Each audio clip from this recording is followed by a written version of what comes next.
Have you ever had a dream so strange? A beast so enormous it blocked the sun and darkened the sky?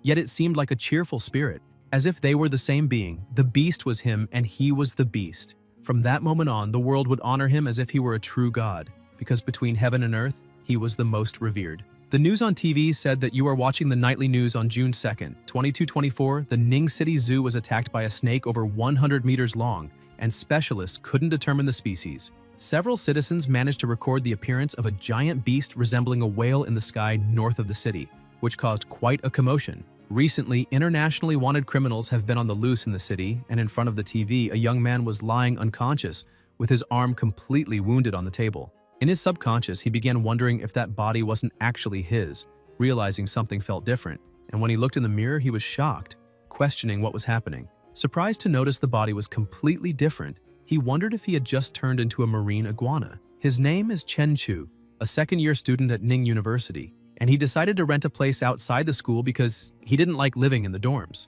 Chen Chu likes cold-blooded animals and is fascinated by vibrant colors, and the pet shop had received a new batch of exotic species that day, which immediately drew him to that marine iguana, an amphibious creature. Marine iguanas are usually docile, but an accident happened the moment it was released. It broke the protective glass, jumped onto his arm, and bit him. It bit him while staring straight at him, and with his phone he hit the iguana's head, making it let go, but it counterattacked by hitting his face with its tail. Back in the present, he started waking up and noticed the iguana staring at him again. He moved and the iguana raised its arms as if imitating him. Still confused, he asked what was going on and whether he could really control the lizard's body, because the sensation was the same as moving one of his own arms. With a smile on his face, he wondered if this was the so-called gold finger and if his hero's journey had finally begun. Chen Chu kept watching the lizard lying belly up, wondering what that iguana could do. Maybe he could live stream showing how intelligent his lizard was, or even sell freshly collected abalones or sea cucumbers. He held the lizard a bit discouraged, saying that maybe he wasn't born to be the main character of a story because when other people get advantages, they become powerful villains chosen by fate, or turn into a tree that grows and becomes the god of the universe, while he is stuck with a small lizard. Suddenly, both their stomachs growled at the same time, showing they were both hungry. In the middle of the night, he looked out the window saying he was starving since he didn't realize he had been passed out the whole day.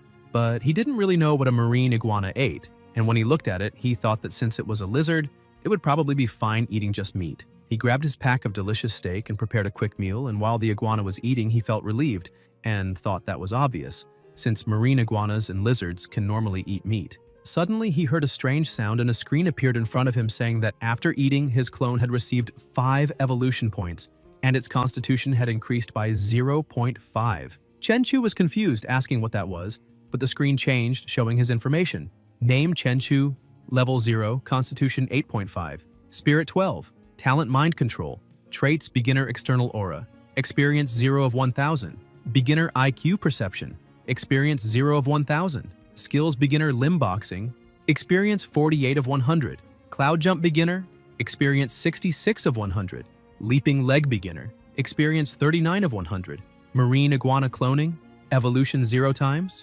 Evolution Points 5 of 200. He was surprised to see all those stats, wondering if that was really his cheat ability. He put his hand in front of the system screen and stared at it, remembering his past when he practiced, and his coach said that repeating the form without understanding the foundation was the same as learning nothing, because the root of strength starts in the feet, passes through the thighs, controls the abdomen, and takes shape through the bones of the fingers. With his body trembling and sweat rolling down his face, he looked at his father saying he was very tired and asked if he could take a break after standing on the stakes. But his father, extremely strict, said that would not happen because giving up halfway was cowardice. The young protagonist looks at himself and says he doesn't want to be a coward. He keeps pushing himself as hard as he can, running around the training ground while his father yells for him to run even faster until he trips on a rock, falls to the ground, and stays there breathing heavily, completely exhausted. His father approaches telling him to get up because no one will help him when he grows up. And sometime later, already inside the house, he gives him a box saying that inside it are all the savings he managed to gather, explaining that he needs to go on a very long journey and that the boy will have to walk the rest of the path alone. Chen Chu gets emotional, but his father places a hand on his shoulder, telling him to never neglect martial arts practice because when he becomes strong enough, he will be able to see the other side of the world. Still shaken by the farewell, the protagonist asks how he will find him again, and the father replies that it will only happen when he becomes a grandmaster, but by then, he might not be around anymore. With those final words, he stands up, opens the door, and leaves, never to return. And looking at the photo of the two together from his childhood, the protagonist realizes an entire decade has passed. The marine iguana finishes its meal and starts wagging its tail excitedly, and he thinks that little creature eats really fast, but he notices something strange, and as he gets closer, he sees an unusual energy running through its body. He starts wondering if it's just his imagination, or if his new pet really grew a little. And the system screen appears again, showing that he now has 15 points after a single meal. He looks to the side and notices something different on his shirt, and when he lifts it, he's shocked to see defined abs, because his body had never been that strong before, and then he begins to understand that the points gained by the pet might directly affect his own body. That means the iguana can evolve for the first time if he gets more points, and maybe it could even become the behemoth of his dreams while he becomes a true grandmaster of martial arts. A little later at the market, the protagonist buys 4.5 kilos of boneless prime beef and 9 kilos of lean, boneless pork. The clerk says everything is packed and asks if he will pay with cash or QR code. He chooses QR code, and after paying, he goes to the car and stores all the groceries, saying that should be enough, then returns home preparing a beautiful meal. He takes a deep breath, thinking his pet needs to eat more, so it gets closer to becoming a true master of martial arts. And the iguana is fascinated staring at all that food. Sometime later, the iguana had already finished eating everything, and the protagonist thinks that for the lizard's taste, pork isn't as good as beef. He looks at the table saying the beef could use a little more cumin, and that he'll make sure to add more next time. The iguana starts walking across the table and goes to the window to sunbathe. Meanwhile, Chenchu takes the opportunity to go to the training room to check his progress. He focuses as much as possible, and after throwing a punch that almost destroys the punching bag, the system screen appears saying that after hard training, his limb boxing experience increased by 5 points. He observes his stats, thinking his constitution has improved, even his training progress is faster than before, and 2 days later, the bag was already completely worn out, but the protagonist kept training, amazed by the feeling of getting stronger just through hard work. Excited, he kicks the punching bag, but his strength is already so great that he splits the bag in half and sends it flying, and when he looks at his stats, he sees that his constitution increased to 28 and his spirit to 16. Beginner external aura gained 10 experience points. IQ perception also increased by 10 points. Limb boxing is at 48 points, cloud jump at 66 points, and hopping kick at 39 points. He thinks that from the perspective of traditional martial arts, he is currently at the peak of the Ming realm. Chenchu remembers his father saying that the martial arts realms are divided into Ming, Dark, and Transformation. The peak of the Ming realm allows someone to become a high-level fighter capable of facing 10 opponents alone. The Dark realm makes someone a first-class expert able to fight 100 opponents at the same time, and usually these experts belong to legendary families, while the Transformation realm allows someone to face 1,000, with grandmasters recorded in history and extremely rare in modern times. The Transformation realm represents an unbreakable body described only in ancient texts. And excited about all of this, the protagonist asks his father which realm he is in. His father lowers his gaze, saying that once he briefly reached the Shadow realm, and after that, Chenchu interrupts, impressed, saying he's really incredible and asking if he's also part of one of those legendary families.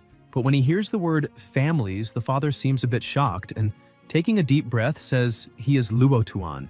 At the end of the day, Chenchu returns to the apartment and is surprised by the size of the pet, since it's already much bigger than before.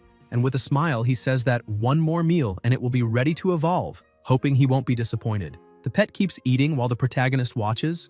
The experience points keep rising, and when they reach 199 out of 200, Chenchu thinks it's almost ready for evolution, and he can't wait to see how that little guy will change. Finally, the 200 points are reached. The system appears saying that the marine iguana clone has met the evolution requirements and that the evolution will begin immediately. Suddenly, sparks start appearing on the pet's arm, making it feel something strange. The same pain on the same arm begins to pass to Chenchu, and the two start screaming. The iguana's body begins to completely change, and spikes start emerging from its back. Its size and face also begin transforming.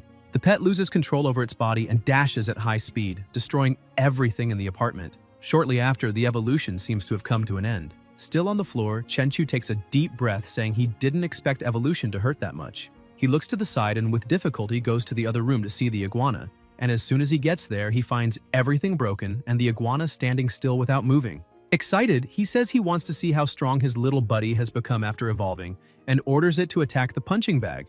But the strike is so strong, it creates a very loud noise throughout the apartment.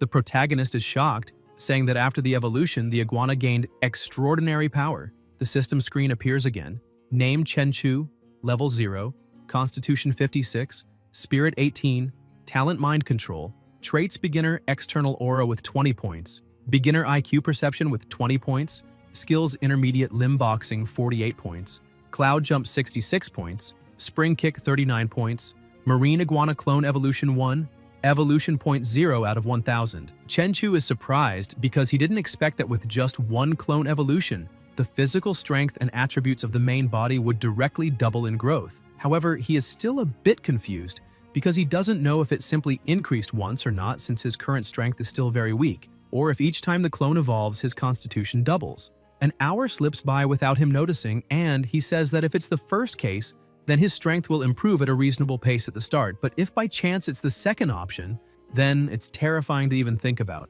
Chenchu starts analyzing everything around him, saying that by traditional martial arts standards, he has just entered the Dark Realm and activating the traits allows him to release external energy. He starts wondering if he is now officially a martial arts expert. However, even with his training, without daily experience points for his skills, this is the limit. He looks at the pet that is destroying everything around, thinking that since this improvement is sudden, to increase his body even more, he needs to rely on the marine iguana. But he notices that even the iguana can release external energy. While he contemplates the evolution, someone begins knocking very hard on the door. The protagonist goes there, and on the other side, a very irritated muscular man is waiting. As soon as the door opens and he asks what the man wants, the guy becomes completely terrified. A demonic aura comes out of the protagonist's body. Trembling with fear, the man starts wondering what is wrong with that boy because he is emanating vibrations that could crush him in seconds. He completely changes his attitude, saying that lately there has been a lot of noise upstairs and that's why he came to check, asking if the protagonist's place is under renovation. Chenchu gets a bit embarrassed and apologizes, saying there are no renovations being done. He was just training the last few days and didn't realize how much noise he was making. The man asks what kind of training sounds like an earthquake, and when he looks inside the apartment, he's shocked by the destruction, which scares him even more. He slowly begins stepping away, saying it's all good and there's no problem, only asking the protagonist to change his training methods to something a bit quieter. The man runs to the elevator and the protagonist says there's no problem and apologizes again for everything, saying he will adjust his methods from now on. The man thanks him for understanding, and as soon as the elevator door closes, Chenchu and the pet watch. Chenchu closes the door and keeps looking at the pet and the apartment while thinking that the marine iguana clone is way too big now and it's no longer appropriate to keep it indoors. So it's time to set it free. He grabs his car and drives to the shore, saying everything is ready. He opens the door and it runs out while he just watches. And without hesitation, his pet dives. He activates Energy Sense, and with his current level, he can cover a 10-meter radius around him. As the iguana swims, the protagonist can feel and see everything it sees, becoming surprised when he notices a five-eyed fish. So he decides to make it his prey and orders the pet to attack. It increases speed and rushes into combat, causing a commotion in the water around it. The iguana kicks up some debris, blocking the fish's vision, and with that, it manages a stealth attack, finishing and consuming the creature. The system notifies that after the clone ate the mutant fish, it gained 10 evolution points and the protagonist's physique gained 1 more point. Chenchu is surprised, thinking that after evolution, eating normal food only gives 1 evolution point per meal, but eating mutant fish can give 10 points. He keeps swimming while thinking that with this kind of mutant creature appearing in the oceans and with recent news popping up everywhere, the world is far from peaceful. The protagonist takes advantage of the situation and continues devouring the mutant monsters appearing before him. Sometime later, the system notifies that the clone has reached the daily limit of 100 evolution points and cannot gain more. Even so, Chenchu keeps swimming because to human eyes, the ocean at night is cold and completely dark. But through the eyes of the marine iguana clone, the underwater world is colorful and vibrant. As an amphibian, the marine iguana can stay submerged for a long time, but since it still has no gills, it depends on lungs to breathe, needing to surface from time to time. He keeps moving through the seafloor and observing everything around until he finds a small crack. Upon entering, he finds an underground cave and thinks that place seems very good, so he can let the marine iguana clone rest there. After cutting the mental connection, he takes a deep breath, saying that now the clone is already settled and it's time to go home. While driving down the roads, he notices something strange. An apparently abandoned house has a car parked in front. The protagonist becomes curious, wondering if someone is actually living there, but then he hears a cry for help from inside the house. He thinks he needs to control his abilities and act at the right moment. The thugs inside begin to worry, asking if the car has already left, but one of them eating chips says yes. They calm down, saying that's great, while another yells at the girl, covering her mouth and telling her to keep quiet. The bald man goes to the guy who was watching the girl and kicks him, asking how he could be so careless, because he told him to keep an eye on her and he didn't even notice the cloth gag fell from her mouth. The young man tries to explain to the boss that it was too dark outside and when they dragged her in he couldn't see anything. The boss keeps looking at the girl who is completely terrified and approaches touching her neck, telling her to shut up and behave. The girl begins crying, not knowing what to do or say.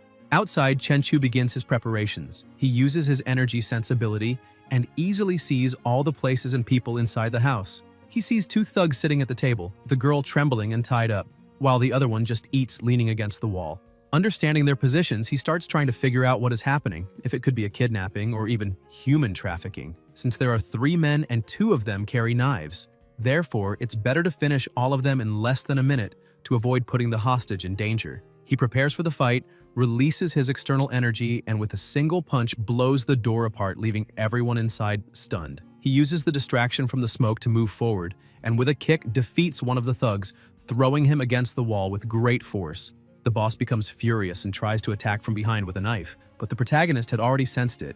His strike was so strong that when he hit the boss, the noise was enormous and the impact reached even his bones. The young man leaning against the wall holds the leader, telling him to rest a bit and prepares for combat, saying it is time to use the Yue Wang Ning Fu fist. On the other hand, the protagonist uses Luo Tuan, the 8 extremities boxing. The two begin to fight. The boy tries to make the first strike, but the protagonist defends and tries to counterattack, being blocked and receiving a punch to the head. Immediately, he realizes that Guy is also an expert. Before completely losing his balance, he makes a distracting move and lands a direct hit, throwing the opponent far away. Lying on the ground, the boy smiles, finding everything more and more interesting, and begins to stand up, saying he really didn't expect to meet a true Luo Tuan 8 extremities disciple after coming down the mountain. The Iron Mountain Slam, the supreme move of the 8 extremities, truly deserves its reputation. Chenchu says it's all a shame, and the young man asks what he means by that. The protagonist gets closer, saying he didn't expect to see a bandit being a descendant of the Yue Wang fist,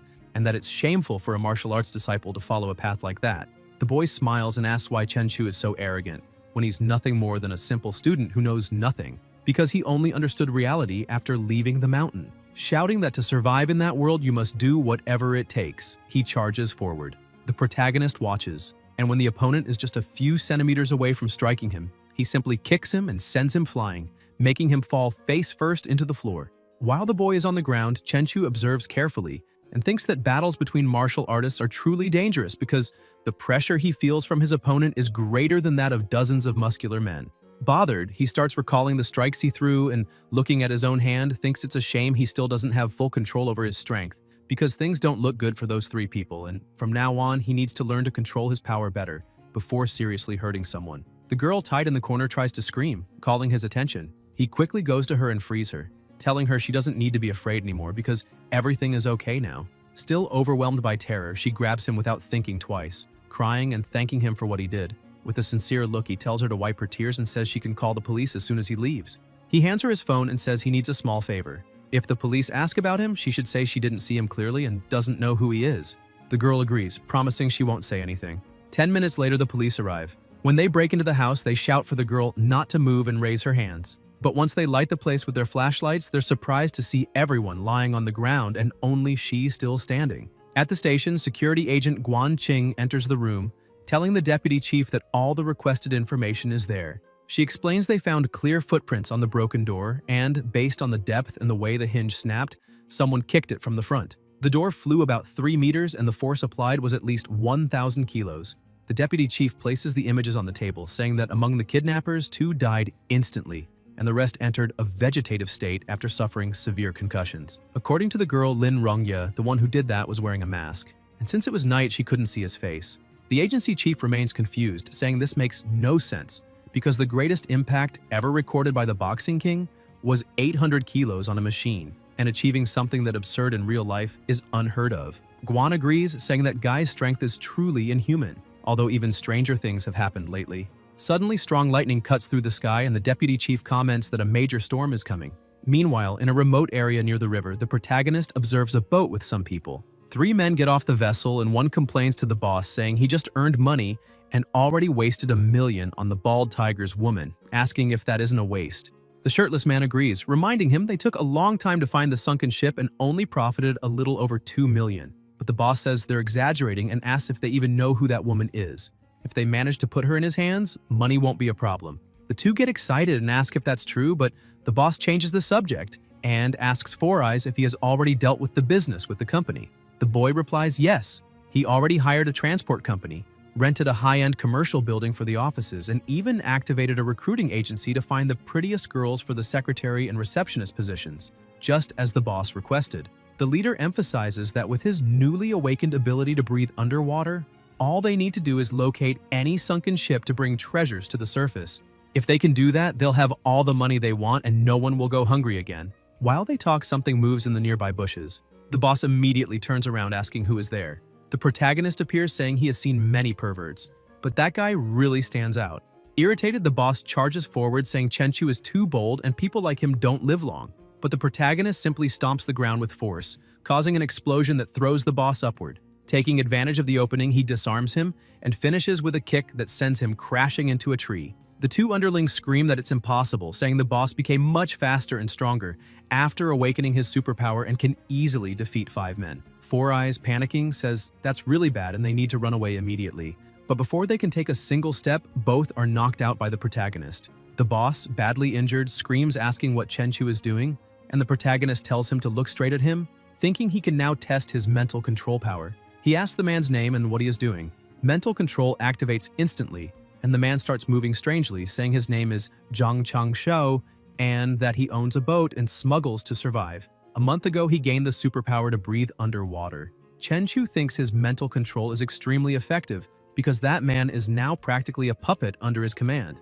Chang Shou continues explaining that he scavenges sunken ships in the depths and trades whatever treasures he finds for money with wealthy people. After getting all the information, the protagonist cancels the mental control, and Chang Shou collapses on the ground, crying out in pain and calling Chenchu boss, asking what happened to his hand. The protagonist replies that he broke it himself by accident. Chang Shou keeps treating Chenchu as his boss and says he is right. The protagonist is surprised to realize his mental control also affects people's judgment. He tells Chang Shou to rest a bit on the boat because he will go there after waking the other two. The man agrees immediately. Chenchu thinks that to raise his lizard, he will need a huge amount of food. And since Chang Shou has a boat and deals with rich people, maybe he can get money through his company to feed his pet. Without wasting time, the protagonist uses mental control on the other two and concludes that his power truly is amazing. However, there was some resistance when controlling Chang Shou, but with those two it was very easy, and apparently his mental control works better on weak-minded people. Shortly after, already inside the ship, they walk down the corridor when a crew member asks Chang Shou who the man with him is. Chang Shou, a bit irritated, says that is his boss and demands respect. The crew member immediately greets the new boss and Chang Shou orders him to prepare the transfer contract because that ship now belongs to his boss. The contract is quickly prepared and handed to the protagonist.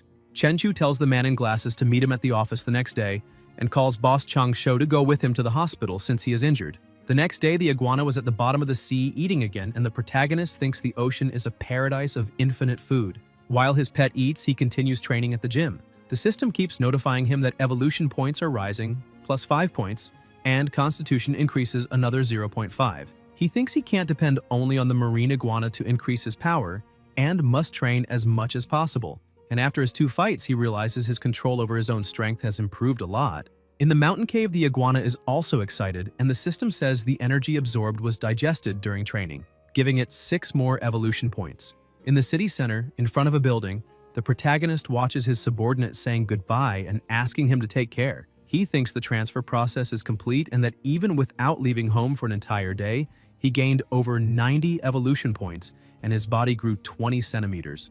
Tomorrow, he must make the lizard's journey into the depths of the sea because he's not the only person with superpowers in that world and therefore needs to become even stronger, especially because there are unknown creatures in the deep ocean. In the middle of the sea, the 2 subordinates were on board a ship.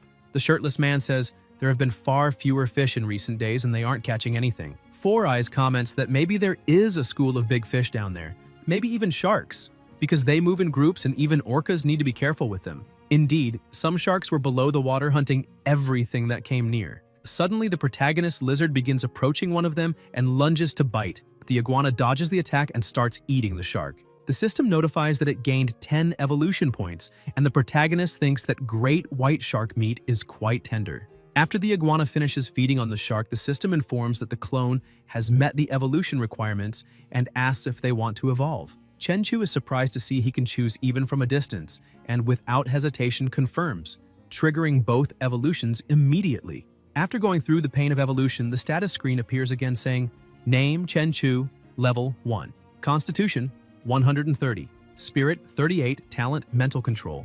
Traits, External Aura, Beginner. Experience 280 of 1000. Chi Perception, Beginner. Experience 280 of 1000. Skills, 8 Extremities Boxing. Intermediate, experience 370 of 1000. Cloud Step Leap, Intermediate, experience 290 of 1000.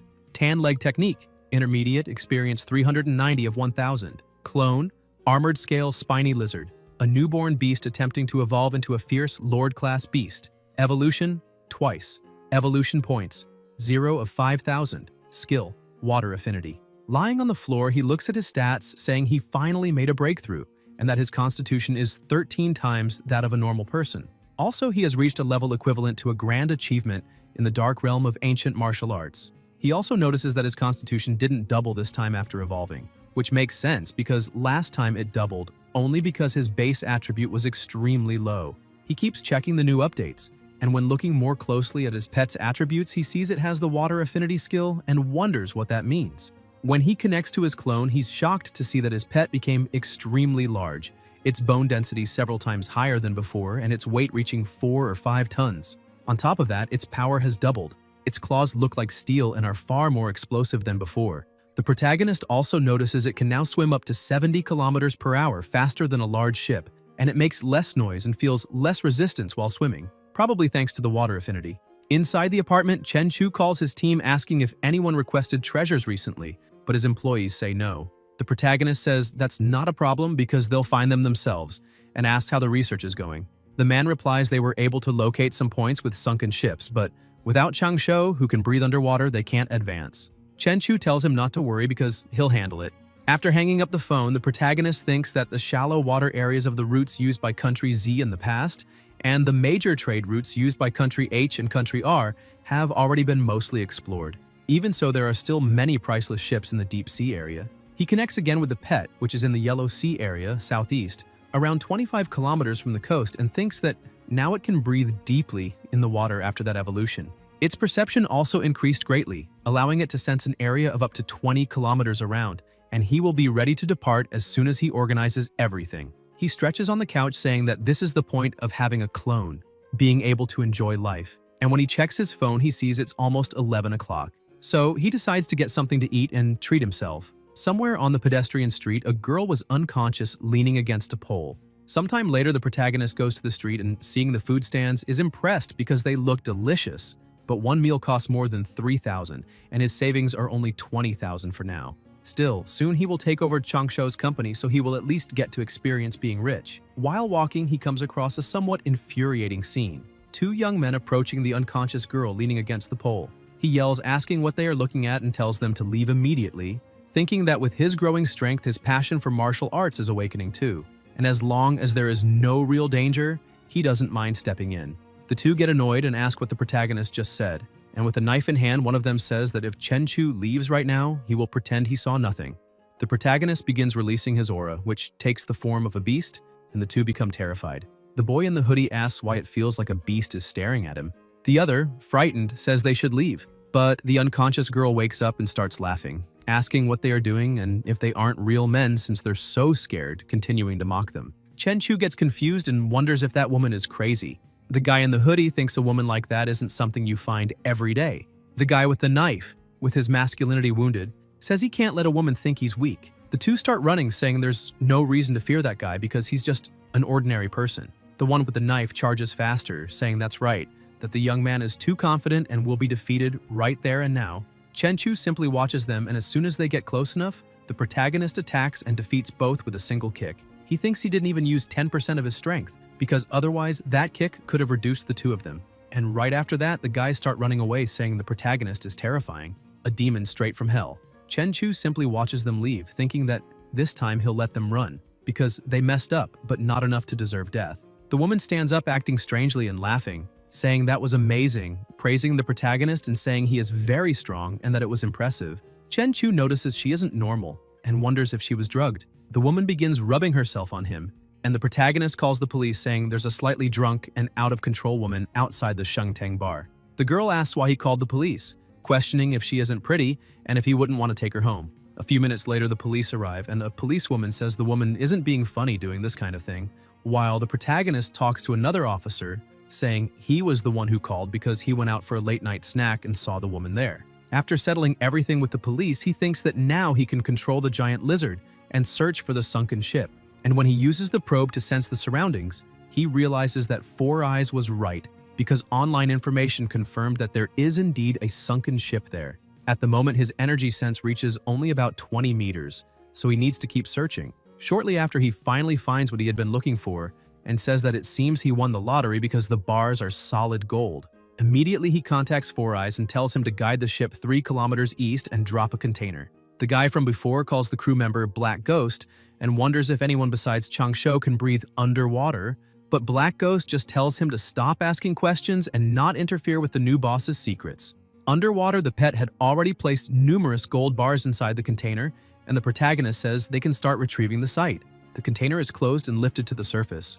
While it's being taken up, the protagonist decides to take one last look around and suddenly finds something strange that looks like a piece of metal. Black Ghost says the cargo is already aboard and everyone can return. Chen Chu uses the lizard to try identifying what it is, but when he tries to scratch it, he notices it's extremely tough because the claws of his pet can easily tear through common metal, but barely leave a mark on that thing, so it must be some kind of special alloy. He decides to take it because it might be valuable and he'll study it later.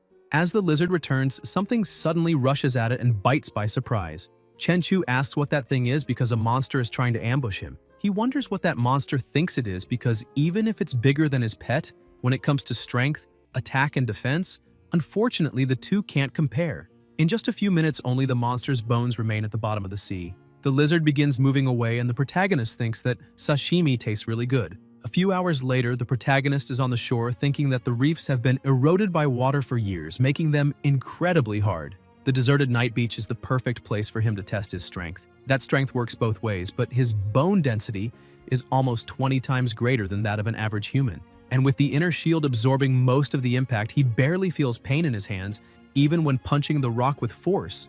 And even the little pain he does feel is eliminated almost instantly thanks to his body's recovery ability. He keeps training on the rock with light punches while thinking that, after all this evolution, his physique surpassed 200 points, and even without testing his punch should weigh at least 3,000 pounds, which is 1.5 tons. And with the increase in external energy and the 8 extremities boxing technique, he could easily pierce through a person with a single punch. He decides to test his strength a bit more and throws a powerful punch at the rock, breaking it with ease. After training for a long time, he throws himself on the ground a bit tired, thinking that the punching bag he has at home isn't strong enough. Besides, he can't train in the park because with all the modern technology, if someone recorded it and posted it online, it would be a huge problem, since if people discovered he was extraordinarily strong, he would only attract more trouble. That's why he can only train on that empty beach. Looking at his hands, he comments that this is great because his incredible regenerative ability managed to heal the injuries in less than a minute. Suddenly, his pet emerges from the sea carrying that strange thing, and the protagonist starts examining it, thinking that the irregular black ore shines with a metallic gleam, but doesn't look especially remarkable at first glance. He tries to lift that stone but realizes that piece of metal weighs at least 90 kilos, and besides being heavy, it's extremely tough, to the point that even the giant lizard's claws have trouble scratching it. This would be perfect for forging a weapon, however. With his current skills, making something suitable would be extremely difficult, but what he really needs to focus on now is how to deal with those gold bars. The next day, the protagonist goes to the ship and asks where the goods are. Black Ghost says everything is inside the ship and has already been cleaned and stored in the captain's cabin. The protagonist is evaluating the gold bars when Black Ghost asks how much all that is worth because he has never seen so many gold bars together in his life. The protagonist explains that the bars don't have any kind of markings, so they must have been privately minted and cannot be sold as antiques. He goes to the city center, and upon reaching the 8th floor, the receptionist greets him warmly. Chen Chu asks if they buy gold there. The receptionist says yes and asks if he wants to sell rings or necklaces, but he opens the bag full of gold bars and says he wants to sell that. The receptionist is shocked, saying that is a lot of gold, and asks him to come with her because she will take him to the manager upstairs. The manager greets him, asks for his name and how much gold he wants to sell. The protagonist introduces himself, opens the bag again, and says he would like to sell everything. The manager is also surprised but says he needs the team to check the gold quality, so he will have to wait a bit. While they analyze, the protagonist just sits and waits.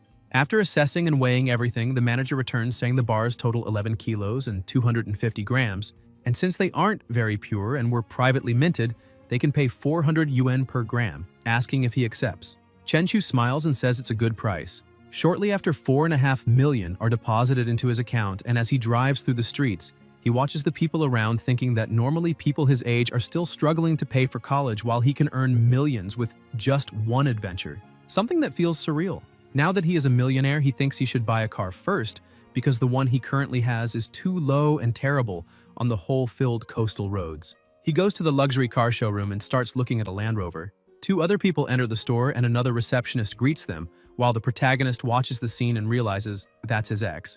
Since back then, he spent a fortune trying to win her over, but she preferred chasing wealth and status, enjoying life with rich guys. She notices him too and tells her boyfriend that he's the loser who used to chase her. The boyfriend asks what a broke college student is doing in a luxury car dealership. Black Ghost gets irritated asking who they're calling poor, but Chenchu steps in and tells him not to bother. The ex's boyfriend shouts back asking why they can't just tell the truth, saying the protagonist is nothing but a poor college student and questioning what he's doing in a place like that. The girl tells her boyfriend not to waste time with that loser and to go pick a car. She walks over to a convertible saying she likes that model, and the boyfriend answers he'll take a look, but inside he feels embarrassed thinking that money exists to impress women. But he only receives a few tens of thousands per month to spend, so how could he ever buy her a luxury car? Meanwhile, another saleswoman is showing the Land Rover to the protagonist.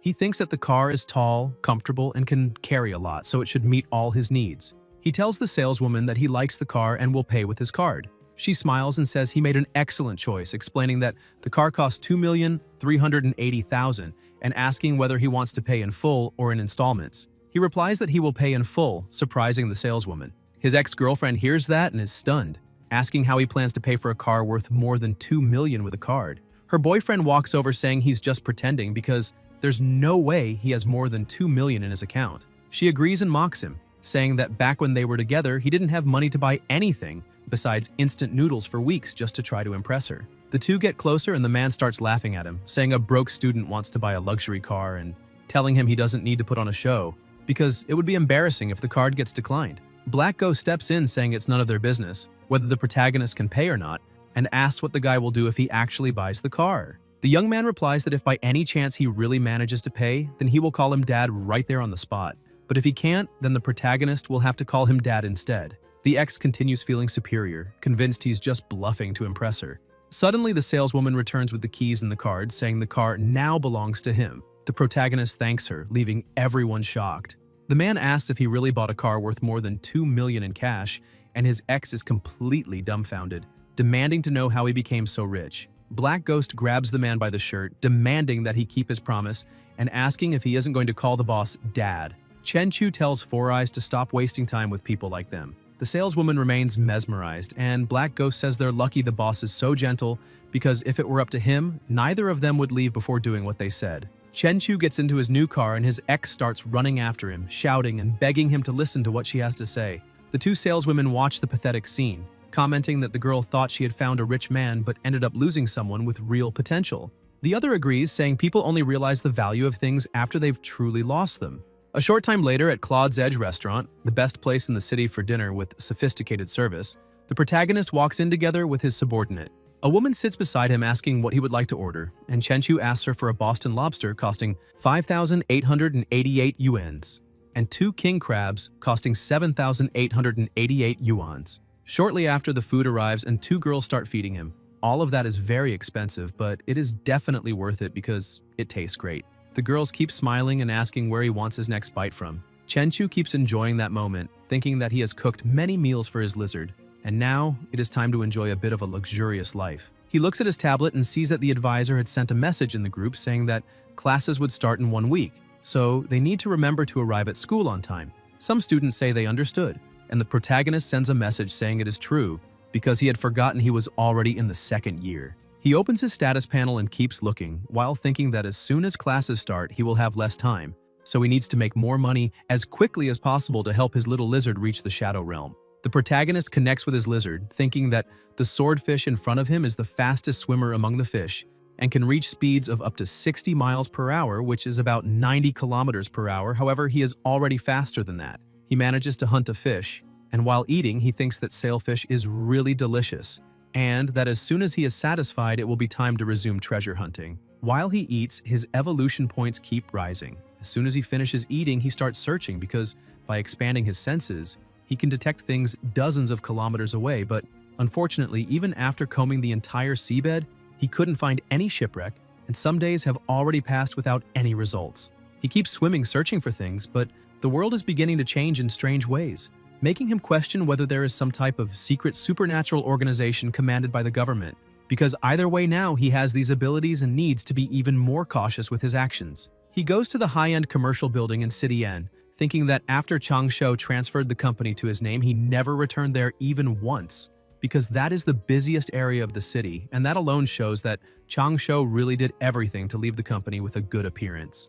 As soon as they enter Tianlan Marine Industries, the receptionist Ning is happy to see assistant Zhang Shu, and he asks her to call everyone to the boss's office right now. Shortly after, in the boss's office, the assistant introduces the protagonist, saying that he is the real head of the company, and his name is Chen Chu, Mr. Chen. Everyone there greets the boss, and the girls become completely enchanted, thinking if he is really the boss because he is very young, handsome, and rich.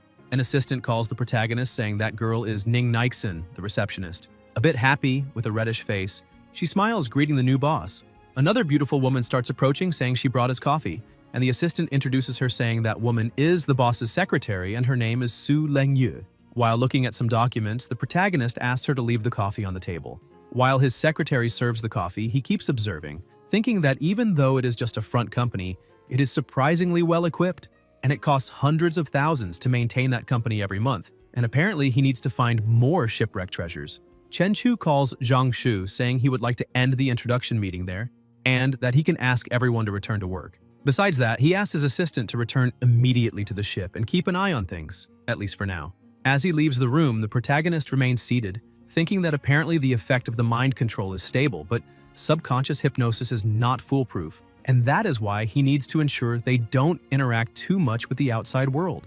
While holding his cup of coffee, he goes to the office window and the system keeps notifying that he is gaining constitution points. He thinks that using clones to hunt while he just lies down and still gets stronger is truly incredible.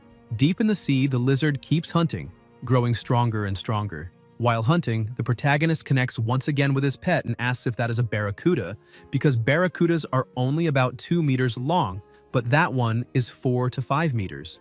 Its speed is also incredible, and its teeth are harder than steel, and if it weren't for his external force field, he might have gotten hurt, which only shows that the number of mutant and aggressive fish in the ocean is increasing even more. While the lizard tries to eat that monster, the protagonist notices that the meat is clearly different, as it provides much more energy. The system notifies that his clone devours it with effort and gains 90 evolution points and 9 constitution points. He notices something different and thinks something is wrong, because that fish definitely has something in common, since right now his muscles and bones are strengthening, and the increase is 10 times greater than it used to be. After finishing eating, the lizard keeps swimming, while the protagonist thinks it really is a shame because in such a vast ocean that mutant fish seems to be the only one of its kind. Meanwhile, at the Tianlan Marine Industry office, Ning asks Leng Yue if she thinks the boss has someone special. She sits on the desk asking why, and if she's thinking of hitting on him. The other woman behind looks at the receptionist, saying she's blushing again. Suddenly, someone arrives asking if they still haven't finished work hours, and everyone is surprised to see that it is Chen Chu. Secretary Leng Yue walks up to him, saying they still have some things to finish. The protagonist starts getting ready, thinking that with his hearing, he can hear their conversation from inside the elevator. But to avoid embarrassment, he will pretend he didn't hear anything.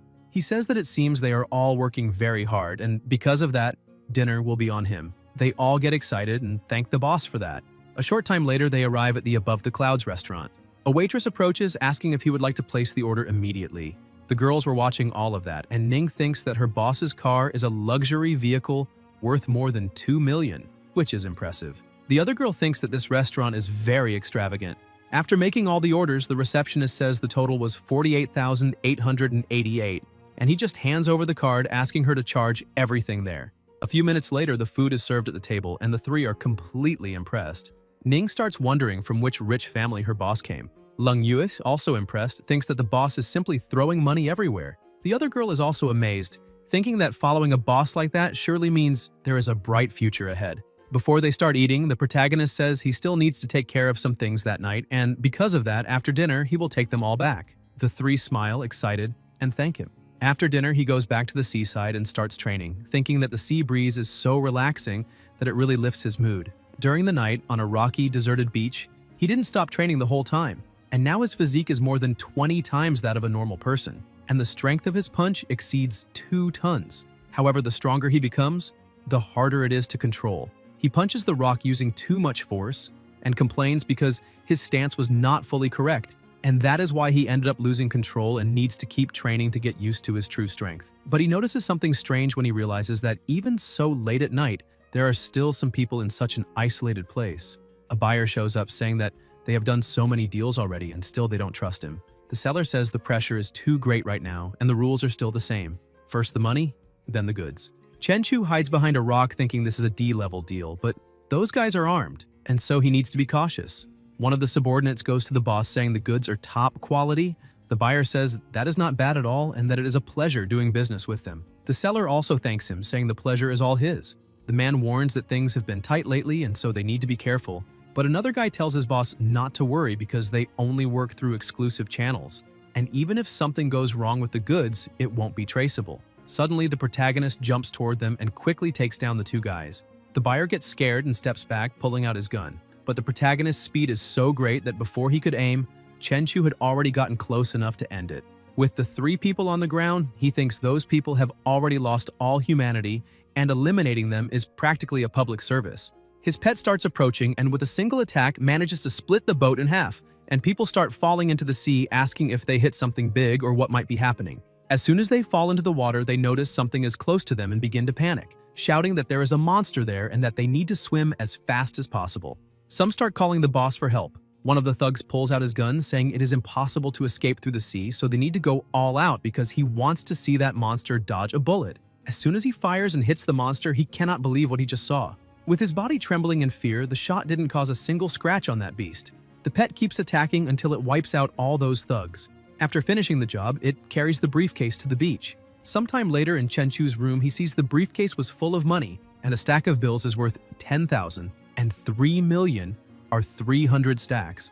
He thinks that money spread right in front of him feels much more real than just numbers on a bank card. The next morning at a cafe, Lung Yue arrives with some documents in hand, heading toward the protagonist, and the men sitting at the table keep looking at her, saying she is a stunning woman because she gives off a cold, untouchable vibe. When she reaches the table, she asks her boss to sign them, and the 2 young men at the next table are impressed, wondering if that really is that woman's boss because he looks so young. After signing the contracts, the protagonist stands up, asking Lung Yue to inform everyone that it is time for a meeting. The 2 men keep observing, thinking that even though he is young, he seems unshakable like a mountain, and his presence is completely intimidating. Sometime later in the meeting room, the protagonist asks them to take good care of every little detail, and if they do so, they will be the heroes of the company.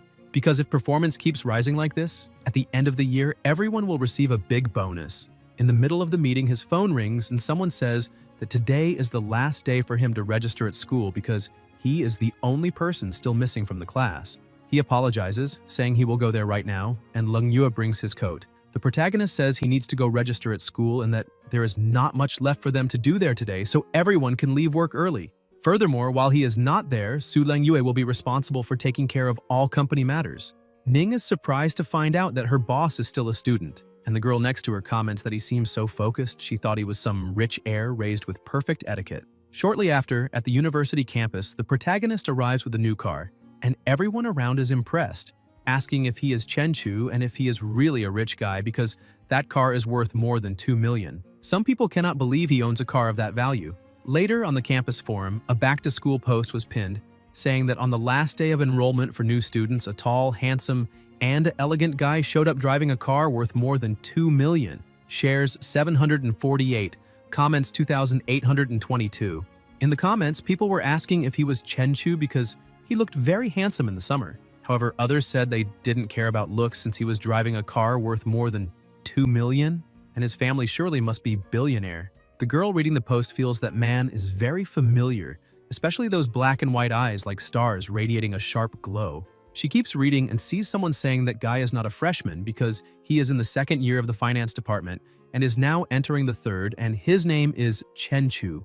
The girl is surprised to discover he is from the finance department because that cannot be true since he is in the same year as her. While walking, the protagonist thinks that his body and strength are improving at a very good speed, but he only knows light extremities cloud step and tan leg technique, and needs to learn new skills to better control and use his current power. He passes by a fight club but thinks those moves are too graceful, and if he fought someone like that, he would end up crushing the person with a single slap. So if he really wants to learn how to control everything, he needs to keep training alone. He arrives at Longtang Steel and upon meeting the receptionist, says he would like to make a custom steel order around 100 tons or more. The woman agrees and takes him to the VIP room to call the sales manager. Once inside, the manager asks what type of steel he wants to order, and Chenchu explains that he wants a steel pillar with 2 meters in diameter and 5 meters in height, as well as some steel blocks weighing 1, 5, 10, and 20 tons each. After the simulation, the manager informs that the total weight is around 200 tons and the estimated cost is about 700,000, but the final price depends on the product finishing. The protagonist says it's all good and asks to sign the contract the next morning. At Changshou's improvised dock, assistant Zhang Shu informs the boss that the entire area is his warehouse.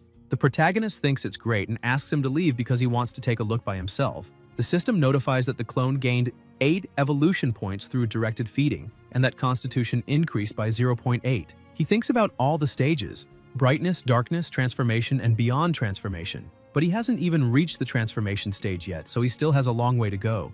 Looking at the space, he imagines that when the steel pillar is installed in the warehouse, that will be his training field. However, he thinks the maximum daily evolution points is 100, and because of that, he will need many days. And compared to the progress of that giant lizard, his body is still far too slow.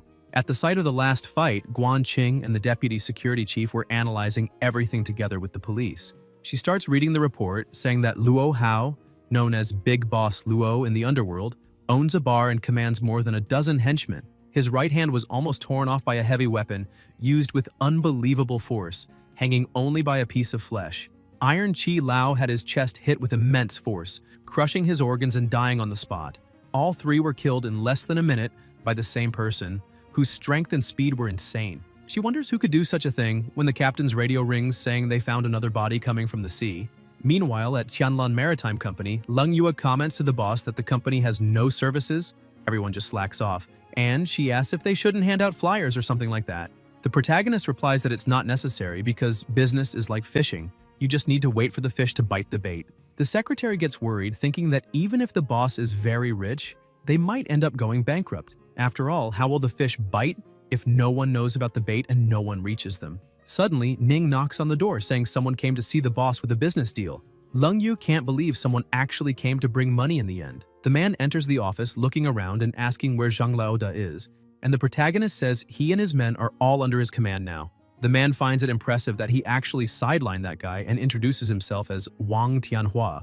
The protagonist is impressed, saying he finally met Boss Wang and that they should sit down to talk more calmly. Leng Yue says she will prepare tea for everyone. Tianhua explains that there is a centuries-old shipwreck worth at least tens of millions and asks if the protagonist can make it happen. Chenchu asks how Tianhua intends to split things once the items are recovered, and he answers that he will provide the map and keep 70%, while Chenchu would get 30%, because even international teams work at that rate. Chenchu says that if that's the case, he should look for an international team. Tianhua asks what his suggestion would be, and Chenchu replies that he would like a 50-50 deal.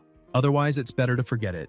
Tianhua is surprised, imagining that with such strict laws, a private salvage is impossible, and the protagonist is his only chance. He stands up asking if Chenchu is sure he can take everything from there.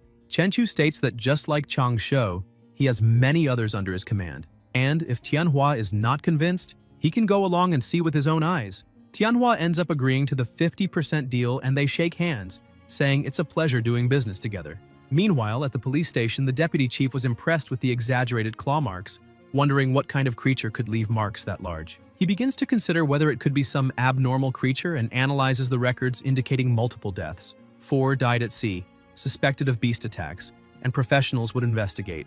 At the end of the day, Chenchu goes to the warehouse to receive the order and Leng Yue asks what that huge iron pillar is for. He says it is a calming pillar of the sea, buried at the dock to stabilize the waters and restrain the sea dragon kings. She thinks the boss really knows a lot of things. After making the payment, he looks at the bank account balance, which was at 321,800, and thinks money really flies. And now, only that is left in the Bixi Garden complex. Chenchu drops off the secretary and she follows him, apologizing for bothering him again and asking if he would like to go up for a glass of water, but he refuses, saying he still needs to take care of other things. She says it is fine, and as he walks away, she keeps watching and wonders how she managed to be bold enough to say something like that to him, especially knowing that even her underwear must be lying around there. While driving, he thinks that during dinner earlier, he accidentally broke the chopsticks, so he still needs to train his control over his own strength. That is the key point. During the night, he goes back to training on the rocks, thinking he needs to reach full mastery to completely use his powers. He focuses and notices that his aura shield now covers an area of up to 30 meters, allowing him to feel every movement of the wind and the grass around him. 3 days later, the pet was still fiercely feeding in the sea, and the system reports that evolution points are at 210 and constitution points at 21. He notices that the red-eyed fish are the same as the ones he saw that day and realizes that Tianhua's ship is slowing down, so they must already be close to the spot. He calls Tianhua, saying that the other team has already arrived and asks when they will start. Tianhua says the work is quick, and he will prepare things to begin still that night. The protagonist thinks that after hard work, he gained 15 experience points in control, and with aura enhancement, his strength multiplied. Tianhua calls again, saying he still hasn't seen the other team, and Chenchu replies that they are already underwater and asks for the location. Tianhua questions if he is serious because that is truly impressive, then gives the coordinates, explaining that it is 200 meters to the left and about 700 to 800 meters deep. Connected to the pet, he starts descending but notices that even with his constitution, the water pressure is making everything uncomfortable. Upon reaching the point, he realizes there is nothing there and reports that at 800 meters deep, within a radius of 200 meters, there is nothing. Tianhua asks if he really scanned all of that so fast, thinking it is impossible for someone to sweep 700 to 800 meters deep in just 20 minutes. One of the subordinates comments that after hundreds of years, the location has probably changed and asks to try moving about 1 kilometer east. The boss apologizes and asks if the protagonist can check this new direction. He continues scanning with the pet, and after searching for a short while, they finally find what they were looking for. They bring everything to the surface, and when opening it, one of the men tells the boss there is a total of 8 broken pieces and 3 intact ones, valued at around 30 million. And if sold privately, they could get about 20 million more. Tianhua asks the protagonist if he heard, because that is the situation. And Chenchu states that now the rest is up to Tianhua because he will only come back to collect the money. A few days later, the two meet, and Tianhua says the total exceeded 23 million. Each one receives 11.5 million, and that he can check if he wants. Chenchu says there is no need because he trusts his work partner. Tianhua laughs, saying the protagonist is quite straightforward and that he will look for him whenever he has new information about sunken ships. Chenchu looks at the pile of money, thinking that the financial problem is already solved, but his strength is still too weak. He needs to train until he reaches the point where sniper bullets and grenades do not affect him before trying riskier moves. The next day, inside the industry, one of the employees approaches him, saying someone sent a resume the day before claiming they could bring 200 fishing enthusiasts every month for a salary of 50,000. He asks to take a look, and Ning comes over excited that he's back. Upon picking up the resume summary, he reads, "Member of the Fishing Association, knows many insiders in the area." Without a second thought, he crushes the paper and tells the employee to reject that candidate, saying he is nothing but a scammer. Ning, excited, asks why he hasn't been at the office in the last few days, and he replies that he had a big project and ended up earning a few million. She brightens her eyes, saying he is truly amazing, and with a smile on his face, he asks if he hadn't already said he would take everyone to celebrate after that project, and emphasizes that tonight he will take everyone to Yunshang Tianwan. The HR girl thinks that working there is truly wonderful. The job is easy, the salary is excellent, and the boss always treats everyone very well. Ning even jumps with joy, saying how nice he is. The girl keeps thinking that unlike her friend's company where the manager tried to hit on her, everything there seems perfect. But then she gets a doubt. If the boss himself tried something with her, would she accept it or not? At the restaurant, Ning comments that she didn't know maritime fishing was so profitable. The HR girl asks if just a few days of traveling can really bring millions, and the protagonist says it was just luck because he caught a bluefin tuna, a fish worth hundreds of thousands. Suddenly, a man appears asking if he is Mr. Chen, owner of Tianlan Marine Industries. He introduces himself as Li Tianrui, deputy general manager of the Tianhong Group and a friend of Tianhui, saying that he wants to fish in the sea and asks if Chen Chu is interested in cooperating. The protagonist replies that as long as it is profitable, he is always interested, and asks the man to go to his company the next day so they can discuss things better. Leng Yue hands over the boss's business card and Li thanks them, saying they will see each other the next day. Xiao Hui observes, saying he didn't expect him to be so young. Ning asks if the Tianhong Group is really big, and Xiao Hui explains that the chairman is worth tens of billions. He is richer than the richest man in the city, and even has the same surname as young Master Li, so maybe they are relatives. Ning is impressed by the idea of tens of billions, and Leng Yue also cannot imagine that she just ran into the son of the richest man during a meal. The protagonist gets excited, thinking that even the heir of the richest man is interested in shipwrecks. Meanwhile, at sea, he thinks it's a coincidence because just when he was telling Xiao Hui about a fish worth more than 10 million, he finds not one but two of them. At night in the warehouse, he looks at the preserved fish, saying that it is worth more than 10 million and its meat isn't even that special. That is not just a fish, it is literally money swimming. And now the next step is to find a buyer and sell it. The next day, while he is still training, the protagonist gets a call saying that young Master Li has been waiting for him in the office for some time. He replies that it's fine and that he is on his way immediately. Shortly after at the industry, the two meet and Tianrui says he has the exact location of a shipwreck. Chen Chu asks why, with all the wealth of the Tianhong Group, young Master Li is still interested in shipwrecks. Tianrui replies that no one thinks they have too much money. The protagonist agrees, saying they will split 50% each after the items arrive, and Tianrui says it's fine by him. Chen Chu keeps staring and thinks that from the young master's look, it's obvious he's not only after the treasure on board, which is interesting. He takes advantage of the meeting and asks Tianrui if he knows anyone who runs high-end seafood restaurants, because he has a 4-meter bluefin tuna. Tianrui says that is very impressive because even a bluefin tuna is within his reach, and adds that he knows someone who owns a seafood restaurant and invites the protagonist to have lunch together so he can introduce them. Sometime later in the warehouse, the protagonist takes manager Lin to see the fish. The manager runs off, and Chen Chu asks him not to run so much because the fish is right there and it won't escape. After examining it, one of the manager's subordinates says the quality of the fish is perfect and all aspects meet A-level standards. Manager Lin says that the fish really is top quality, but since they are all friends, he offers a price of 7 million. The protagonist says it's a good price and accepts the offer. Leng Ye, who is with them, keeps watching her boss, thinking that a single fish was sold for an unbelievable 7 million. Downtown, Chen Chu tells his secretary that they had a great harvest that day, and now it is time to spend a little. She is impressed when she sees that the place is Marriott International, a meeting point for the world's biggest luxury brands. Chen Chu starts buying a lot of things, and Leng Yue is amazed, thinking that this is the peak of luxury and that her boss's money comes way too easily. The saleswoman is impressed, believing a big spender has just arrived. At the dock warehouse, the two are together, and Leng Yue is shocked when she sees that just her boss's watch is already worth 2 million.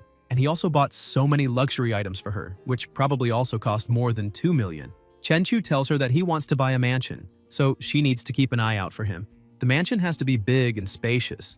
It can be in a quieter place because he prefers peace and silence, and the price has to be around 30 million. She says she understood all the requirements. Meanwhile, at the bottom of the sea, the protagonist is connected with his pet and sees 2 submarines passing by. He thinks it is truly a shame that he is not strong enough, otherwise he would tear those 2 submarines in half. He keeps swimming and feels something strange. Apparently there is something dangerous down below and he needs to leave immediately because there is no need to take unnecessary risks. But a giant crab appears behind him, trying to attack. He manages to dodge, questioning whether the crab really thinks it would be easy to mess with him. But when trying to strike, he realizes that the crab is much stronger than that mutant ribbon fish. The monster keeps trying to attack, but he dodges every blow, and after gaining some distance, he thinks that the strength shown by that creature exceeds 10 tons, which is interesting. However, he can defeat it easily, but realizes that this big guy cannot be consumed all at once, so he will have to absorb it little by little. Inside his house, he grabs his laptop and checks the reports on unusual marine phenomena in recent years. Giant ribbonfish, giant pigfish, and now a giant spider. He begins to wonder if the world may indeed be changing. He keeps reading the news. SSN 689, a nuclear submarine from country M, disappeared at 600 meters deep in the Pacific. The latest report states it was attacked by a giant unknown sea creature. Another nuclear submarine in the Arctic collided with a submerged iceberg, killing all 127 crew members. The protagonist says all of this happened within the last 2 years and that apparently, the deeper one goes, the stronger these unknown creatures become. Meanwhile, inside a submerged cave, the pet was feeding on the monster, and the system kept notifying evolution points that wouldn't stop increasing. The protagonist thinks that its body size has now reached 18 meters. On the surface, he continues training, thinking that his physical attributes have increased by more than 100 points. His bone structure, muscle strength, everything has reached a completely new level. Not even punching a metal pole hurts anymore, and now a handgun would at most leave a scratch on his skin. With his natural armor and reaction speed, common bullets won't even leave marks on his body. At Xinhua bookstore, the protagonist is reading a book and thinks that the world is not as simple as he once believed, and that learning and reading are always the right choices. The women in the bookstore start commenting that the guy is very handsome. One of them tells her friend to go ask for his contact, but she gets embarrassed and refuses. After picking up some books, he states that only through continuous learning can a person keep improving. He returns to his training room in the warehouse, saying that Bajiquan and Xingyiquan may seem simple, but mastering them is not an easy task. He then gets a call from Tianrui saying that they have already arrived. The protagonist asks for the location because his team will be underwater at noon. Sometime later, the protagonist says they managed to find gold and some porcelain fragments, and Boss Lee asks if he managed to find any special box because as long as he finds that box, everything else in the wreck will be his. He thinks that just the gold is worth more than 20 million, and that in that special box there is only a bunch of black mud. He has no idea what that guy wants with it. Once everything is recovered, the special box is handed over to Boss Lee, but as soon as he opens it, he almost has a heart attack, saying this cannot have happened to his elixirs. Meanwhile, the deputy chief is investigating another case. His subordinate says that just like the people who died before, all of their blood vanished and their muscles dried up like jerky. However, the time of death is only 10 hours ago. The deputy chief says it is better to wait for the superiors to arrive to investigate. He thinks that all the victims were thugs without family ties, but physically strong, and asks his subordinate Xiao Zhang to write a report later and shut down all entertainment venues in the city. Later that night, another person is attacked. The information reaches the deputy chief, and completely irritated, he asks how this is happening, because everything was shut down. So how did 4 more people just die? While all of this is happening, the protagonist keeps training and after a few days manages to make great progress in both Bajiquan and Xingyiquan. The system appears, notifying that he has understood a new martial arts technique and asks him to give it a name.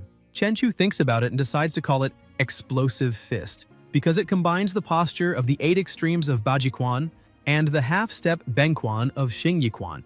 1 step, 1 explosion. Punches like cannonballs. In the middle of the sea, a fisherman is excited, saying he finally managed to catch the fish after chasing the shoal for so long. However, he must remain cautious because this time, the investment was huge. Just 1 fishing net costs millions, and he cannot afford any mistakes. Suddenly, the alert inside the cabin goes off. One of the fishermen rushes to the captain, saying there is a hole in the middle of the net and the fish are escaping. The captain tells him to pull the net as fast as possible. Tom Chan-yun says the detector shows nothing. However, the net does not move. Underwater, the protagonist's pet had already reached an enormous size, and he thinks that with a single bite it takes dozens at once, so that free banquet was very satisfying. With its affinity with water, sonar detectors cannot detect it at all, and now it is time to go home because it is already satisfied. When they finally manage to pull the net up, the boat captain starts to panic, questioning why all his fishing nets are torn and why the fish have disappeared. He wonders what kind of monster or divine being could be behind that. Meanwhile, at his dock like a king, the protagonist was relaxing when he received a call from young Master Li, saying he was returning to the city and, to show his gratitude, he would take the protagonist to an amazing place that night. Chen Chu says that if it is an invitation from the young master, then he must check it out. Night arrives and they go to the elegant Mengluo Pavilion. A beautiful girl comes to the door to welcome them. Tianrui arrives all happy, asking if someone reserved the Yungxiao Hall, but the receptionist says that hall is always reserved for him. She takes them to the hall and the protagonist observes the environment, thinking that it is no wonder the king neglects his duties because places like that are perfect for enjoying the atmosphere. After indulging, they go to a forest, but he notices that something is following him because the aura is making him a bit uncomfortable, similar to the night he was chased by that giant lizard. Excited by the situation, he wonders if it could be a monster or even a ghost. However, he is pleased because it has been a while since he has stretched his legs. Suddenly, a guy wanting to show off to his girlfriend calls the protagonist to bet on a race. Chen Chu begins to disdain him and accelerates like a madman. The couple is impressed, saying that the turn he just took was completely insane, questioning if he is trying to kill himself and if he is really human. The protagonist thinks that at that speed, not even the fastest car could keep up with him. However, that car is still close, and it seems they are not weak. As soon as he reaches the beach, he gets out of the car and asks the person to get out quickly because he is not a bad guy.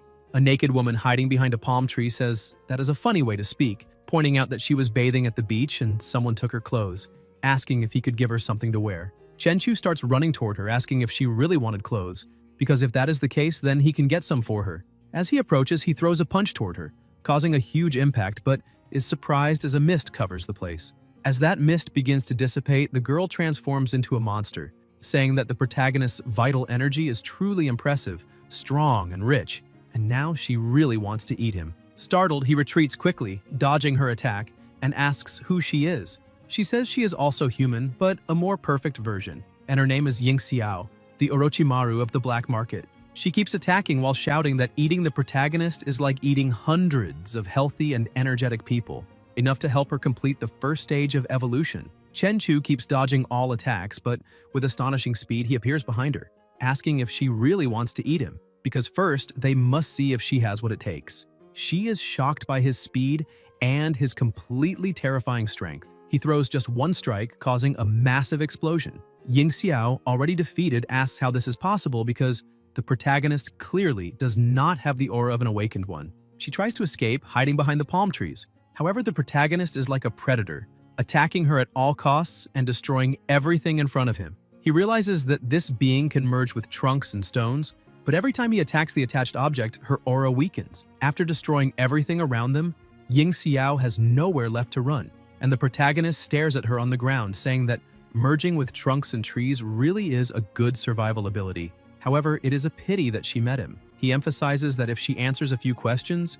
she will receive a quick and painless death. Ying Xiao asks if she looks like someone who fears death and begins to laugh, saying that this place is very beautiful, but it is a pity she will not see it again. Still, it is fine because she has already taken her revenge. She says that if she had just one more month, she could have completed her shadow transformation, and by then not even a god of war would be able to scare her. But instead, she met a true monster in an ordinary city. Her body begins to dissolve until it completely disappears.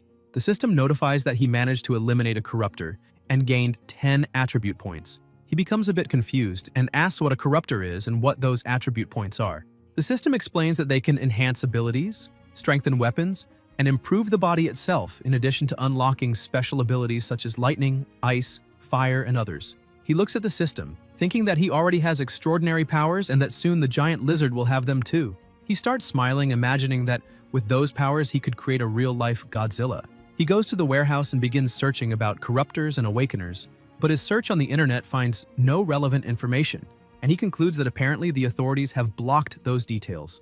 Still, he thinks it is fine because he is still too weak, and when he becomes stronger, he will explore this world again, maybe after his physique surpasses 10,000 points. Suddenly, the system appears asking him to choose an element to enhance: wind, fire, water, earth, lightning, light, or darkness. His current physique is insufficient, allowing him to strengthen only one basic element, so he quickly chooses lightning. The system notifies that attribute points were used to enhance his extraordinary abilities, granting lightning mastery and +1 to his mental attribute. He begins to control lightning with his fingers and asks if that is just a cheap version of lightning powers, but accepts it because even lightning mastery has experience points and seems it can be improved with training, which is not bad at all. Currently, his status is Level 1, Physique 465, Mental 57, Mental Control External QI Techniques, Beginner Experience 571 thousandths, QI Sense Beginner Experience 481 thousandths. Abilities: Collapsing Punch, Beginner Experience 26 500ths, Sky Step Intermediate Experience 517 1,000ths, Spring Kick Intermediate Experience 412 1,000ths. Powers: Lightning Mastery, Beginner Experience 10 10,000ths, Attribute Points 0. Clone: Spiked Scaled Lizard evolved twice, already a mature beast, goal to become a Beast Lord, evolution value 3,195 thousandths. Clone abilities: Observation Hockey, Armament Hockey. Talents: Affinity with water and lightning mastery. At the bottom of the sea, the lizard was already using its lightning power to eliminate its prey. The protagonist thinks it is another mutant sea beast as terrifying as the giant spider from last time. With that prey, the lizard gains 980 evolution points, and the protagonist concludes that so far, The giant lizard has lightning mastery and is already stronger than him. Meanwhile, at the city airport, the deputy chief was waiting for someone. He approaches and asks if those two are agents from the Department of Special Affairs. He introduces himself as Guan and says he was assigned to receive them. The man shakes his hand and introduces himself as Huang Junfeng, thanking in advance for their cooperation. The man in white says his name is Nangong Jian, chief investigator of case 907, and asks to see the body. They proceed to the morgue where Guan presents the corpse, explaining that this person died the night before and was the only body found, and that in the past 4 days, 4 people mysteriously died each night. Junfeng begins using his powers to analyze and senses Yin Xiao's aura. However, Jian notices that the aura is fading, which means she is dead. His partner gets confused, asking how the person who did that also died. Meanwhile, in the warehouse, the protagonist kept training, thinking that his power had grown too fast and he was not managing to control it, so he does not dare visit Ning's house because he fears breaking her couch just by sitting. He remembers giving her a ride when she invited him for tea, but he said he couldn't because he had other plans for that afternoon. Furthermore, he thinks he cannot get too close to her since he might accidentally crush her bones. The next day, a seller was showing house number 88. He says the main building has 560 square meters, with a front garden of 70 square meters, plus a backyard of 200 square meters and a billiard room of 80 square meters. He emphasizes that the last buyer, the current owner, paid in full including furniture worth over 1 million, and that the total price is 34 million. Chen Chu says that for 25 million he will buy it now. However, he suddenly receives a call for help on the phone, saying there is a monster. Somewhere else on top of a building, Junfeng and Jian were observing. Junfeng comments that no unusual activity has occurred since last night, and that it shows the corruptor is really dead, but he finds everything very strange, because that being was in a semi-ethereal state, and a being like that is not something normal people can handle. He asks the captain if they should stay and investigate, since they could take the opportunity to get to know a bit of the city's commotion. Jian tells him to use his free time to train, otherwise when the apocalypse comes, he will just become cannon fodder. Junfeng doesn't believe the apocalypse is close. The captain says the professor predicts the next spatial fluctuation will be 10 times stronger than 20 years ago, and that the most urgent matter is to increase their capabilities in every aspect in anticipation of that day, because only then will they be able to repay the country for having raised them. Over time, at the bottom of the sea, the lizard was searching again. The protagonist sees more gold and stops, realizing he finally found something valuable, but moving too much sand ended up breaking a lot of porcelain, and that is his fault. He starts checking the value and realizes he struck gold, because a single piece from that dynasty is worth at least a few million, maybe tens of millions. He takes a deep breath, saying it's a shame that his careless agitation destroyed so many things, since it could have been worth more than 100 million. Suddenly he hears shouting. The waitress was asking what that guy tried to take, but the man yells back asking what she's talking about, questioning what she thinks she saw and saying she can't accuse him like that. He declares that since he's being accused of taking something, then he might as well actually take something. Another customer at the table asks how he can be so shameless since he clearly saw everything. The waitress begins to back away, afraid of the situation. The man shouts back at the customer, saying it doesn't matter whether he saw anything or not, because if he doesn't like it, he should try to do something about it. The protagonist stands up, saying this is interesting because he has never met someone as arrogant as that guy. The man keeps acting arrogantly, saying he has just met him, and if he isn't happy with the outcome, then he should try to hit him. Chen Chu starts walking toward him, and the man keeps acting arrogant, asking if he's really going to try something, since he is just another bloodthirsty youngster who only knows how to talk. The protagonist asks the shopkeeper if there are surveillance cameras there. She understands exactly what he meant and goes to the outlet, pulling the plug and saying that, unfortunately, the cameras are broken. The protagonist smiles and, with a single slap, knocks the man out, commenting that nowadays someone actually enjoying getting beaten is ridiculous. Back at his warehouse, the system reports that his thunder control experience increased by another 10 points, and his mental strength rose by 1 point. Lying on the sofa playing with electricity, he thinks that human life barely reaches a century and is just the blink of an eye in a star's life, and that one day he will break the boundary between life and death. The next day, Chen Chu meets Leng Yue and asks her to find some time to study accounting books because she will take care of the company's finances when the time comes, and for that she will receive double. She is surprised but happy at the same time and agrees. He turns to get into the car and she asks where he is going. He smiles, saying he needs to sell some things. Shortly after, they arrive at a shop and a man introduces himself, saying his surname is Gao, and he is the owner of that antique shop. Chen Chu asks if he can help estimate the value of that plate. The shop owner invites them to discuss it in a more private place. As soon as they go upstairs, the protagonist shows the plate inside the briefcase.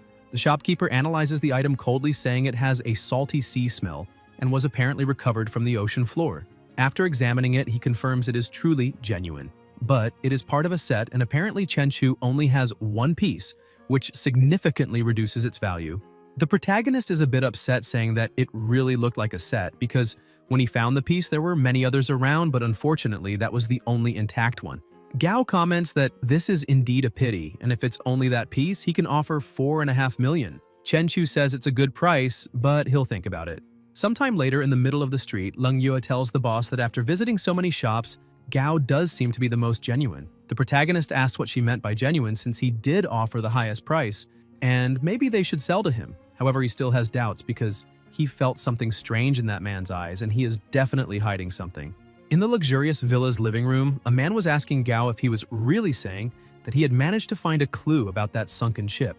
Gao shows the plate he bought from the protagonist, saying that this porcelain has the official seal they had been looking for, and emphasizes that it was sold to him by a young man, clearly someone who must know something more. His boss tells Gao to send all the information to Fox because within half an hour at most he wants to know everything about that person. A few minutes later they receive the information, and Gao says that the protagonist is just an ordinary college student who suddenly spent almost 3 million to buy a luxury car and even traveled abroad together with Li Tianrui. He asks his boss if they should keep doing business with those people who are supporting this kid, and Du Hong starts smiling, wondering what Gao is even talking about. Lying in his bed, Chenchu remembers that Gao had asked him to fill out that form because they needed his information for future transfers or auctions. He thinks that the negotiation that day went really well. However, he still can't shake the feeling that Boss Gao is hiding something, but he hopes nothing strange happens. The next day, inside the elevator, the protagonist keeps feeling weird. He thinks last night was actually peaceful, and maybe he's just overthinking it, so it's probably better to forget about it and head straight to school to check things out. After absorbing that sea python, his strength, muscle density, and everything else had reached 50 to 60 times that of a normal person, and maybe now he could even withstand bullets. As soon as the elevator arrives on the floor, a man was outside. Chenchu steps out of the elevator and is immediately intercepted.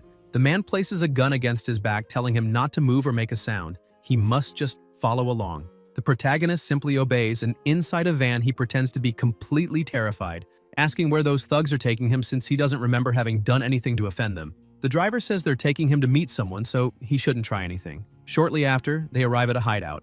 One of the lackeys tells his boss they managed to bring the boy. The boss, with a scratch on his face and irritated, says he'd like to see what kind of person made him wait all night. The protagonist smiles and asks if it's just them. The people who had kidnapped him start to get scared because that kid was completely terrified before and suddenly became calm. And what was even stranger was that his calmness was unsettling. The boss realizes something is wrong and shouts for everyone to grab their guns immediately. Chenchu uses his speed and with one strike knocks out the thug who was armed beside him. He grabs the gun in his hand, and their boss tells the protagonist to lower the gun. One of the ones pointing a gun asks if he's not listening since he was already told to lower it. The boss starts to smile, even though a bit nervous, and tells Chenchu that he only has one gun while he has two. And besides, the gun the protagonist is holding only has one bullet, so he has no choice because he's surrounded. Chenchu looks at them and questions if they still haven't understood, saying that he's not the one trapped with them, they're the ones trapped with him. He tells the boss to say who's behind all this, because if they're honest, he'll end this quickly. The thugs still think it's just a bluff, but the protagonist, without hesitation, shoots the boss right in the middle of the forehead. The thugs scream, saying that now he's out of bullets and they need to catch him. They start shooting. Chenchu throws the gun away and starts releasing his aura, catching the bullet with his hand. The thugs begin to tremble in fear, asking what that thing is, because that guy was truly a monster. And the protagonist keeps laughing and asking if now they think he's strong, because not long ago things were quite different. The sound of the punches echoed throughout the hideout. After wiping out almost all of them and leaving only one of the thugs, the protagonist approaches and tells him to say at once who sent them there. Trembling with fear, the man says it was the director of the Longhua group, named Du Hong. He is also the owner of that store on Guan Street and lives at Guanshan Villa No. 3. The protagonist takes the boss's phone and calls Hong, saying his name is Chenchu and that they will see each other tonight. He hangs up the phone. Gao gets irritated, asking if the protagonist really asked for 20 million, because that's too greedy. The boss tells him to get ready because that amount is worth dozens of lives, and he would like to see if the protagonist can really take it for himself. At night, a car was driving down the road while right beside it the protagonist was running like a lightning bolt. He thinks his speed has reached 120 meters per second, which totals 432 kilometers per hour. Meanwhile, inside Du Hong's mansion, armed guards were scattered everywhere and the entire house was lit up. Inside the office, along with a bunch of other guards, were Hong and Gao. Gao asks his boss if he thinks that kid got scared because he single-handedly defeated 7 armed men and clearly has something more than what he appears to. Hong keeps acting superior and says that he has about a dozen gunmen and several dozen loyal subordinates, and that this is the time to put them to work. Suddenly, all the lights in the house go out, leaving the gunmen alarmed. The guards say they activated the backup power, however the security camera at the front gate is broken, and the front door was also forced open. This only proves how fast the intruder is. Hong starts getting scared and punches the table, saying they need to shoot at anyone who steps in there, no matter who it is. Meanwhile, outside the door, the protagonist had already taken down countless gunmen. He knocks on the door and everyone keeps aiming. The moment he opens it, the boss shouts for them to shoot.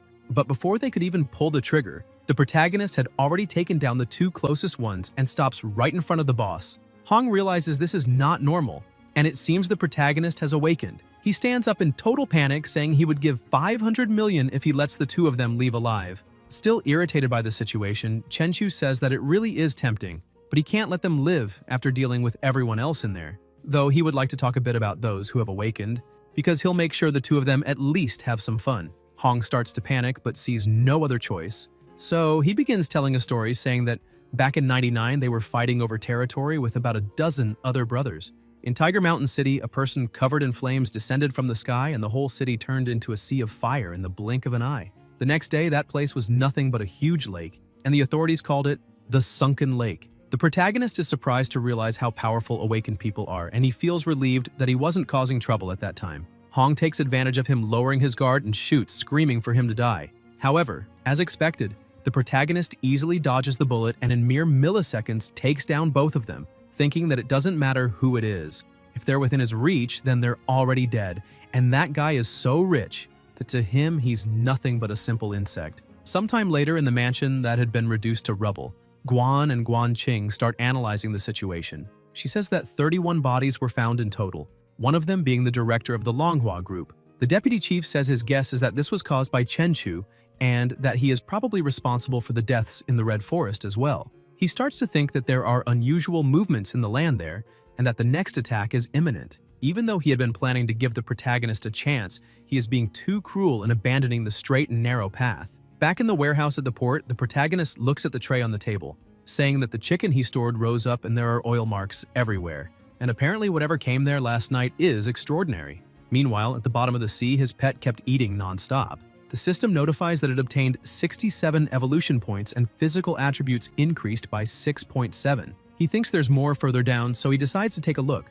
1,200 meters below the surface, he finds an active volcano, but realizes that the pressure is becoming a bit hard to withstand. Still in the warehouse, Chen Chu notices someone walking around carrying a bag of chicken. He thinks that person can't run, so he decides to attack, causing a huge explosion. But as the dust begins to settle, he realizes there's nothing there, and that the person simply vanished. He starts wondering what kind of power that is.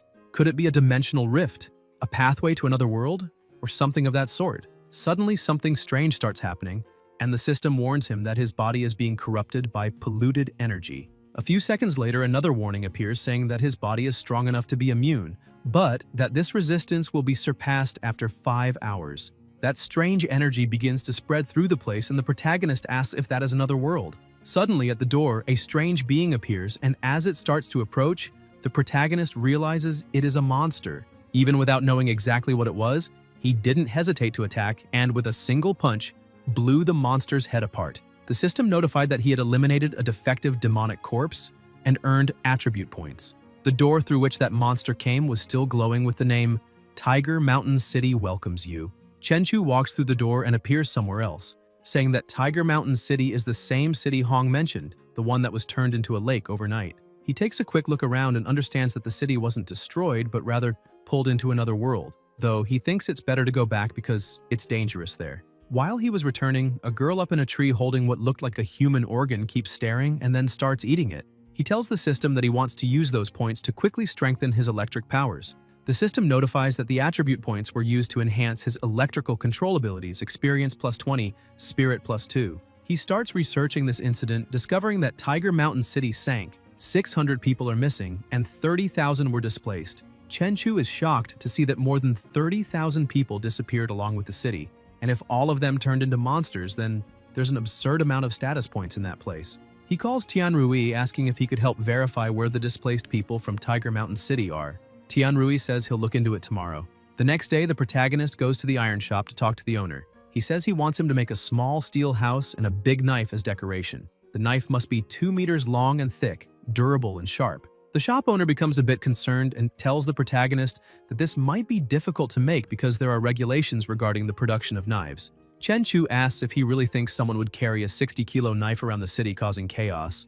With nothing else to say, the owner just starts laughing. Chen Chu begins to think that demonic corpses are strange beings, and he might end up infected by them. Besides a knife and a metal house, he could also use some armor. At the Hyacian Hotel, the information received says that there are many conflicting reports about the survivors of Tiger Mountain City. The authorities claim the matter is resolved, and even after investigating, they couldn't find anything. Inside his car, the protagonist says this was already expected. More than 30,000 people were also buried at the bottom of the sea. He sees that it wasn't a bad day of work, since he managed to collect more than 40 of them that day, and he only needs 300 more evolution points to evolve for the third time. Later that day, in another house, the agent introduces a woman saying that she is the owner of the house, Miss Lin Chinj. She says that apparently Chenchu has a great eye. The protagonist says that all the money is right there, and they can start after she checks if everything is in order. Chinj is impressed when she sees that he brought 20 million in cash. Deep under the sea, the pet kept eating non-stop. The system notifies that it gained 29 evolution points and reached the maximum score possible for this phase, asking if it wants to evolve. The lizard was 1,400 meters below the surface, and he says yes. Both begin evolving at the same time, and he thinks he can hear ants moving food 100 meters away. 300 meters away, a security guard on patrol complaining about life. His strength and speed doubled, and he remains just as agile as ever. Now he has reached Earth level, his constitution has hit 1,000, and his spirit 200. The system notifies that he has gained water affinity talent and electric fire spit, along with electrical control. He thinks he gained the electric fire spit ability because he ate all those mutant tiger-headed fish. He thinks that now his pet is a total of 40 meters long, and at this point, it's not just a giant lizard, but Godzilla itself. It fires its electric fire, and he thinks that even though it's reasonably strong, it is still weak internally, and its electric fire has only average power. For now, nothing changes, until he notices another huge monster a bit deeper. The monster tries to attack, but he manages to defend himself, thinking it's quite strong and that when he eats that monster, he'll probably be able to bite a warship in half. Using only the strength of his limbs, he rips open the opponent's mouth, thinking it's just too strong. After eating the entire monster, he thinks that tiger-headed fish gave him over 2,000 evolution points and a lot of burning energy. He keeps swimming around the place because that cave must have been the territory of that enormous tiger-headed fish. While looking around the place, he sees something terrifying. An iron bar was lodged into a monster's skull, and he thinks it's horrifying, giving off a feeling of fear he can't even describe. And it also seems like there's something inside the head because the energy in his body is boiling. The system warns that he has discovered an ancestral factor and asks if he wants to absorb it immediately. The protagonist says yes, and the pet's body becomes surrounded by dense energy. The system says he has absorbed an ancestral factor and is now undergoing an extraordinary evolution, having obtained the power of an ancestral beast, Kikch's Crimson Flame, currently absorbing Crimson Flame energy. Crimson Flame plus 10 points. He decides to test his new ability, and upon using it causes a massive explosion meters away. He becomes impressed with his own power because that demonstration of strength was terrifying. A simple burst of energy, and that island vanished completely. A little later in the warehouse, the protagonist is fully equipped. The sword he is holding weighs a total of 120 kilos, and it's the perfect weight for him. So he names it the Celestial Sword. The armor he is wearing is made of titanium alloy, and it's not bad either since it's quite useful, and once he evolves further, he will be able to detect other beings. When he opens the door, he is surprised because he didn't expect his first opponent to be just a little girl. He starts questioning if she is one of the Tiger Mountain City survivors with special powers, because if so, she is also a monster. He goes in and notices there are many other monsters, and apparently the city gets livelier at night. Without hesitation, he begins his attacks. The system says he eliminated a demon corpse and gained 5 attribute points, and he asked to strengthen his weapon, the Celestial Sword. The system asks which aspect he would like to enhance: durability, sharpness, armor-piercing capability, damage against monsters, elemental enhancement wind, fire, lightning, electricity, or light. And Chenchu asked to put 3 points into durability and 2 into sharpness. He keeps attacking the monsters, destroying all those coming his way, and begins releasing energy saying that they're fast but not fast enough. The system notifies again saying that he defeated a second-level demon and earned 10 attribute points. His armor was enhanced by 15 points, and he acquired a first-level shock deflection ability. He tells it to put 5 points to increase the armor's resistance and 5 points to improve the sword's cutting power. He notices something moving near him, and when he looks to the side, he sees a strange slime moving quickly. He attacks and destroys everything with ease. The system keeps notifying him that he killed a violent second-level demon and gained 12 attribute points, eliminated a 4-armed second-level demon and gained 10 attribute points, and killed a snake-like second-level demon and gained 10 attribute points. Suddenly, an even bigger and stronger monster appears beside him preparing an attack. He thinks this is important. There's no way he earned all those points for nothing. The monster attacks, causing a huge impact in the area, and the protagonist dodges at the very last second. He thinks that monster is basically as strong as he is, but it's far too slow and that fight won't even be fun. He begins attacking and with just a few blows manages to eliminate the monster. The system says he killed a 5th-level armored demon and gained 100 attribute points and also discovered the demonic armor element. Now he can use 10 attribute points to absorb it. Chenchu thinks it makes sense that the monster was truly strong since it was 5th level, and now he understands why he needed to hit it more than 10 times to take it down. But this also shows he still lacks a fatal strike strong enough to eliminate monsters with a single move. Suddenly, he hears a voice telling him to run, and as he approaches, he realizes it's the girl who stole his chicken, the same girl who told him to run before, and she doesn't seem to intend to attack him. He gets closer and gently touches her head, asking if she is Shixi, and introduces himself saying his name is Chenchu, and emphasizes that from now on she'll be his little sister and he'll take care of her. The protagonist calls her over saying he'll take her back to the city and buy her new, beautiful clothes. Sometime later in the city, the two are inside the car and Chenchu asks if she knows what that dark lake is in the flooded area. She says it's the Black Tide, but she doesn't know what's in there, only that it's dangerous.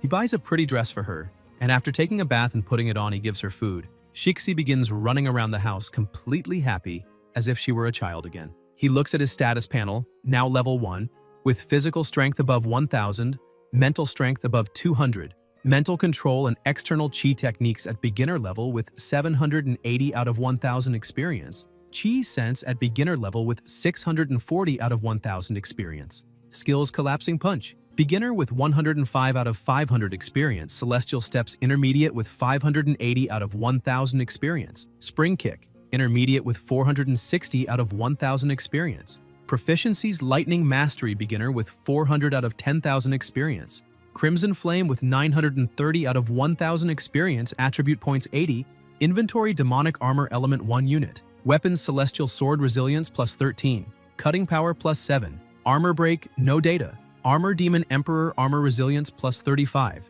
shock deflection specialty at first level, lizard clone with scaled spines evolved 3 times, a beastly home with ancient origins, evolution value 2,420 out of 10,000. Chenchu thinks that when he was fighting, he was fully covered, which suppressed his crimson flame and allowed him to unleash an explosive force capable of guaranteeing certain death. And since he still has 80 attribute points, it might be better to use them to strengthen his armor. He believes he has just surpassed the intermediate level and is at least 3 times stronger now, and Shixi watches impressed by the protagonist's aura. Meanwhile, at the university, a group of people were sitting, and one of the students says the place they are training in seems to be at least lieutenant level. The blonde asks if he's referring to a second lieutenant, and the girl questions if he means they ended up attracting the attention of some secret department. Suddenly, someone else walks into the room saying, "That's exactly it. A special department has been created in the city, and as soon as training ends, the successful participants will become lieutenants. However, there will be many dangers." He asks whether the group wants to quit or join, and everyone chooses to join. Back at the warehouse, the protagonist was still training. He says that his external covering makes the power of the crimson flame concentrate inside him and then explode outward with everything.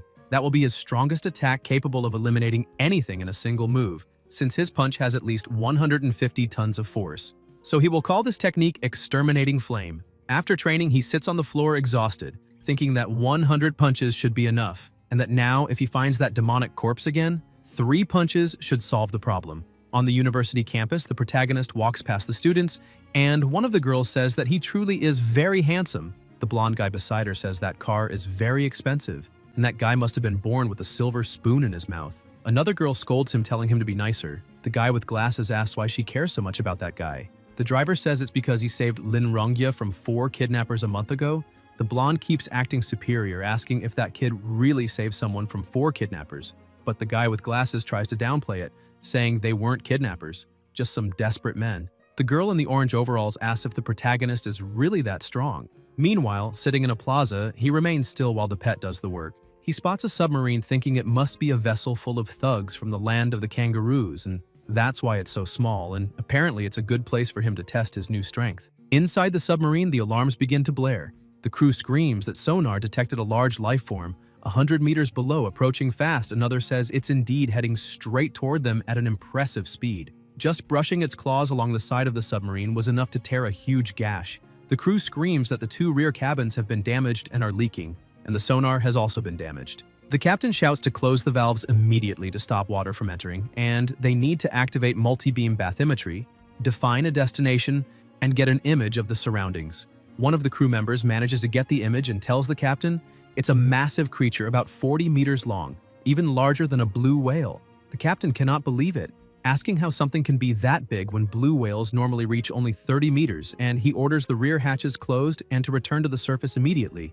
But the crewman says the water intake is severe and still causing damage. With no other options, the captain orders them to fire the torpedoes, push the turbines to maximum power, and head to the surface as fast as possible.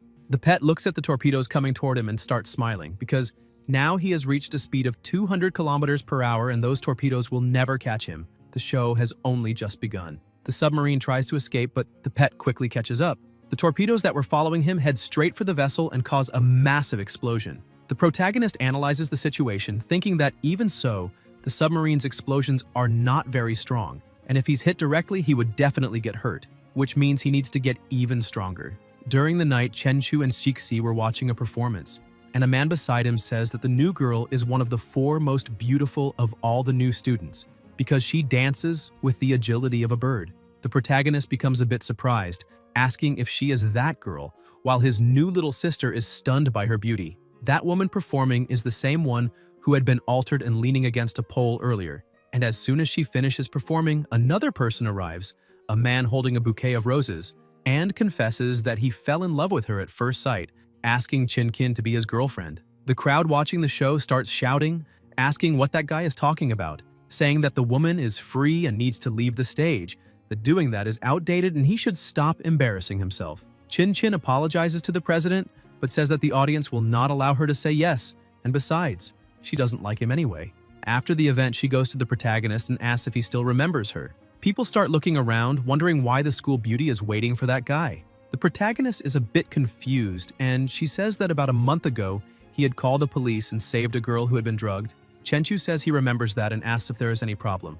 Embarrassed, she keeps staring at him, trying to speak, but her shyness won't let her. The protagonist turns away and says that if there's nothing to be said, then he will leave. Shixi looks at that woman and doesn't like her very much. She looks at the protagonist's car and says that it costs at least 2 million, and on top of that, he's wearing Gucci shoes worth at least 30,000, which only shows he looks like someone born into wealth, unlike that guy Wei Xian. Sometime later, back in Tiger Mountain City, Chenchu says that according to what his little sister said, the dark tide is coming, and he needs to find a cave, because everything in that land will vanish, and that cave has 30 meters of depth and 4 or 5 meters in height, so it will serve. He defeats 2 more opponents, and the system says he eliminated a second-level mutant Bone Lance demon corpse and gained 20 attribute points, and also eliminated a 3rd-level mutant flaming demon corpse and gained 20 attribute points. He is surprised to see that a demon corpse managed to evolve fire control power and even got a little hot.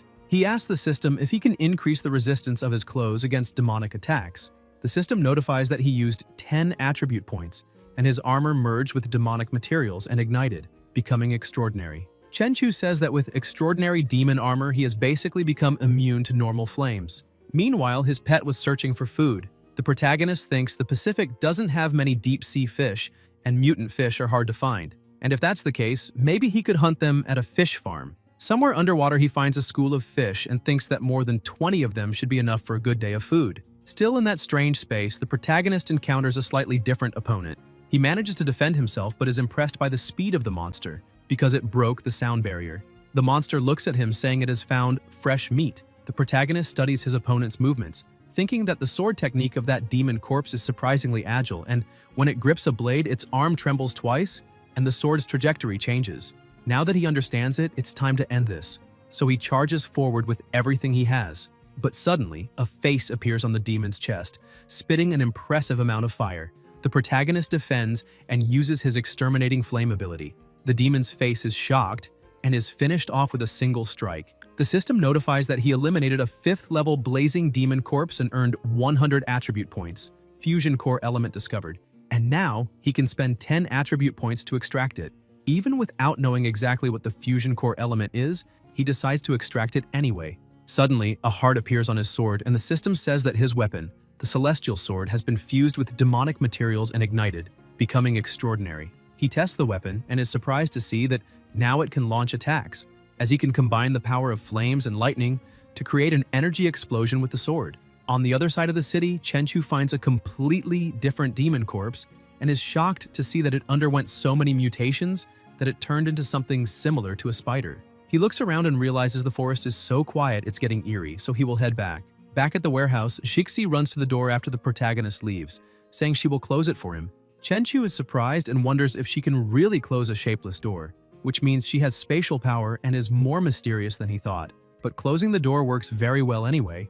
At least this way, the remaining demons won't leave while he's not there. The system says it has detected that the protagonist can increase his storage space and that with 10 attribute points, he gains 1 square meter. The system asks if he wants to do it, and he says yes. He says that's exactly what he needed, because he was about to start complaining that carrying that sword was getting inconvenient, and having a storage space is everything he wanted. In the deep sea, the pet had already appeared about 5 to 6 meters in just 3 hours, and gained 500 evolution points, and farm-raised fish taste very good as expected. On the surface, aboard a boat, a man calls his companion Shan Tianjun and uses a torch to shine a light on the water, asking what happened to that tuna.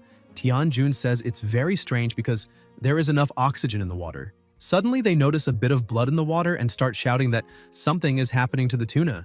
But a second later, the boat is completely destroyed with just 1 strike from the pet, throwing both men far away. Inside his house, Chenchu says he still has more than 100 attribute points left, so he should level everything up. The system says it used 40 attribute points and strengthened his chi sense, experience plus 400, reaching intermediate level, and then used 60 attribute points and strengthened the spring kick, experience plus 600, reaching moonstep. He jumps, testing his 2 abilities, and realizes his chi perception increased from 100 meters to 500 meters, and that moonstep allows him to stay in the air for a moment. Sometime later, while brushing his sister's hair, he is watching the news.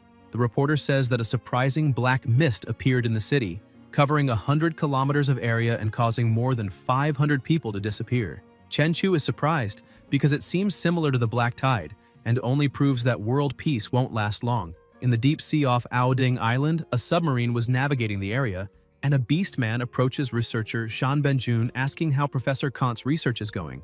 Benjun says he recovered a special substance from the body of the giant beast and even discovered the method by which the beast heals. The beast man asks if it is an extraordinary substance because if that is true, then they can now create extraordinary humans. The researcher says that besides that, they will also be able to control even the greatest beasts. The submarine finally reaches its destination. They disembark, and 2 people carry a box saying they have brought the mini nuclear power plant to that place. He says that is very good because it is almost reaching its target. In the middle of the ice, a gigantic dragon with a blade stuck in its chest was trapped. A man says the facility is complete and the nuclear power source has been connected. An old man says that the nuclear energy managed to enter the beast's body and it recovered. And also, it is intelligent enough to know that the metal collar will kill it, and now it must follow instructions. Benjin tells Professor Kant that he is even smarter than Einstein. The beast begins to move and the professor shouts that it finally worked and that the monster will awaken soon. The protagonist's pet was watching all of this and thinks those people are trying to resurrect a giant beast and therefore must die. So he stomps the ground hard, causing a collapse. Everyone panics, saying another giant monster is there and they must block it immediately or they will all die. The professor gives the order to fire and calls Benjin to run to the submarine. The guards start using everything they have, shooting and even throwing grenades. While the professor ran as fast as he could, none of it had any effect. The monster kept moving to attack them. The guards say it can't be real because Even armor-piercing 24mm rounds and an explosive bullet didn't work. Another guard says those weapons are used in civil wars. The pet wonders if this is really all humans are capable of, then uses its ultrasonic roar ability, unleashing its crimson flame and wiping out all the soldiers around. The professor and Benjin try to escape in the submarine, but the pet spots them and launches another attack, destroying the submarine. Suddenly, the giant beast that was imprisoned awakens. The pet observes this and thinks that they really did manage to resurrect that creature, and its aura is terrifying. The protagonist thinks his pet only needs to keep its distance and kill it using electrical attacks. He strikes the giant beast, which begins screaming that it has just woken up and isn't strong enough yet, begging him to stop. As soon as he finishes eliminating that giant beast, the system notifies that he just discovered a damaged ancient reason and asks if he wants to absorb it. He says yes. The system continues notifying, telling the protagonist that his clone rested and gained evolution points +5 and physical strength +0.5. He is surprised to see that he can get stronger just by resting. After absorbing the damaged reason, Shixi is eating cake eagerly, saying it's delicious. His phone rings and shows a message. Situ Chanqian asks if he's free tomorrow because she would like to have lunch together. He says yes and tells her he'll pick her up at 11. Inside the teleportation gate, the protagonist is fighting another monster, and while dodging its attacks, he thinks it's incredible. Those blows could probably destroy a tank. Yet again, he wins with just one strike. The system says he eliminated a 4th-level demonic creature and gained 50 attribute points. He's a bit disappointed because he thought it would at least be a 5th-level one. He continues advancing quickly through the area using his probe, finds another nearby monster, and goes straight to attack. When the battle starts, the monster identifies his extraordinary level armor, and he immediately spends the 50 attribute points to strengthen himself. He launches forward and leaps, breaking the ground on his way to the opponent, but when he tries to strike, he cannot reach it, because a protective barrier rises between them. He realizes that energy wall is protecting the enemy, and that he needs a bit more force to break it. Using his Exterminating Flames ability, he manages to pierce the barrier and eliminate the monster. The system says he eliminated a 6th-level demonic creature and earned 200 attribute points. He allocates 100 points to strengthen his external chi and 100 points to enhance Crimson Flame. As he does so, the flames imbued in his sword become even stronger. He says the temperature of his flames rose from 3,000 to 10,000 degrees, and the range of his attacks increased to 30 meters. He strikes a monster that was flying and notices he managed to bring down a dragonfly with a single blow. Now his status has reached Earth level, and his power has surpassed that of extremely strong individuals. Physical above 1,652, mental above 254, external chi techniques intermediate with 6,200 out of 10,000 experience. Chi sense intermediate with 50 out of 10,000 experience. Spring kick advanced with 60 out of 10,000 experience. Proficiencies and powers lightning mastery 400 out of 10,000. Crimson flame 1,930 out of 10,000. Attribute points 280. Inventory 2 cubic meters. Weapons: Celestial Sword Resilience 13, Cutting 7, Armor Break 10, Special Ability Core Conversion, Armor Demon Emperor, Armor Resilience 45, Energy 50, Specialty Shock Deflection Ability 1st level, Clone Lizard of Scaled Spines evolved 3 times, a Beast Lord with Ancient Origins. Evolution value 7,620 out of 10,000. After returning to the warehouse, he says that external chi increases his power, plus he has Exterminating Flame as his fatal strike, Crimson Flames for long-range attacks, Chi Sense for awareness, and several armors and weapons repelling demons. He begins releasing his aura into his hand, saying that now he must train Collapsing Punch, Air Step, and his control over electricity and lightning. The next day in front of the school, some students were on top of the building, asking if that girl beside the car wasn't Situ Chanqian, because apparently even she couldn't resist the charm of a fancy car. Another student asks when the university environment became this bad. Chanqian asks the protagonist what they are going to eat since she will pay, and he says he would like seafood. Shortly after, already inside the restaurant, the protagonist starts ordering food and the girl becomes alarmed, saying that the total has already gone beyond 70,000, as she had only planned for 10,000, and that amount is equal to 3 months of her housing and allowance expenses. With no other choice, she says she only brought 10,000 and asks if he could lend some money, as she will pay later. The protagonist tells her not to worry about it because he already paid the entire bill and all she has to do is enjoy. Looking at him with admiration, she asks if he really opened a seafood company, because that is amazing. She also heard that he hasn't been going to school often and now understands why. Thinking it must be because he is busy working and that entrepreneurs have a special aura, Chen Chu looks at her and says it's not exactly that. The truth is that he hasn't been going to school because he has been busy killing monsters and leveling up, so he hasn't even had time to manage his company. She starts shifting around a bit, confused, asking what killing monsters and leveling up means, and if it's some kind of game. But the food arrives at the table, and she becomes distracted by the size of the crab, losing track of the conversation for a moment. Chenchu stares at the crab while thinking that if the apocalypse really happens, he doesn't know if he will still be able to enjoy such luxury. They go to a luxury store. Qianqian waits in line behind him, thinking the protagonist said he wanted to go shopping after eating, but she didn't expect him to buy at LV, especially after spending 80,000 on a meal. Spending another 20 or 30,000 on clothes after that leaves her in disbelief, since she couldn't afford even one of the buttons on his outfit with her 2,000 per month allowance. Chenchu holds her hand and says they will buy her some clothes now. She becomes shy when he grabs her hand, wondering if he thinks she is easy. After choosing everything they wanted, he says he will take it all and hands the card to the attendant, who is also surprised, thinking he is the same guy from before. The first girl who came with him was already beautiful, but in just 1 month, he managed to find someone even prettier.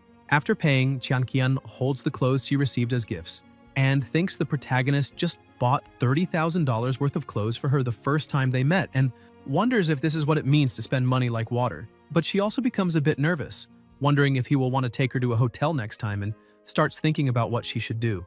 Meanwhile, in a nearby gym, a demon suddenly appears and the protagonist senses it. He turns to her and says he has urgent matters to deal with and that he will send her straight to school. That attitude surprises her, making her think he has no ulterior motives or is taking things slowly. In the end, she thinks she may just be overthinking it.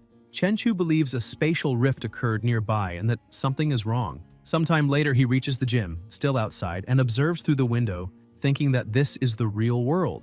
Yet a polluted aura showed up there. He follows the aura into an alley. The demon says that since it has been found, then the one who discovered it must die, and begins to attack. But as expected, the protagonist finishes it with just one kick. The system notifies that he eliminated a low-level polluted monster and gained 5 attribute points. Chenchu feels relieved knowing it was only a polluted being and not a demon like the fungus from last time. Shortly after, Guan arrives at the scene with his students, saying he was planning to use that polluted individual to test his team's hard work, but someone managed to eliminate it first. The girl says that apparently the one who defeated the polluted being is someone extremely powerful who can control fire, and the deputy chief is surprised, asking since when someone who controls flames appeared in the city. Meanwhile, inside his house, the protagonist is watching the news. The reporter says that an immense number of rifts appeared across the world, and unfortunately it seems the apocalypse is approaching. He is shocked, realizing that the apocalypse of 99 years has arrived, because in the last 20 years more than 500,000 citizens died on that battlefield. All those people paid for 20 years of peace with their own blood, and because of that they entered an era that belongs to ordinary individuals. Anyone can become extraordinary. He sent all of that to his grandfather, but he feels it's not enough. If he wants more information about the apocalypse, he will have to turn himself in to the city's special department. Meanwhile, deep in the ocean, a fierce battle was taking place. The pet thinks its opponent can turn seawater into heavy water, but even so, it's useless against him. He quickly moves behind his opponent and pierces through its head with his crimson attack, thinking that once he finishes eating that giant whale, he will certainly gain at least 10,000 evolution points. Meanwhile, at the city department, the group of young people was gathered. The boy with glasses says that the person who eliminated that polluted monster yesterday did very well, definitely stronger than anyone there. The blonde says it must be a flame-controlling power and probably just a normal citizen who awakened, and the girl begins to wonder if it was him, because she couldn't do what he did even if she tried. Guan approaches the group of youth saying that an evolved individual was registered that afternoon and asks if they would like to take a look. The girl immediately shouts yes. The protagonist was already prepared, and as soon as everyone arrives, one of the girls points and says, "That's the guy who drives the luxury car at the school." The girl is shocked seeing it's him, and the deputy chief becomes uneasy realizing it truly is. Guan approaches a machine saying that when someone registers their evolution, it means they must go through a test. It will measure their strength and speed, and the protagonist says he has no problem with that. Lee explains that this is what they use to measure power, and it can display up to 15,000 tons of force, so he can strike with all his power when instructed. The red-haired guy asks Lee how strong he thinks that guy is and how many stars he would be, and Lee emphasizes that the protagonist eliminated a polluted monster last night, so he's stronger than any of them. He would definitely be at least 3 stars. The black-haired girl says she'd rate him 4 stars, but the redhead says that's impossible because that would mean he'd need to land a punch of over 5,000 kilos.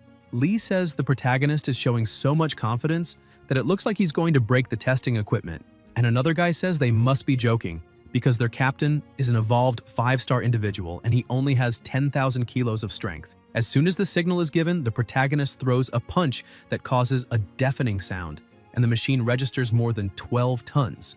People can't believe it, saying that not only is he 5 stars, he is a strong 5-star. Chenchu thinks he tried to control himself, but maybe overdid it a bit. Guan is also impressed, saying the protagonist reached the 5-star standard, and now he can receive 50,000 yuan from the city's special department every month. And if he is also willing to join their team, he will be paid even more and promoted to vice chief, and he would also receive a title. However, the protagonist refuses, saying he is used to walking alone. The chief says he expected that and asks if he was the one who eliminated that polluted monster yesterday night. The protagonist says yes, and Guan asks if he also has the power of flames because his power is truly strong, as good as the awakened individuals he has seen before. And with that talent, he could be accepted by the god of battle Jiang as a disciple if he joined the department. Chenchu thinks that this god of battle is considered the limit of human potential, but he believes he cannot accept this because his giant lizard must remain secret and he has other ways to become strong. He thanks the chief but declines the offer. The department makes an official city announcement, congratulating the first officially registered evolved individual, Chenchu, male, 21 years old, evolution level 5, extraordinary strength, blood-colored flame, currently ranked first among all evolved civilians. People begin commenting on the post amazed, asking if there is really a 5-star evolved, saying it's too overpowered. In other places, the maximum is 3 stars, and that's why City N is the best. Some people are even calling him a god and study at the same school as he does. As soon as Tianrui sees the post, he calls the protagonist asking if he's really a 5-star individual and still ranked first, telling him to take care of him in the future, and the protagonist just laughs. After hanging up, he throws the phone on the table, saying that even classmates he hadn't spoken to in years called to congratulate him, and that he received calls from even more people. He starts laughing, thinking this must be what it feels like to be a god living among humans. Meanwhile, after finishing eating that giant whale, his pet has reached 90 meters in length, and his physical strength increased by 1,800 points, and his power rose from 29 tons to 70 tons. He keeps smiling because with his external covering, he could even withstand a piercing bullet.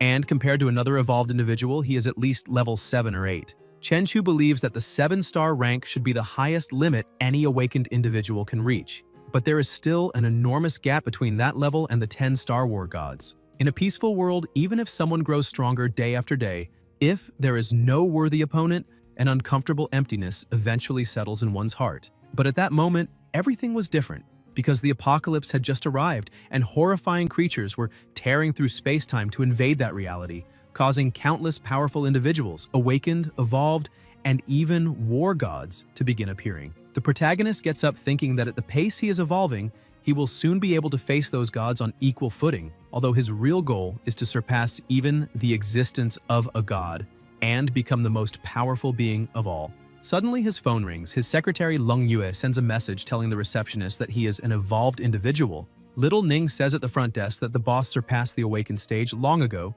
and is now a 5-star individual, one of the best, while Hui Hui from the IT team praises how incredible he is.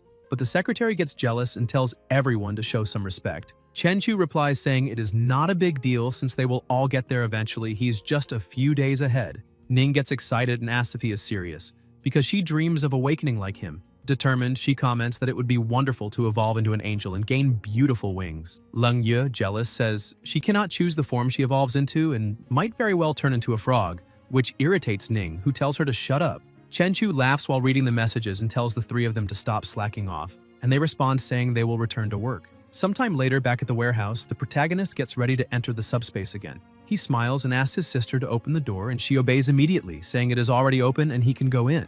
He tells her to stay there without moving because he is going to check the place first. As soon as he crosses the portal, he smells something strong and notices something strange, wondering if that door leads to a new location every time it is opened. He looks back at his sister, thinking that if they want to confirm what lies beyond that passage, Shixi needs to keep it open. But that worries him because if they keep repeating this process, an even more terrifying monster might eventually discover the portal's existence. He remembers the blue-eyed monster that chased him and thinks the creature may have deduced the location of the door where he vanished and might even have sent another monster to follow him. Besides that, every time the portal closes, a new destination appears when it reopens, which means he will have to explore everything from scratch each time. He smiles at the thought that it could be a world completely generated at random, and if that is the case, it is actually not bad. Suddenly, waves of heat begin blowing against Chenchu, and the system warns that the extreme temperatures there would kill most living beings within seconds. But it also informs him that his crimson flames can neutralize the burning effect. The protagonist smiles, saying he got lucky because the hot wind even feels refreshing to him. Moments later, the system warns again that his body is being affected by pollutant substances in that environment, but his immunity can temporarily block these effects for a total of 15 hours. The protagonist is surprised to see he still has 15 hours left, even though he believed that no matter how resistant he was, he would not be able to withstand that pollution entirely.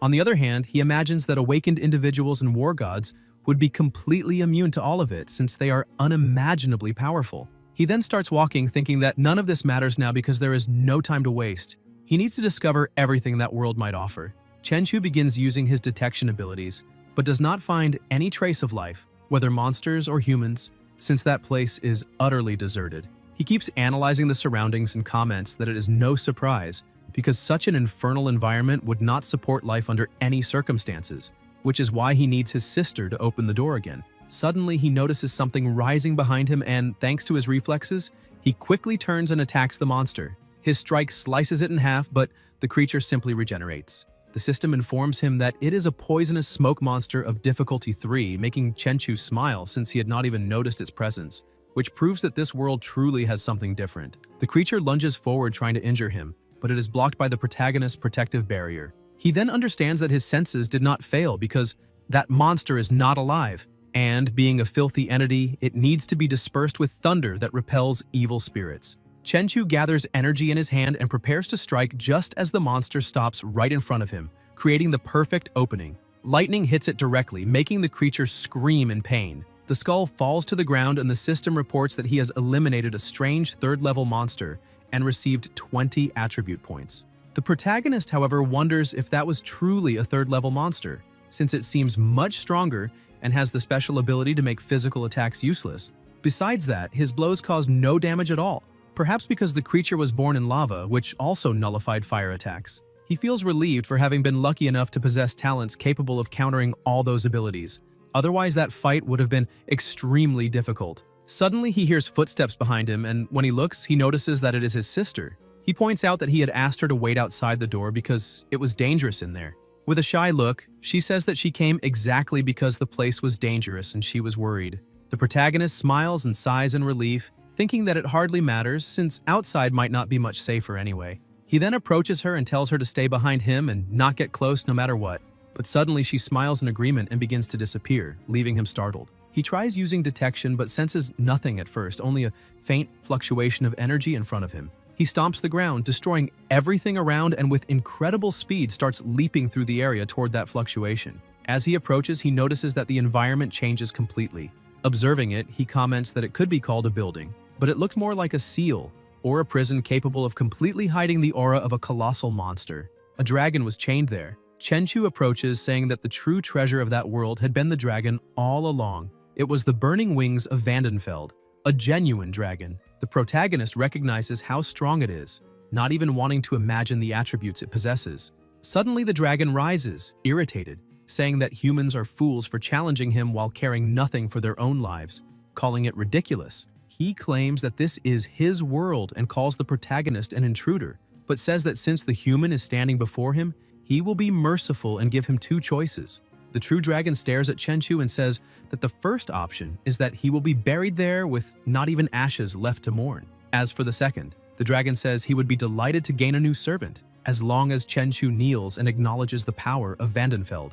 The protagonist smiles, saying he wants nothing from that dragon, but admits he is a bit interested in its bones. Hearing this, the dragon becomes furious and summons several poisonous mist monsters. Chenchu keeps smiling, commenting that he once thought those monsters were impressive, but now sees they are just nonsense, and even asks if turning into those creatures is the fate of anyone who accepts becoming a servant. The dragon orders the monsters to eliminate the intruder and drag his body to the river of lava. Chenchu remains still watching, and as soon as they approach, unleashes his elemental power, destroying them all in the blink of an eye. The dragon asks what happened and whether it is true that his servants vanished instantly. The protagonist laughs and says that on second thought, having a black dragon as a pet sounds interesting. asking the dragon what he thinks about becoming his servant instead. The dragon is deeply offended and charges. Chenchu draws his sword and counterattacks fast enough to wound the creature's neck, making it even angrier. Furious, the dragon yells that he will send him straight to hell and fires a blast of fire that the protagonist blocks with ease, mocking it by asking if that is all. The dragon roars that he will burn him down to nothing and releases another, even denser beam. A hot mist fills the area as he declares that no one in that world has ever endured even a second of his infernal flames. However, in the middle of the haze, Chenchu comments that for a moment he actually thought the dragon was powerful, but now it just seems like a giant hairdryer. Consumed by rage, the dragon prepares to attack again, but the protagonist charges first and kicks it straight in the mouth, causing a colossal explosion. He states that he possesses extraordinary power over fire and still has the protection of a monster emperor's armor, so no one could be better protected than he is against flames, which means he can simply ignore any fire thrown at his body. The black dragon approaches, asking if he is truly immune to fire, finding it curious, and suddenly lunges, trying to bite him while questioning whether he would also be immune to its fangs. However, the dragon cannot hit him. Chenchu jumps, reaches the creature's neck, and as he drives his sword in, activates his lightning and cuts the dragon from end to end until reaching one of the bones. Noticing that he could damage it, he quickly pulls away. Chenchu comments that it is no surprise that the dragon is called Burning Wings, since it can shift into a red form, but he points out that all those charges were useless. He then unleashes the power of his armament, making the aura of a dragon manifest around him as flames wrap his body, explaining that this is a new technique he has just learned called Fire Wings Bloodburst. The true dragon keeps advancing, demanding to know how the protagonist dares to use or steal its powers, but once again fails to land a blow.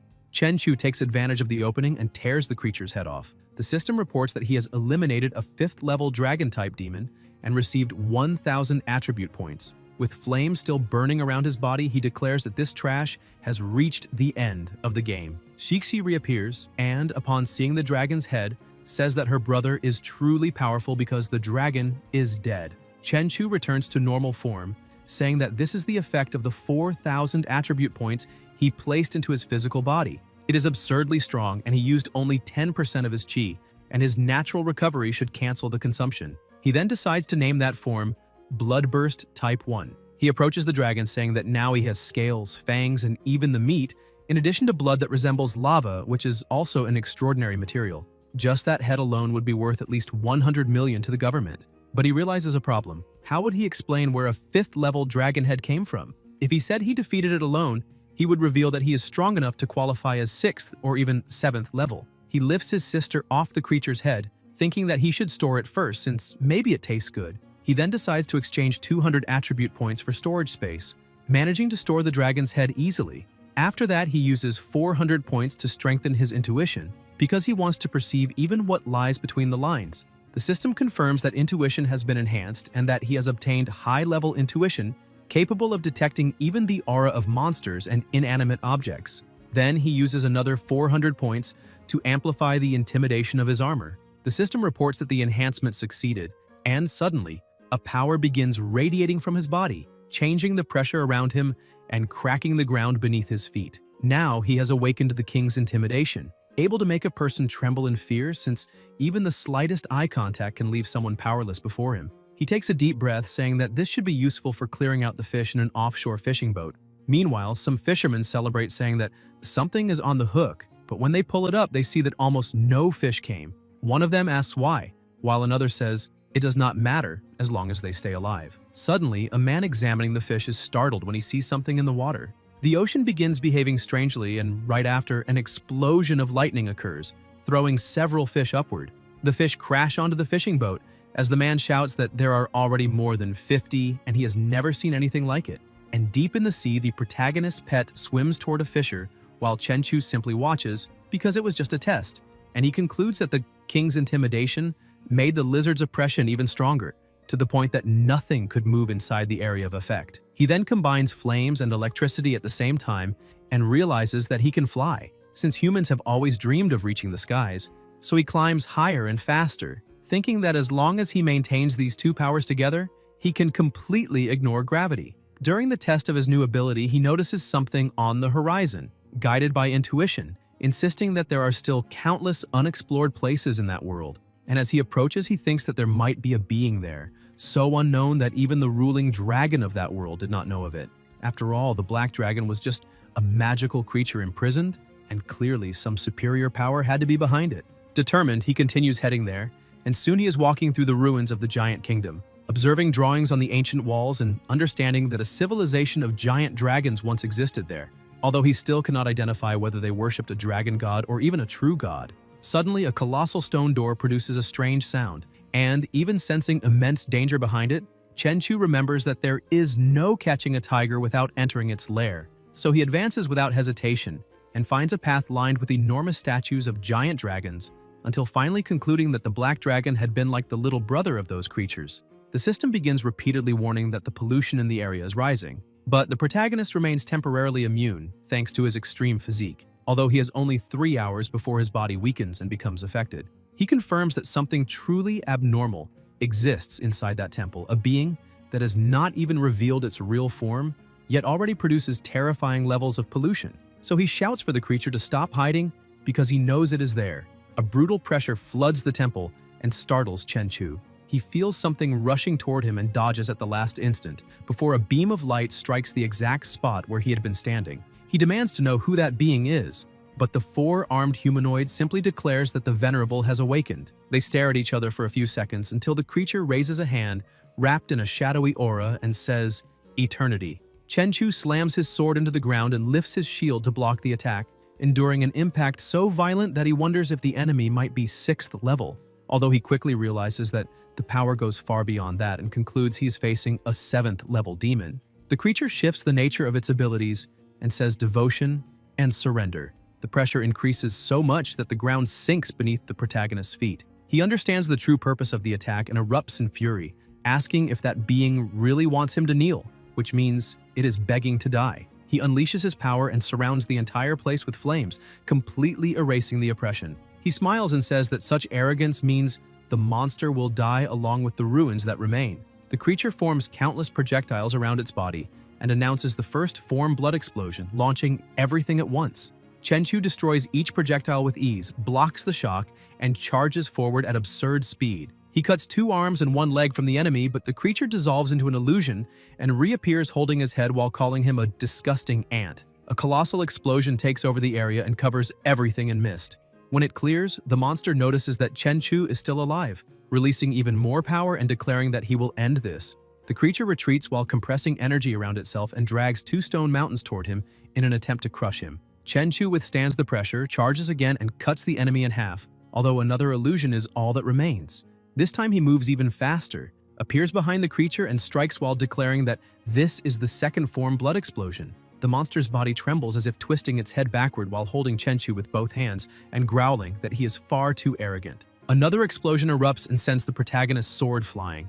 Chenchu says the blade would only slow him down and that he will handle everything with his bare hands, calling the enemy to fight the old way. The 7th level demon creates a barrier around its body, but the protagonist's strength is so overwhelming that the impact produces a deafening boom and throws the creature far away, making it bounce, slide, and crash into everything, until it realizes Chenchu is already in front of it again in the blink of an eye, grabbing its head and smashing it against the ground with a colossal force. A strange mist spreads across the area and the creature's body vanishes, reappearing in the air as it aims at the protagonist and activates its trap. Chenchu tries to react upon hearing its voice, but a new wave of monstrous pressure hits him, and chains erupt from the ground to bind him. The system warns that the dragon sealing formation can absorb the energy of the item it sealed and use it to strengthen itself. The monster says that the more he resists, the harder it will be to escape.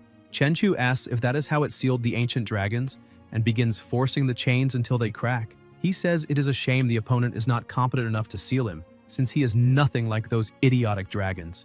Using brute strength alone, he breaks every link and frees himself with ease, ordering the creature to listen carefully to his name, Chenchu. The monster watches in terror as the protagonist activates even more of his blood abilities, cracking the ground with each step until he vanishes and reappears behind the enemy to strike it from behind, throwing it downward and then reappearing in front of it again to launch it skyward. He comments that he watched Naruto and will now open the gates and show how Rock Lee should have handled Gaara. The sequence of blows becomes so violent that the monster cannot react, being hurled across the area again until Chenchu slams it against the ground with brutality, pierces its chest, and rips out its heart, Laughing like a beast, he holds the heart in his palm and declares that this power now belongs to him. Chenchu begins to lose strength when the system notifies him that the Crimson Flame has evolved into glass. Crimson Flame, the lightning has awakened and become Agile Thunderstorm, and that he has also obtained the Dragon Sealing Talisman, capable of sealing beings below 6th level, but the final warning confirms that he has overexerted himself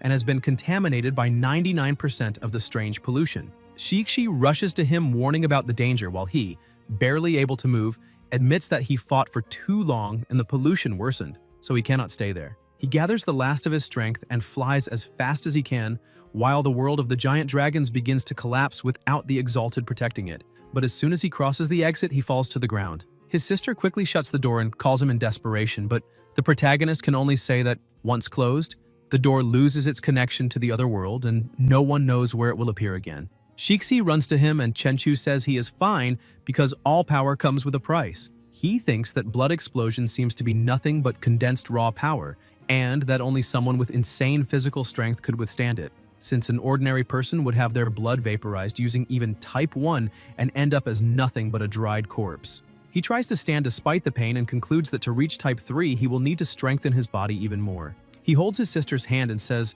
that the teleportation door is closed and they need to find a place to rest. Meanwhile, among the ruins of the palace in the Land of Giants, the fallen monster begins to move its hand, awakening as it sees blood dripping from its chest and releasing a furious roar. At the same time, elsewhere, a man calls for reinforcements and reports that at 35 degrees north and 2,200 meters away, a group of 5th-level polluted monsters has emerged from a fissure. And somewhere, in city, K-humans use all available artillery to contain the horde. The agents on the front line receive word that 6 minutes remain before the second volley of shots. Seth tells everyone to hold the line so the monsters cannot escape. The bald man tells him to relax because the creatures are devouring their own dead and have not moved. When Seth asks for the pollution level, Mark checks the system and reports about 15.5%, concluding that they can last another 8 hours. Seth comments that this is already enough to complete their objective. The bald man prepares for battle, saying that the bodies of 7 5th-level monsters will bring in a good amount of money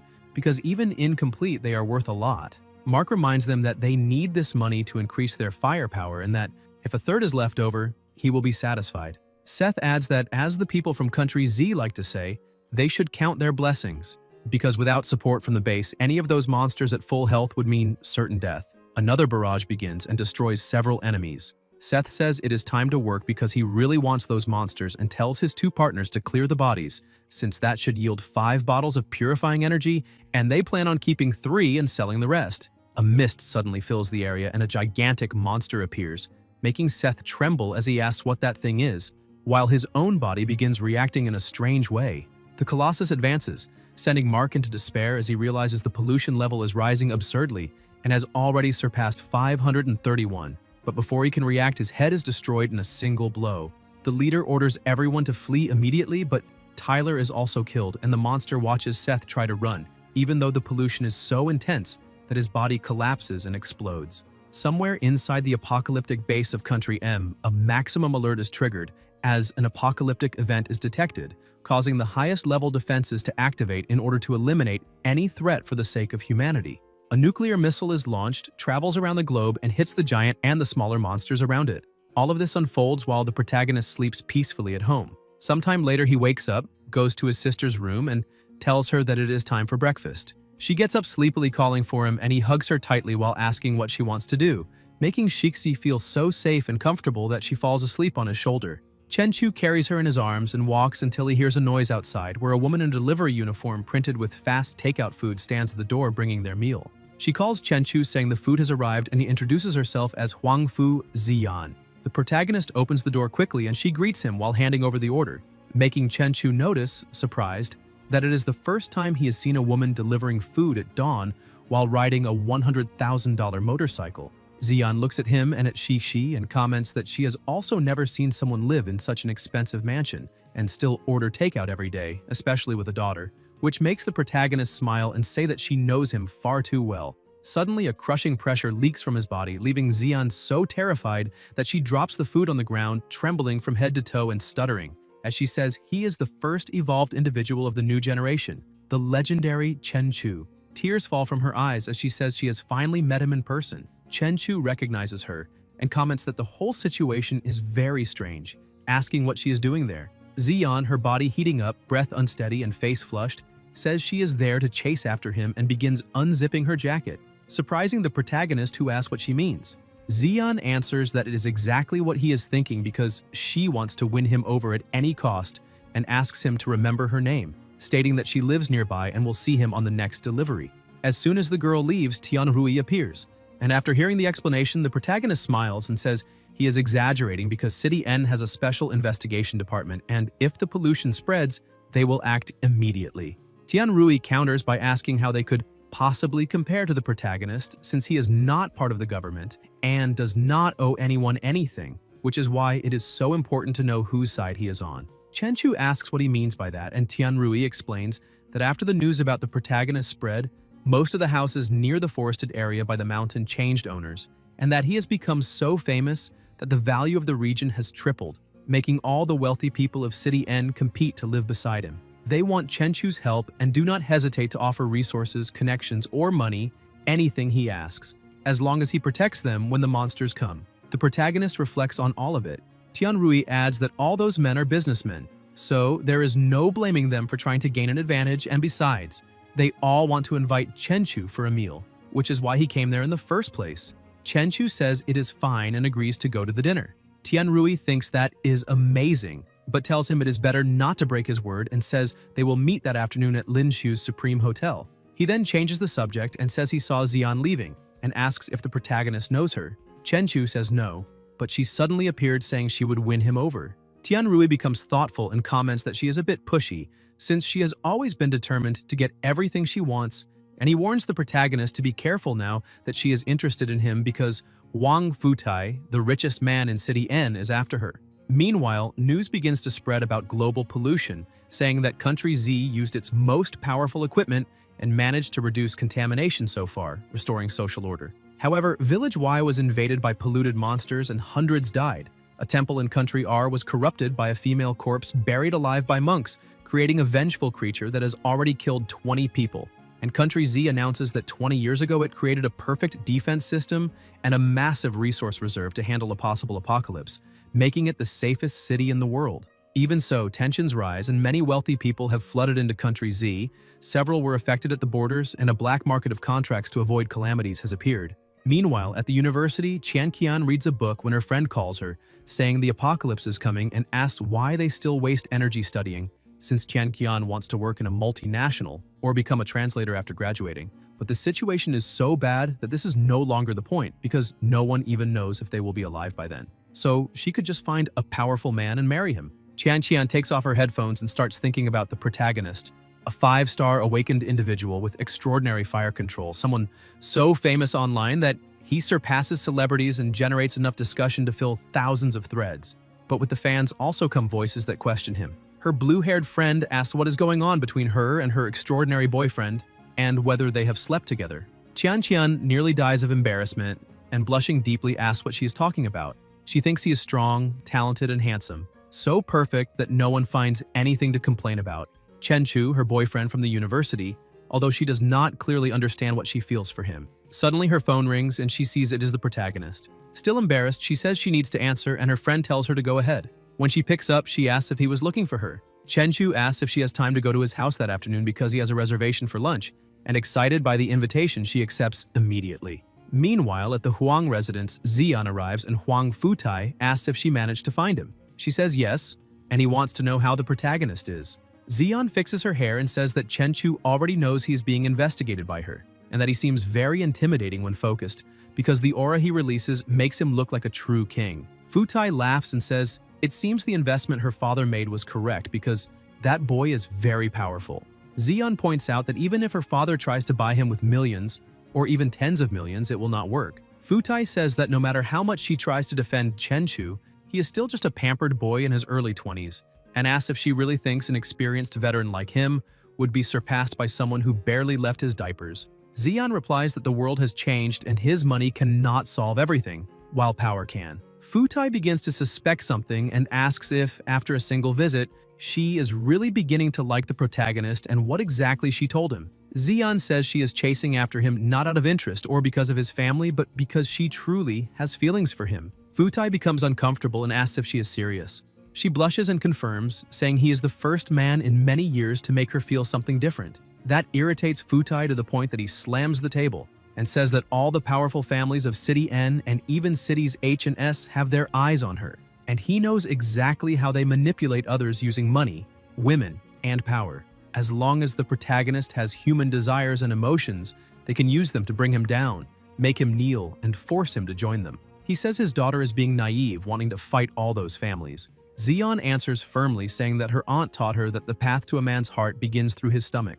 The father agrees but is shocked when he asks if she really plans to learn how to cook, thinking his daughter has lost her mind, and that now, touched by a man, she has even decided to change because of him. After that, he even becomes excited since she is so beautiful and thinks she might really be able to win him over, but Xian reminds him that she swore never to cook again after almost burning the house down several times, so that definitely will not happen. The father asks what she plans to do, and Xian turns around showing the words "fast takeout delivery" on the back of her jacket, explaining that she is delivering food to the protagonist and to him only because she used her father's name to open a delivery company. Futai nearly loses his breath and asks why the Huang's money is being used on a food delivery business. But Xian explains that ever since the small place the protagonist used to rent, through the warehouse by the docks and now the new house, he has always relied on food delivery, even for breakfast. And she managed to get someone to grab his phone and install a delivery app so that every time he orders, she will be the first to know and can deliver it in person. Her father reaches the verge of a heart attack while she says she will soon touch Chenchu's heart with her sincerity. That afternoon at the west gate of the university, the protagonist waits for Qian inside the car and everyone whispers in amazement, saying that is Director Chenchu's car. Qian appears and several women sigh with envy, saying they would be more than satisfied if it were them. Chenchu calls Qian to get in, saying it is time to go. Two boys watch them. The leader says they are trash compared to the protagonist, and his friend says he is letting someone else's ambition get to him, reminding him that everyone evolves and their group will also succeed. The boy grumbles that the protagonist only surpassed 5 stars ahead of them because of luck, and because, according to Chief Guan, their group was chosen among millions in the city while a newcomer like Chenchu just got lucky, and he asks Lunzi if he agrees. Lunzi says yes, that they are as talented as the protagonist, and in the middle of this, he notices a very beautiful girl, making his friend smack him on the head and tell him to stop getting distracted. He says that as long as Chenchu remains arrogant, he will be the only one girls look at, and the most important thing now is for them to become stronger. Lunzi asks if they should tell Rongye what they just saw, because it seems the protagonist is with someone else now. But his friend taps his shoulder saying he knows Lunzi likes Rongye, yet she likes the protagonist, and if Lunzi really wants her, he can challenge Chenchu fairly. Even if he does not win, at least he will be a real man. However, talking behind someone's back is not something a hero would do. Meanwhile, the protagonist keeps driving, and Qian, a little worried, says that in 2 weeks it will be the second apocalypse, and asks if, when many monsters appear and the Special Tasks Department cannot handle them, Chenchu will do something. The protagonist asks why she suddenly brings up a question like that. Qian says many people online are criticizing him and calling him a coward. Chenchu asks if it could be because he chose not to join the Special Tasks Department. Qian says probably yes, because people said he refused to join the department because he does not dare to face the monsters that will appear in 2 weeks. Chenchu says he is the first student in that country to evolve, so of course there will be people who dislike him because the crown of glory is heavy. Qian brings the subject up again, saying that if a monster strong enough to turn the world upside down appears and the Special Tasks Department is short on manpower, then Chenchu cuts her off, saying he will stand on the front lines without hesitating for even a second. He explains that he did not join the Bureau because he did not want to be restricted by bureaucracy, filling out reports before doing anything, which does not fit his lifestyle. Qian is happy thinking that someone she likes would never be a coward. Shortly after, inside the hotel, the two had just arrived. The protagonist enters the room, greets the receptionist, and gives his name. Qian is surprised to see that everyone inside is a billionaire from major companies. As soon as they enter, a man says it is a pleasure to finally meet the protagonist, and that apparently his useless son kept Chenchu informed about the situation. The protagonist says he knows the essentials. The man says they can get straight to the point and introduces himself as Li Chenghong. He continues saying that to ensure safety during the impending apocalypse, they have decided to form a security council and would like to invite the protagonist to be the president. Chenchu asks what this security council is, and Chenghong explains that it was created to protect them the elders, and to ensure that the houses around the hill are not damaged by contaminated monsters. Since they are being protected, it is natural to pay the protagonist a compensation of 100 million per month. Qian is completely shocked to see they were offering such an absurd amount. Chu says that 100 million does not sound bad and that it should indeed be the price, but protecting all the billionaires who live in those houses as an entry fee to the Security Council makes him imagine that Hong can collect money from the more than 30 billionaires who live there. And if it is divided among them, each family only needs to pay 1 million. Not to mention that he does not know how much Hong will make them pay to join, possibly millions or even 100 million. Either way, it seems like an extremely profitable business. Futai, who is present, asks if Chu is saying that the money is not enough. The protagonist says that in times of peace, all those rich people unite, and even if something goes wrong, they fix it quickly with money and act with arrogance, believing they are powerful. But now the apocalypse has dragged everyone off their pedestal, and in an instant, all are equally threatened by polluted monsters, with no difference between a prince and a kid. And that makes those who earned millions their entire lives very unhappy. That is why he understands them very well.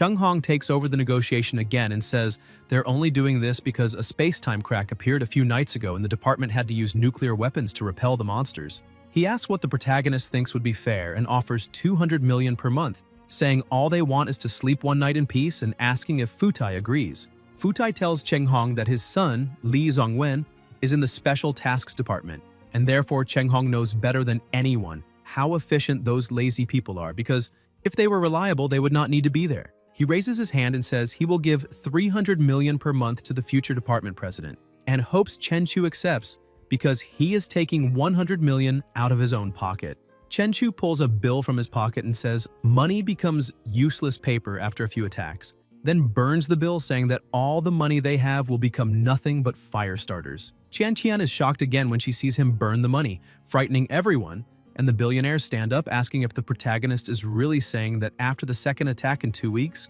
money will become useless. Hong starts checking the news, saying that cannot be true because the authorities said the approaching apocalypse was only a normal level threat. The protagonist asks if he really still cannot see the truth, because in the media reports, only normal individuals and evolved people are being sent to deal with the attacks. Hong begins thinking about it and becomes even more confused. Chu asks him to try guessing why even the Special Tasks Department cannot locate a 4-star awakened individual, since they are busy trying to maintain the 5 apocalypse gates, and reminds him that those gates are not the true battlefield because the officials cannot even take care of themselves, so how do they think they can help anyone? Futai slams the table asking what the protagonist wants them to offer. Chu says he does not want money. He wants a special type of soil produced in Julong, specialized medicine from Baitai, and a special export of Lantian gold. He also wants to see the mountain fortress blueprints in 3 days, and the defenses must be completed in 1 month. Hong asks what mountain fortress plan he's talking about and when the houses became part of a defensive structure, but suddenly he realizes the truth. The houses around the mountain will be the central point and will use the mountain's natural geography to be in an easily defendable area, and even if the entire world faces an apocalyptic event, people there will be able to live for years with air circulation, electricity, wide space, clean water, food, and medicine. Chu says that once they meet his request, he will become the president of the security committee and promises to protect them all. Futai begins applauding and says it is no wonder the protagonist is the strongest person in the country, because he is terrifying both in power and in planning and in foresight. The others begin applauding as well, and Qian looks at him with admiration. As soon as the meeting ends, the businessmen start leaving. Tianrui, who was waiting for the protagonist, says he was truly incredible because he managed to handle all those people. Chu says that everyone will benefit from this, and Tianrui holds a golden card saying that his father owns shares in that hotel, so they can enjoy themselves. He hands the card to the protagonist and says he will not interfere. Chu takes the card, looks at Qian, and says he would like to talk with her because they cannot waste Tianrui's kindness. She becomes embarrassed but agrees. They go up to an exclusive luxury suite, and the protagonist notices that the room blocks all noise and is shielded so signals cannot leave or be intercepted. He removes his suit and looks at Qian. Even though she wants it, she becomes shy and says it might be too fast. But the protagonist approaches, holds her by the waist, and asks her to be his girlfriend. She gives in to the moment, and the protagonist begins gathering energy at his fingertip, thinking that she is only a normal person. So when he controls the energy inside her body, he must be extremely careful, because he is an extraordinary human with a physical stat of 4 to 5,000 points. He touches her chest and begins channeling his energy. She immediately feels intense discomfort, and the energy is so overwhelming that her clothes begin to tear. The protagonist has to be as careful as possible, thinking that a single moment of carelessness could rip her entire body apart. When he finishes, Qian is unconscious and without clothes, so Chenchu places her on the bed and covers her with a sheet. He thinks everything went well and that her body is merging with that energy and slowly changing. There are no signs of pollution or mutation, so he simply needs to wait until tomorrow to see the result. As he pours himself some wine, he thinks about using the dragon seal to take a portion of the monster energy he absorbed and turn it into seeds that, once planted in a normal person, will make them evolve. Even though it is dangerous, he needs to make Qian evolve as well. 1 hour earlier, they had been lying on the bed, and Chenchu had said that each apocalypse wave would only grow stronger, and that in an atmosphere like this, she would not be able to finish college. Qian became worried and asked what she should do if she could not study, since her only option would be to run from the monsters. The protagonist tells her to look within herself for answers and asks if she wants to become an evolved individual. Qian is shocked and asks if he is truly saying that she can evolve because that has always been her greatest dream. Chenchu explains that he can use the dragon seal to crystallize a portion of monster power, and that once her body absorbs the crystal energy, she will become as powerful as an evolved person. But as with all great power, there are great risks. If she cannot control this power, she will fail to evolve and become a monster instead. He looks at her and asks if she is truly willing to take that risk. Qian reflects and, with her head lowered, says that if he is the one doing it, she has no fear, and she also wants to be independent so she can protect her mother and fight by his side, not becoming a burden. Chenchu smiles and says that is an excellent answer, and asks her not to move because it is his first time doing this, and he might place it in the wrong spot. Embarrassed, she admits it is also her first time. When the dust settles, a superhero will rise on stage. He is the embodiment of strength, the fearless protector of this city, the 4-star evolved Tianlong. With his shining metal body, he will tear through the darkness and destroy all threats. Every strike a step toward freedom, every appearance planting fear in evil's heart. A true man never looks back at the explosion behind him because he knows his real battle lies ahead. Cheer for him, applaud him, because every voice gives him strength to advance. And let us witness the legend of Tianlong. The woman says that is the short video they filmed for the city's special task department, and that the profile already has hundreds of thousands of followers on the app. The other one is the 5-star captain of Jinghai City's department. She asks if he does not think it is amazing because those videos went viral and can make millions effortlessly, besides being easy to produce. The protagonist asks if those videos were made with special effects. The woman says not entirely, but emphasizes that the app can activate filters with a single tap, making the movements automatically look even more powerful because all those apps need to help evolved individuals promote themselves so they can gain public trust, which is why they recently signed contracts with many special task offices and evolved individuals. She says the protagonist is a celebrity they would love to sign a contract with, since he is recognized by the world government as the first person of the new generation of evolved individuals. She emphasizes that all he needs to do is show his power, and they will handle the entire promotional package, which will make his popularity explode and ensure he never has trouble finding sponsors. She decides to show some sponsored videos. A nearly naked man sitting inside a cup of instant noodles, claiming that eating that brand would turn someone into a superhero ready to fight the apocalypse. Another video shows a boy running in special sneakers saying that with those shoes they could jump higher than rent prices after the apocalypse. There are even ads promoting supplements for male enhancement. After demonstrating the ads, she says that if the protagonist is willing to start live streaming on that app and become a famous streamer with thousands of fans, they are ready to fulfill any desire he has. Chenchu stands up saying he is not a celebrity and asks who exactly are the fans she keeps talking about. The woman asks if he truly does not know how popular he is. She says that with a face as perfectly handsome as his, millions of female fans would beg to follow him. She adds that if he shows his face in a fan group, he could have any woman he wants. The protagonist stays silent for a moment and apologizes, saying he's not interested, then asks Leng Yue to escort the woman out. The secretary begins pushing Miss Wang toward the exit, but on her way out, she continues shouting that she will pay 100 million per year for the protagonist to do just one advertisement.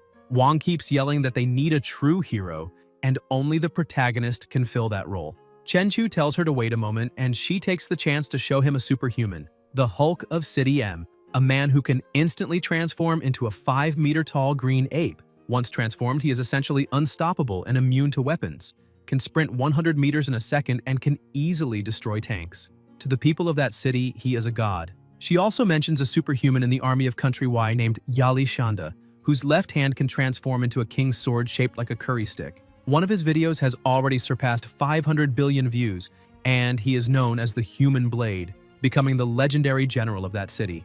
In City D, there is someone who can become flames, and another who can freeze the very air. One person there is a transformer, and in City J, someone can stretch like rubber and jump between buildings.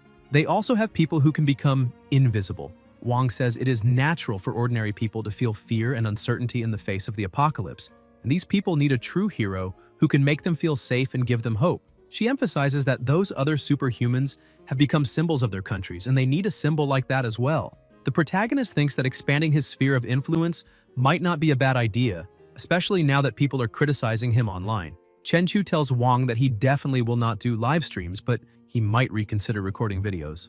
The woman becomes ecstatic and asks if he is serious. After he agrees, they begin recording that night. In the darkness, he becomes the light in despair, the hope. His blade strikes with precision and grace. He moves through the air in a deadly dance. A true hero who fights not for glory, but for every life on Earth. Chen-Chu, the first evolved individual of the new generation, a fearless, legendary, and benevolent protector. In the Special Tasks Department of City N, the entire group watches the video. One of them asks if it is some kind of apocalypse game evolved individuals are playing. The leader says there are so many special effects that it hardly looks real. Lunzi disagrees, saying there are no special effects, it is just a bit exaggerated. Guan analyzes the video and says the protagonist is definitely stronger than 5 stars because he surpassed the awakened stage and seems to be moving further away from that group. In another place, at a sanctuary, a group of people gathers. An old man begins worshipping the great Tengu. The creature emerges from a portal followed by a woman named Izanami. The old man becomes terrified upon seeing her and begins offering his respects as well. Izanami asks the old man if he is truly certain he found the offspring of that ancestral beast. Kneeling, he explains that the giant creature appeared near the maritime zone of City R, but City M discovered it first, and according to international law, the resources of such a creature should belong to all humanity, but the discoverer has priority, so in the end, they will only be allowed to obtain 30% of the resources. Izanami says that international law means nothing if they eliminate the creature first and take control of all its resources, because naturally they will have full authority over distribution. Deep in the ocean, several submarines were navigating while searching for something, and a team of divers from Country M was scanning the area. They find some footprints and realize they are enormous. Then they become shocked when they see that the monster whale's skull is 20 meters long. The radiation system begins showing that the radiation down there is 46 sieverts, and everything indicates that this is the fissure from which the radiation is leaking. Suddenly, one of the divers sees a shadow and asks his teammate if he also saw it, but the other says no. Then the radiation device starts blaring nonstop, and the diver tells everyone to wait because something must be wrong.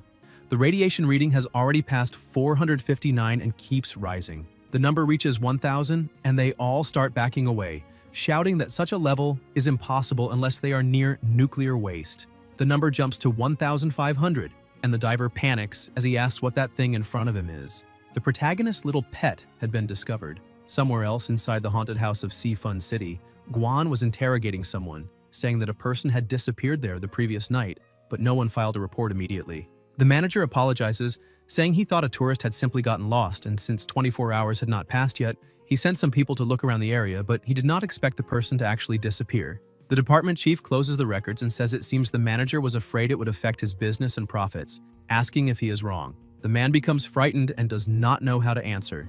Guan says that a total of 5 people have disappeared, and that the haunted house swallowed them. And this may be a sign of the approaching apocalypse, so the Special Task Department will take care of it.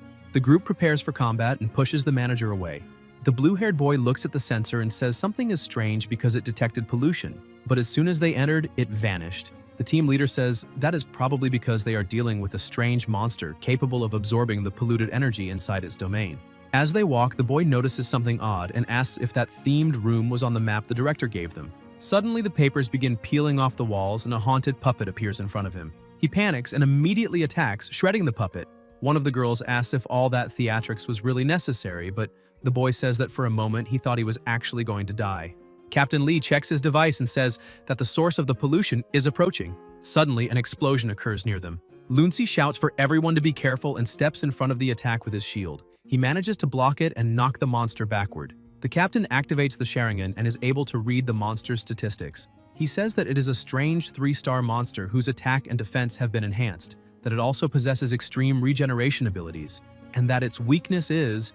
Before he can finish, one of his companions interrupts him and begins attacking, shouting that it really does not matter if it has eaten 5 people and become even tougher, because that monster will not be able to defeat his extraordinary weapon. The captain is surprised and says that the weakness is the head. The captain's friend looks a bit awkward and asks what he just said. The captain shouts that the weak point is the monster's head and asks whether his companion even hit it, calling him an idiot. Suddenly, the gunwoman fires a shot that hits the monster's head. She says that it is truly disappointing for a 3-star monster to be defeated with just one shot. The Lancer says that this only happened because his spear restricted the monster's movements. Otherwise, how would she have been able to land that shot? Captain Lee says that everyone there is a team, so they work together to defeat the monster and asks everyone to check the perimeter, because if there is no other source of pollution, they should inform the chief captain. As soon as they make contact, Chief Captain Guan watches them and says that there is a fatal flaw in the way they work together. He questions Pan Hao about why he acted without waiting for his leader's instructions and asks whether he really thinks he is smarter than Captain Lee Zongwen. Slightly embarrassed, Pan Hao lowers his gaze and says, "No."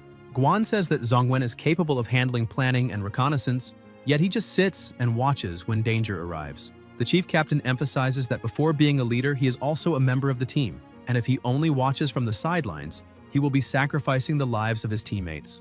Zongwen also realizes his mistake and apologizes, saying that he really should have acted actively in the fight. Guan looks at Lunzi and asks whom his shield is supposed to protect during battle. Surprised, Lunzi answers that it is his teammates.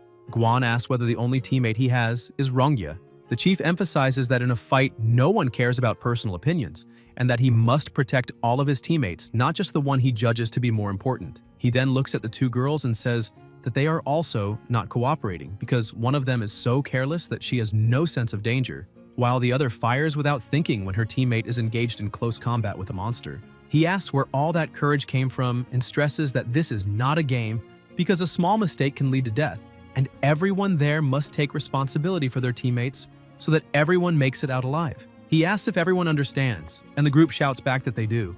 Guan says that he has finished his reprimand, however, for their second mission, they could be in even worse condition, and with the group's current strength, they are capable of dealing with ordinary 4-star monsters. He stresses that what he's about to say next is a military secret, so no one is allowed to leak it. He states that he truly believes each of them has enough power to face a 4-star monster, and that is why he will provide an ultra-secret piece of military information, but once again asks everyone to pay close attention, because they cannot share it with absolutely anyone. After he explains a bit, the group becomes frightened. Zongwen asks what an apocalyptic level is. Pan Hao adds that he has never heard of anything like that. The chief captain says that City M lost more than 17,000 evolved individuals in a single night, that the authorities had to use nuclear weapons and even so, barely managed to drive the monster away, and that as far as he knows, no corpse of the monster was found in the ruins. The official report merely stated that it seemed to have retreated. Zongwen cannot believe that nuclear bombs were used and still failed to kill the monsters. Guan emphasizes that 17 gates of the apocalypse were affected to varying degrees, along with changes in space-time waves, and that the apocalypse in 10 days or more will be far worse than they expected, which is why it will be difficult for them to face the strengthened monsters. Rongya begins to grow worried and asks her captain how they are supposed to become stronger and whether there will be any special training. Guan opens a box on the ground and takes out a crystal, saying that time is extremely short and that the Department of Special Tasks has already disseminated spiritual creatures, so they should already know what that means. Pan Hao gets excited and shouts that those crystals can awaken a person's latent potential, allowing their abilities to grow much faster. The captain says that they were selected to use those crystals to become stronger, and that everyone on that team must ascend beyond 4 stars within the next 10 days, and that this is for the future of humanity. The entire team becomes excited, saying that they will not disappoint or let anyone down, because this is for the future of humanity. Meanwhile, by the seaside, the protagonist is looking at his pet statistics, thinking that at the pace the lizard is hunting for food in the fish farms of the North Sea, it will be able to evolve for a 4th time in a few days, and after that he will only need to worry about Qianqian's evolution progress. In Qianqian's dreamlike landscape, she has tears in her eyes, frightened, looking around and asking where she is. That dark energy begins to take the shape of a monster and prepares to attack her. Terrified by the monster's approach, she starts screaming for it to stay away and suddenly wakes up completely drenched in sweat in the protagonist's bed, not fully understanding what is happening and breathing heavily as she remains still for a moment. Chenchu asks how she's feeling. Qianqian questions what he means by that. The protagonist forcefully throws a bowl at her, but thanks to her reflexes, she manages to block it and shatter the bowl. He asks what it feels like to be an evolved individual. Qianqian is still somewhat confused and asks what just happened. Chenchu says that one-star evolved individuals can strike with 500 kilograms of force and move at 15 meters per second, and he congratulates her, saying that the evolution worked. Surprised by all this information, she starts to feel a bit excited, looking at her hand and saying that she really does feel stronger, asking whether she successfully evolved. Becoming an evolved individual has become the dream of countless people around the world. On the black market, a low-quality evolution inducer has become a coveted item, with its price skyrocketing to more than $50 million. However, using such a low-quality inducer carries enormous risk, as the slightest mistake can turn the user into a terrifying mutant creature. Many ordinary people desperate to evolve are forced to be chained under extreme conditions, with family members standing by with weapons during artificial evolution procedures. Once the body destabilizes, the resulting death is horrific and indescribable. Even so, countless people willingly take the risk of suffering and follow the path of evolution without hesitation. As the end of the world draws closer, the era of universal evolution advances at a rapid pace. Meanwhile, in the open sea near Aocho Island, Izanami and her small army order Ebisu to open the path quickly. He creates a sphere of energy around himself and approaches the seawater, managing to open a passage for them.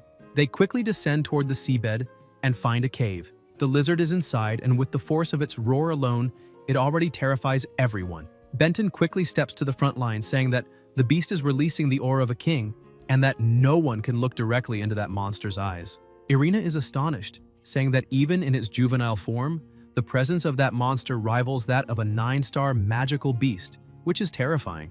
A monarch-class being. Susanoo asks her if she is sure about what she sensed. She analyzes it once more and says that the beast is slightly stronger than the monarch-class creature that attacked their base last month, and that her perception cannot be wrong. Izanami begins preparing to attack, saying that this is a magnificent primordial beast and will certainly produce an enormous amount of essence for their use. She orders Benton to use her illusion magic to stun the monster, while everyone else must extract every drop of the core essence and then destroy the corpse. They cannot leave behind any trace. The monster tries to contend with Benton's power, while their leader remains captivated by the beauty of that beast's power, emphasizing that they must devour and absorb it to become the beast themselves. Because darkness will devour everything, chaos will reign over all, and therefore, they must worship darkness and chaos, the infinite void, the intertwining of light and darkness, the cycle of life and death. Everything will return to nothingness, and they will become eternal gods. Their pursuit of transcendent power has never stopped. When the flames of destruction tore through the heavens, a mushroom-shaped cloud blossomed, a symbol of the end shrouded in death, and the furious shockwaves swept across the land like divine snow. Civilization and order were shattered, and the world returned to the primordial chaos of creation. 30 days and nights passed before the dust finally settled. Mountains that were once towering were flattened and turned into deserts, and mighty rivers were reduced to dead pools. In the exposed fissures of the rocky earth, survivors gazed in horror at the remains of a colossal beast the size of a mountain, its bones gleaming with a strange metallic sheen, still maintaining a battle stance even after destruction, as if silently recounting the story of a lost era. Within its crystallized marrow, they discovered a mysterious substance that shone like the stars when light struck it, pulsing like a living being and refracting colors beyond the visible spectrum. After 700 days and nights of research, they finally uncovered its secret. It could reconstruct the molecular structure of living beings, allowing carbon-based life to break free from the marks of evolution. A researcher said that this was the flame of Prometheus, the forbidden future of wisdom. The Prime Minister raised a culture dish containing the brilliant blue material during a press conference and declared that today they would crown themselves as gods, naming this substance of divine origin. But fate soon revealed its truly terrifying face.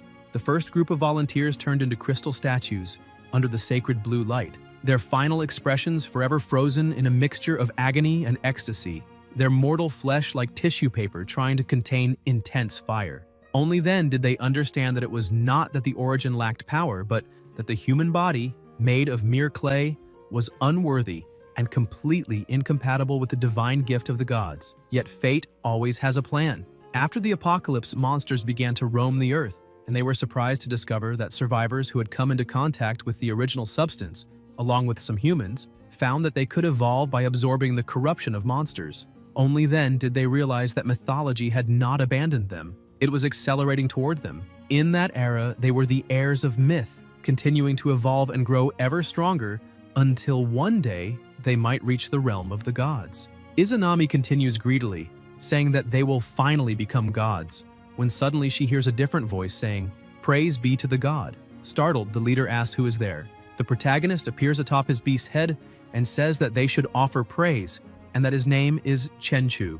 The leader orders Irina to analyze the protagonist's information immediately. She puts on her mask and uses her Koju ability, splitting her vision, but the protagonist leaps in front of her and says that this is a sensory ability, similar to observation haki and not much inferior in power. When she tries to analyze the protagonist's statistics, the mask begins to crack and she is thrown backwards, shocking everyone. Izanami asks where the information is, and Irina says that the enemy has a mystical technique based on insight and that her divine vision was reflected back. The leader cannot believe what she hears. Susanoo says that it does not matter what kind of sorcery it is, because he can crush that guy with a single punch, and he charges forward at full force, telling the protagonist to die. However, Chenchu dodges with extreme ease and asks how he dares to make the first move, landing a direct blow and smashing him hard into the ground, though his companion manages to cushion the fall.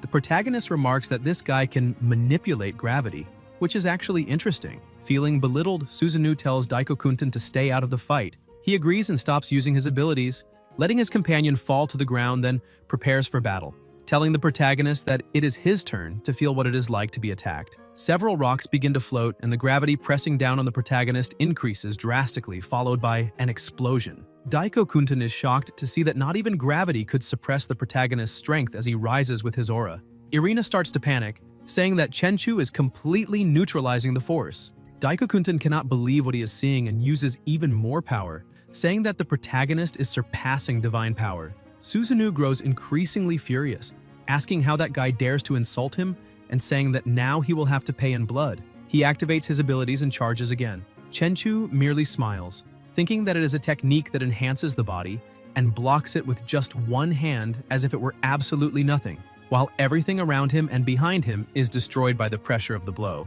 Susanoo realizes that the protagonist is a true monster, and with a simple twist of his hand, shatters the bones in his opponent's arm and slams him to the ground, then, without wasting time, advances for another strike. Susanoo begins to panic, thinking that he is going to die because he cannot block that attack. Daiko-kunten quickly tries to help his companion by using gravity on him to push him away, pulling him out of the attack's trajectory.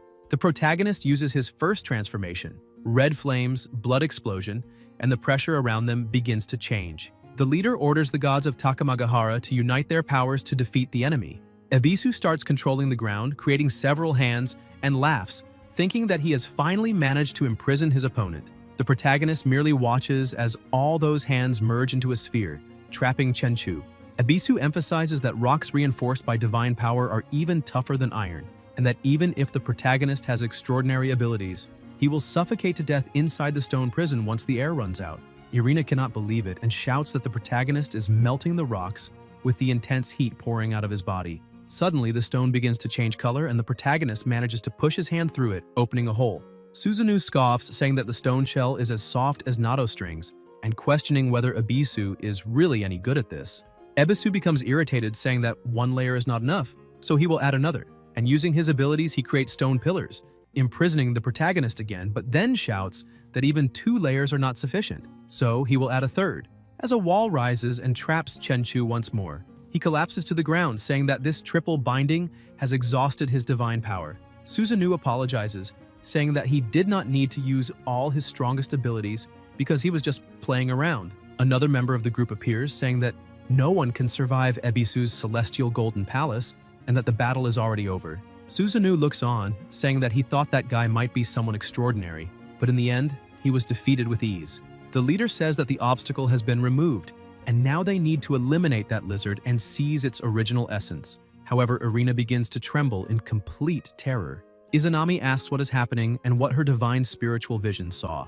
With a shaking voice, Irina states that the seal will not be able to hold him because the protagonist can counterattack metallic constructions, making the triple seal ineffective against him. Suddenly, a massive amount of energy begins to erupt from inside the seal. The ground starts to shake, and the protagonist shouts that if they want to hunt his pet's offspring, then first they will have to step over his corpse.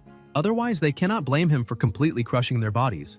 With just the release of his power, he completely destroys the seals that were trying to restrain him. Ebisu cannot believe it and screams that he had sealed the protagonist completely, but then a chunk of stone falls on top of him. Irina stands frozen in shock, unable to move. With his body completely covered in marks, Chenchu says that now it is time to have a little fun, because he will take the corpses one by one and grind everyone there into the ground. The Human Torch becomes enraged, shouting that Chenchu has just eliminated one of his companions, so there will be no more talk, because anyone who dares to block the path to divinity will meet death. He prepares to attack, saying that his flames are different from the flames the protagonist uses, because his divine power can create karmic purgatorial flames that burn non-stop for days, while the protagonist's flames are better suited for making tea. He gathers all his strength, forming a spear of flames, and attacks the protagonist, who simply blows, extinguishing all the fire. Susanoo becomes irritated, saying that they need to stop that nonsense, because he will attack from below while the other two attack from above, asking Daikokunten to provide support with his gravity. The three begin to attack, and the leader says that she cannot believe the protagonist will be able to face all three of them at the same time. Benton steps in front of her mistress to protect her, asking who else can help control that demon. Susanoo prepares for close combat, but with just a single slap, the protagonist smashes him into the ground. Once again, a flame attack is launched at him, but nothing happened. Irina realizes that something is wrong and warns Daikokunten to be careful, because beneath him lies the mark of the dragon seal. However, he is not fast enough to dodge and is imprisoned in an instant. Irina says that this is sorcery of a higher order than Ebisu's seal. The leader asks Benton what she plans to do, and she says that it is time for the psychic unit to enter the battlefield. She begins to transform, saying that even if that demon's physical body is extremely strong, he will not be able to withstand her psychic attack. The protagonist is squeezing the Human Torch's neck as if it were nothing. Benton slowly approaches, saying that this voice comes from Yomi, that he must listen and fall, because this is Yomi Kotodama. The protagonist stops attacking and looks at her without saying anything, then releases the man he was holding. Benton begins to use even more power, saying that with the profanation of Yomi within that body, she binds his soul, and that he must listen, because she is the law of death, like a mother's embrace, like the strangling of a child. She tells him to fall and plunge into the path of Yomi, where even gods decay. The Human Torch, almost out of breath, says that Benton's Kotodama is still effective, and that the demon can no longer move, and that it seems he must have entered the realm of nightmares. The protagonist feels as if he is in a dark place and suddenly begins to see Benton's image, who says that power in the real world has no meaning there, because that is her mental domain, and crushing him is as easy as reaching out her hand. She emphasizes that all the physical refinements the protagonist has made are useless, and that he also cannot use his sorcery. He feels his body being restrained by something. Benton continues, saying that this is an arena exclusive to mental power, and suddenly something pierces through him, severely injuring him. She starts to smile and asks if it hurts, because in her domain the sensation of pain is amplified 100-fold.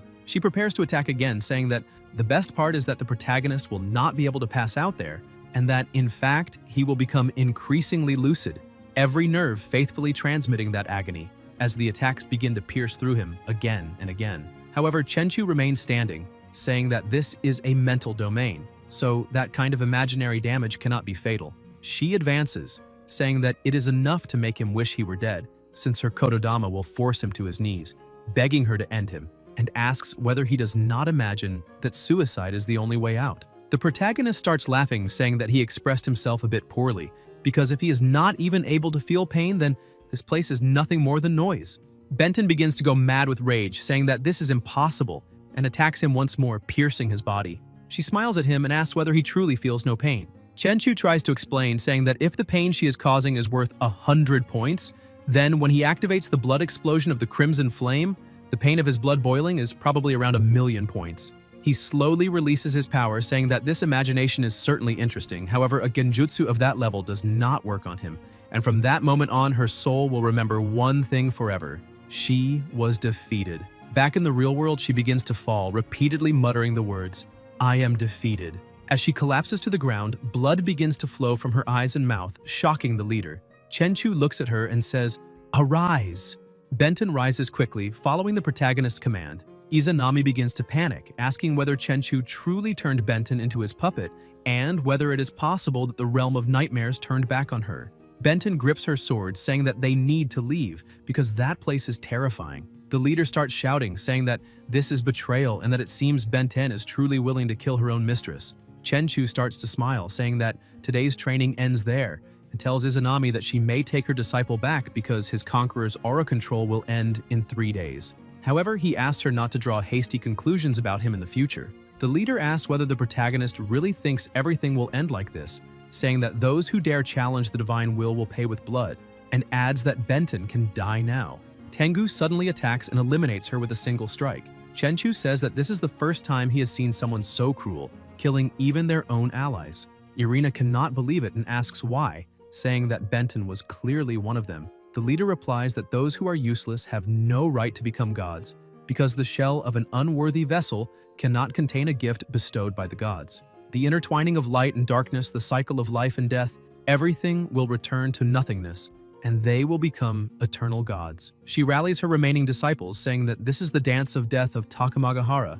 Chenchu begins to lose his patience and uses the level 3 Crimson Flame explosion, completely transforming his body. Izanami begins to grow frightened, saying that something is wrong because the essence of the protagonist's power and the origin of the lizard behind him are extremely similar, questioning what their exact relationship is. However, the protagonist simply ignores the question and charges forward with full force to attack. Izanami is so terrified that she cannot move, but Tengu uses his wings to defend, only for the impact to send both of them flying backward. The red-haired woman uses her ability, Shinsho Yokarin, a technique that simulates a sacred mirror symbolizing truth, one of the imperial relics, which releases divine light with overwhelming power. The light begins to strike the protagonist, making him feel intense discomfort and forcing him back as his body starts to crack. The leader says that this is Shinsho Yokarin, capable of piercing the defenses of a demonic beast, like a microwave destroying the body from the inside out. Even while suffering unbearable pain and having his body ravaged internally, Chenchu summons his sword and gathers even more power, creating a barrier in front of his body. At that moment, someone emerges from the shadows behind the protagonist and attacks him from behind, but the strike causes no damage. Shocked, he sees the Imperial demon armor covering the protagonist's body. With a single counterattack, Chenchu destroys the man who had approached him. Izanami, watching from afar, says that this is useless, because where there is light there is also shadow, and as long as shadows exist, Tsukuyomi is immortal. Tsukuyomi reappears from the shadows and tries to attack the protagonist again, but his strike does absolutely nothing. He realizes that this is an astonishingly powerful defensive ability. Tengu seizes the opening and attacks with all his strength, the blow cracking the armor and splitting the ground beneath it. The leader says that Tengu's attacks can destroy an enemy's defenses and that even the strongest shield would be shattered with a single strike. The protagonist remains silent, looking at them, and suddenly starts to smile, saying that they made a good attempt. He throws his sword, slicing off Tengu's nose. Tsukuyomi tries to attack him from behind, but the protagonist dodges and blocks the successive strikes, counterattacking and landing a fatal blow.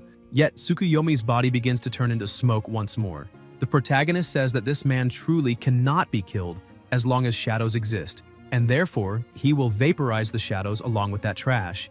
He begins to gather such an enormous amount of energy that it looks like a small sun forming around his body. Tsukuyomi's body returns to normal and he collapses to the ground, burned all over. Chenchu takes the opportunity to strike, plunging his sword into Tsukuyomi's body and killing him completely. He looks at the remaining enemies and asks who would dare take another step forward. The red-haired girl falls into despair, screaming for her little brother, but Tengu stops her from approaching. He watches, seeing that she is truly suffering. Izanami looks at the rest of her team and, furious, shouts at them, asking what they are standing around for and ordering them to attack together to defeat that monster. However, the two are too afraid to approach. The girl continues trembling with rage as she looks at her brother's corpse on the ground and starts screaming, asking why such a great sacrifice is necessary just to obtain the essence of origin, saying that all her brothers are being killed there. The leader approaches and says that all of them are candidates to become gods, and that if they can eliminate that demon, they will obtain enough origin essence to become even stronger. The girl keeps crying, saying that she does not want to become stronger. She only wants to be a normal person, a good older sister. Izanami grabs her by the neck, calling her a coward and saying that she betrayed the oath of the Yaki Congress, declaring that this is a capital crime. She emphasizes that they are the heirs of myth, that they have continuously evolved, growing stronger and stronger, until one day, they can touch divine power. The red-haired girl tells QNMD to act. The leader orders Tengu to eliminate that traitor, saying that her heart has already failed and that she is therefore unworthy of being a divine vessel. He merely turns his head away, ignoring her order, and the other two also pretend not to hear. The protagonist finally plants his sword into the ground and detonates it, saying that he truly had no intention of fighting them to the death, and that if she renounces hostility, she may leave now. Suddenly, the leader begins to act strangely, asking whether the protagonist truly wants her to surrender, because that is absolutely impossible. Her body starts to transform and her hair turns into serpents. She kills the red-haired girl and one of the snakes begins to devour her body. She says that every drop of origin essence will be her nourishment, and that all power will belong to her. The snakes begin to swallow the corpses lying on the ground. Irina says that the leader is fusing with the abilities of their Yaki Kong, and that this means she only ever saw them as... Izanami says that is exactly right and asks what Irina meant by Yaki Kong, calling it ridiculous, because they are nothing more than vessels used to cultivate the essence of origin, and that only she is worthy of becoming a goddess. The protagonist remarks that this is an unexpected turn of events, since they have a problem in their own backyard. Susanoo tells the protagonist that he truly cannot stand him, but that this is an internal matter of the Yaki Congress, and if he does not want to die, he should leave immediately. He picks up a stone and throws it at the former leader, saying that this is a fight for survival. However, one of her serpents effortlessly shatters the stone. She asks whether this means Susanoo is just another dog willing to kill its own master. The stones around her freeze in midair. Daiko Kunten uses his gravitational power while praying for the orphans, test subjects, and disaster survivors. Izanami had taken orphaned children after the catastrophe and implanted crystals in them, claiming that by becoming gods they could escape the suffering of mortals. However, most of the children could not endure it. She laughed, saying that those who survived from that day onward were the Yaki Kong. He says that they gathered there and became the Yaki Kong for a single reason from the very beginning, and that reason was survival. He attacks her with all the surrounding stones, but the surge of energy she releases is so immense that it destroys them all, causing a blinding flash that leaves him unable to see ahead. With astonishing speed, she appears behind him, saying that she has already obtained the powers of light and darkness, so he is no longer qualified to challenge her. Using the power of darkness, she creates serpents that bind his body, and even on the brink of death, he shouts that he will never submit. However, his former leader simply crushes his body and starts laughing. As the protagonist watches, she uses gravitational power to lift all the stones and the remaining disciples, pulling them directly toward herself because they must surrender their power. Chenchu grabs Irina by the leg and she asks what he is doing. The Human Torch charges forward, releasing his flames and declaring that he will fight her to the death. Susanoo agrees, saying that even if it means they die, they will not let her win. Izanami laughs and casually counterattacks with her serpents, slicing Susanoo in half with ease. The last survivor releases all of his power, declaring that even if he cannot fight back, he will take her down with him. A serpent simply opens its mouth and swallows his body. An explosion occurs, but she remains completely unharmed. She remarks that apparently that piece of trash preferred to self-destruct rather than let her devour him. Even so, one of her serpents moves to the body and retrieves the crystal lying on the ground. She points out that this changes nothing, because he was merely a vessel for the essence of origin, and even if he destroys himself, the essence living within him will not dissipate. She consumes the essence of fire and begins to control all the powers of her former followers. With a smile, she says that she has already devoured 7. Looking at Irina, she grows terrified and says that if killing is useless, then there is no escape. Tengu, who has been watching everything, realizes there is no way out. The former leader says that now only 2 remain. He prepares himself and then vanishes. She asks whether that man really fled, saying that it was a smart choice. Cowardly but realistic.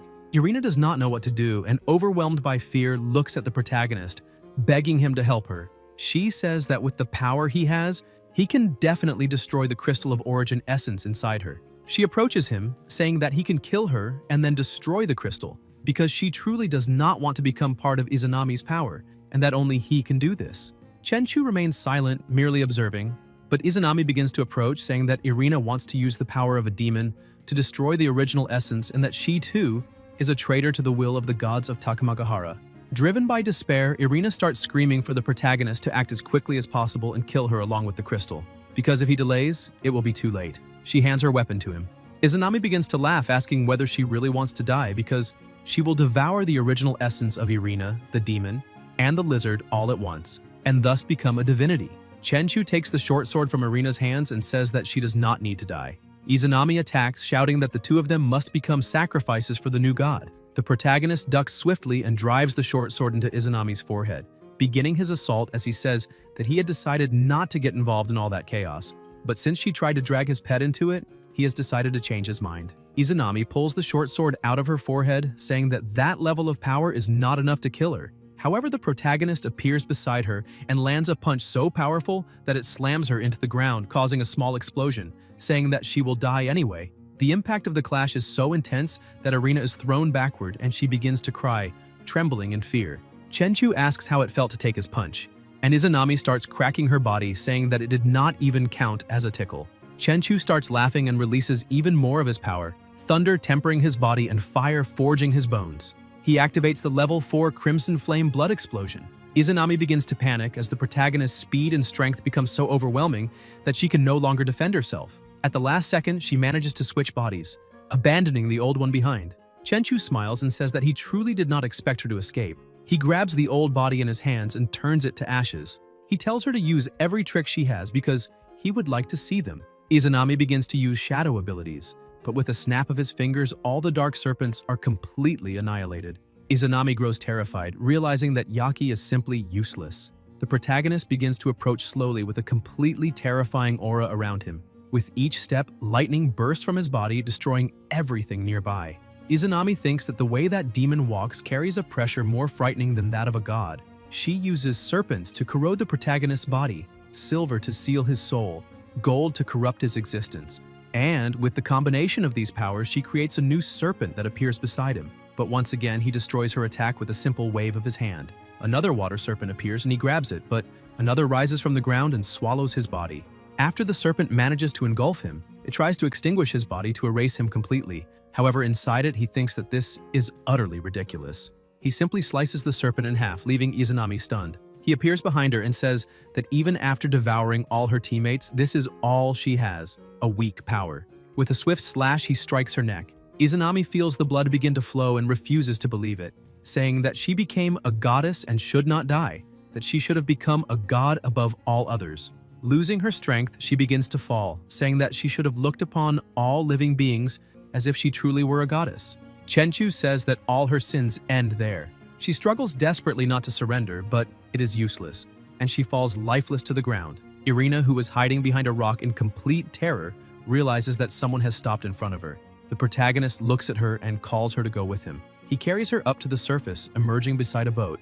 The fishermen are stunned, asking where those two people came from. Chenchu realizes they are foreigners and asks them to take Irina to that beach, saying that they understood. The two men do not really know what is happening, and the protagonist wonders whether they actually understood or not. Sometime later, already inside his apartment, he lays Irina on the bed thinking that humans are a species that goes too far in internal fights and selfishness. Throughout history, the number of their own kind who died at the hands of humans is tens of thousands of times greater than those who died in disasters or at the hands of monsters. After gaining power, most people do not think about protecting the weak and upholding justice, but instead draw their blades against those even weaker. He does not deny that there will always be good people in this world who will stand up. However, this is the perverse nature of humanity. For that reason, he does not hesitate to assume the worst of anyone who might threaten his survival, because he is not good and does not carry weeping souls. But he is also not evil, for he does not revel in bitter hatred. He is not chaos and does not raise the dust of mortals.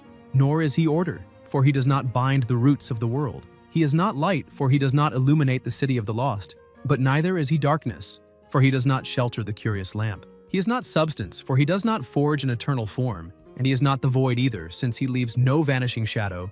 In truth, he is the blade suspended between good and evil, and only he will cut through the twilight and the dawn of chaos. Inside the Department of Special Affairs, Guan and his group are about to watch a video. He says that the footage is from the protagonist's battle and that, according to the latest data, Chenchu's power has been confirmed to have surpassed the 5-star level. The entire group is shocked, unable to believe that he managed to break through the 5-star threshold. Guan begins playing the video, explaining that what they are seeing is a high-quality concrete pillar with a diameter of 100 centimeters destroyed with a single blow, and that calculations estimate the impact force of that punch at around 1,500 tons. Panhao almost faints when he sees it and asks whether the protagonist is really human. Lunsi also becomes completely agitated, saying that the maximum force of his own punch is 1.5 tons, and that this proves the protagonist's strength is 1,000 times greater than his.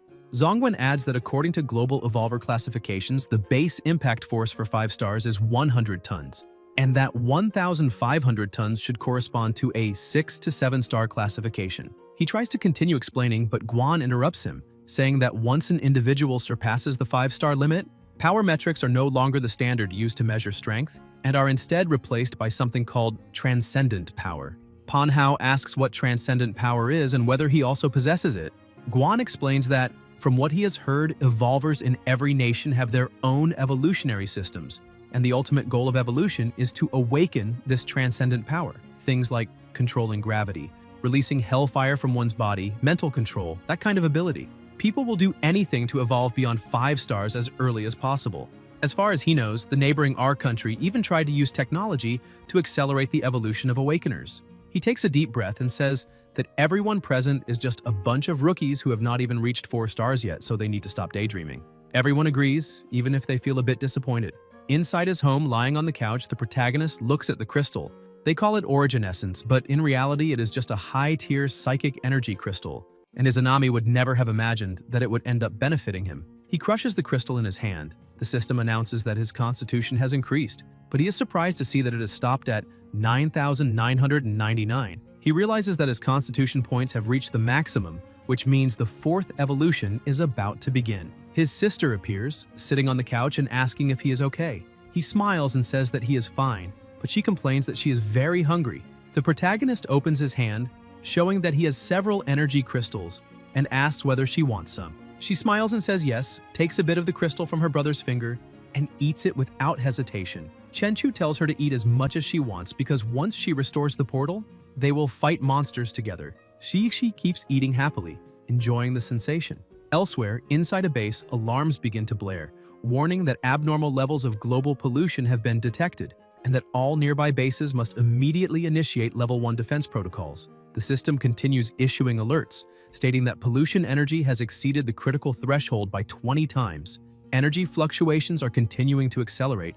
All personnel must remain on maximum alert with immediate effect, and all evolvers below 4 stars are forbidden from leaving the purification field, as exposure to the pollution zone will result in irreversible mutation. A small army is quickly assembled and commands are issued stating that all combat personnel must take their positions because the first wave of the pollution tide is expected to hit the defensive line in no more than 72 hours.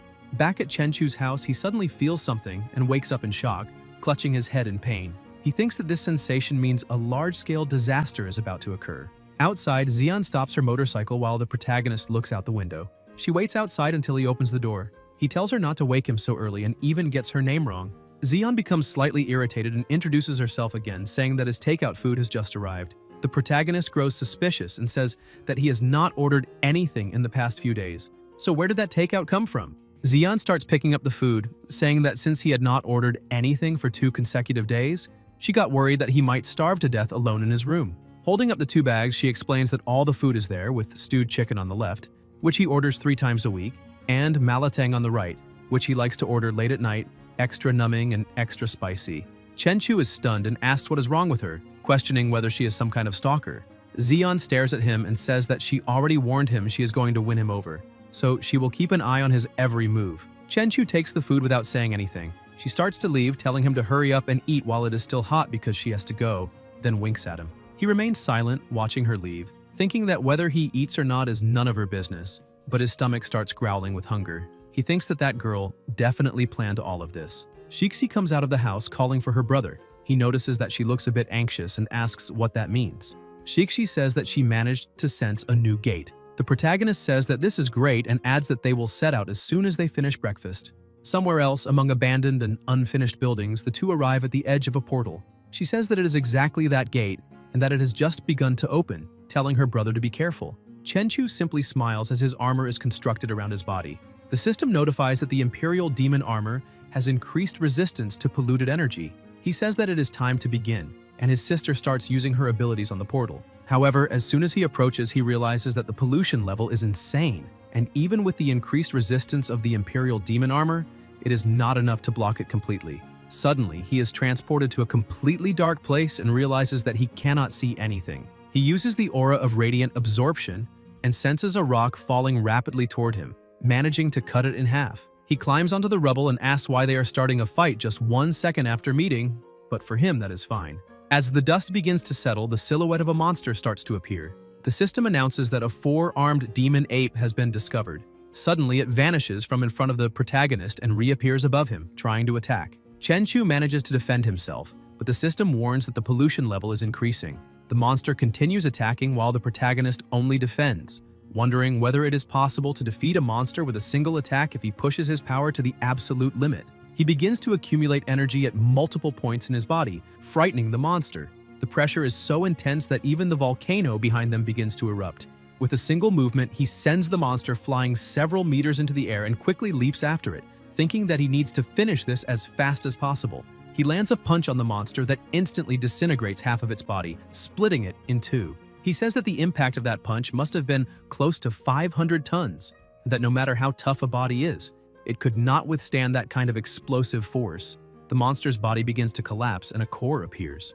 The protagonist thinks that the concentration of energy is immense and very similar to Izanami's Origin Essence Crystal, only much smaller. He crushes the core, absorbing all the energy. The system announces that he has just gained 1,000 evolution value points.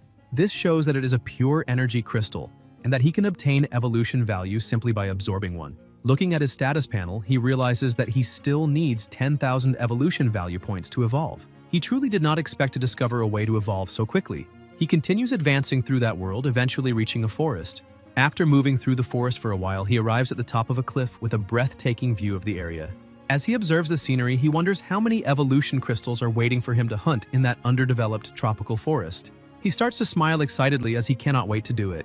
He walks to another part of the forest and expands his observation aura to the maximum. He sees some ants carrying objects. The system identifies them as demon ants, level 3 demonic beasts of the nature type. In addition, he notices that the demonic crystal energy inside those demon ants is much darker than that of the demon ape. Moreover, they feed on crude demonic matter, which he finds very interesting. Suddenly, he hears a sound and looks up to see several shapes flying overhead. The system alerts him again, identifying them as demon mosquitoes, level 4 demonic beasts of the nature type. The protagonist notices that they are behaving strangely, which shows that they have spotted prey, and apparently that prey is not him. Suddenly, the level 4 mosquitoes attack the level 3 ants, surprising the protagonist. He realizes that the mosquitoes are evolving there, and that a level 4 demon mosquito can evolve into a level 5 elite by hunting other demons.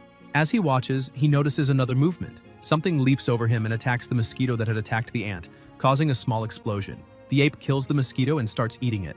The system identifies it as a level 6 nature-type demon ape. Chenchu continues observing, thinking that every hunt and every evolution exists to refine that raw energy layer by layer. The ape also begins to evolve, growing 2 more arms on its body. Chenchu realizes that when high-level demonic beasts reach the end of their lives, they all return to the foot of the tree of life, collapsing within the sanctuary of its tangled roots. Their shells slowly decompose, and the essence of the demonic crystal they refined over a lifetime returns to the great tree's root system, becoming nutrients that sustain its eternal life. The tree of life remains silent, merely caressing the remnants of those minerals with its roots. He approaches the ape, thinking that the new demon ant eggs are already incubating inside the anthill, and that the next generation of demonic crystal minerals will soon hatch to continue this endless energy cycle, born as slaves, becoming food in death, a cycle that never ends. He begins to release his power, declaring that this perfect energy cycle ends at this moment, because the essence those monsters spent their lives refining will now be claimed by him. The atmosphere changes, and the protagonist rampages through the surroundings, annihilating all nearby monsters as if it were nothing at all. The system starts issuing repeated notifications. He uses his abilities to collect all the crystals at once. The system explains the fusion rules. 8 low-level crimson demonic crystals equal 1 mid-level crimson demonic crystal, and 8 mid-level crimson demonic crystals equal 1 high-level crimson demonic crystal. The protagonist continues fusing them. The system alerts again that the power of evolution has condensed into a crystal. A high-level crimson demonic crystal not only provides a massive amount of evolution value, but also has a 1% chance to trigger a super random demonic evolution. A successful activation will unlock power far beyond any conventional evolution. The protagonist is astonished and wonders whether something like that truly exists. However, he thinks that a 1% chance is simply too small. If this evolution does not trigger the super evolution, then that precious high-quality crimson demonic crystal would be a complete waste. He turns to look at the monsters around him, saying that there must be something above a crimson demonic crystal, so he decides to go for a second round, once again exterminating all the surrounding monsters. After gathering a large number of crystals, he believes it should be enough. He begins fusing the crystals again. The system states that if he collects 8 high-level crimson demonic crystals, he can fuse them into a mid-level deep blue demonic crystal. He is surprised to discover that crimson demonic crystals can evolve into deep blue demonic crystals, so he proceeds with the fusion. After completing it, the system announces once more that a mid-level deep blue demonic crystal has been obtained, and that the chance of super evolution has increased to 10%. However, he still feels this is not enough and wants to reach 100%. With that in mind, he returns to the forest, causing complete chaos in the environment. Several hours later, exhausted from constant fighting, he wonders what would happen if he fused the essence of all the demonic beasts in the entire forest. He gives the system the order to fuse, and the air around him begins to behave strangely. Soon, the system announces that the synthesis of a high-level deep blue demonic crystal has been successful. A high-level deep blue demonic crystal allows the user to activate a super evolution with a 100% success rate. Chenchu says that he has exterminated all the demonic beasts in the entire Forest of Death and finally managed to forge that crystal. Once he uses it, he will have a 100% guarantee of triggering a random super evolution. Suddenly, another monster approaches and tries to attack him, but the protagonist dodges. He stares at the monster and senses an extremely powerful conqueror aura, something he has never encountered before. The two continue staring at each other, and the protagonist wonders whether that aura can directly distort the environment itself, because no ordinary demonic beast should possess such power. Moreover, he has already wiped out everything in that forest to forge the demonic crystal. Yet that beast really thinks it can simply take him on as if it were nothing. The system says that it is a level 9 demonic beast with monarch burn. He starts thinking about it and suddenly smiles, wondering what would happen if he let that beast eat the demonic crystal, since the rule of the Forest of Death is to devour in order to evolve. Looking at the monster, he says that this way he will be able to complete the tempering for himself. The demonic beast quickly eats the crystal, and Chenchu says that by doing this, he will make the chance of super evolution either 0 or 100%. The monster begins to evolve, and the system announces that the final form has been reached. Chimera Monarch evolution completed, a level 10 demonic beast roar. The protagonist tells the beast to evolve, saying that he will let it eat for now, but that it will spit everything back to him amplified 100-fold. With its serpent tail, the beast starts attacking. Chenchu observes this and quickly defends himself, slicing the attack in half. He looks back and sees that it is potent acid, exactly as he expected.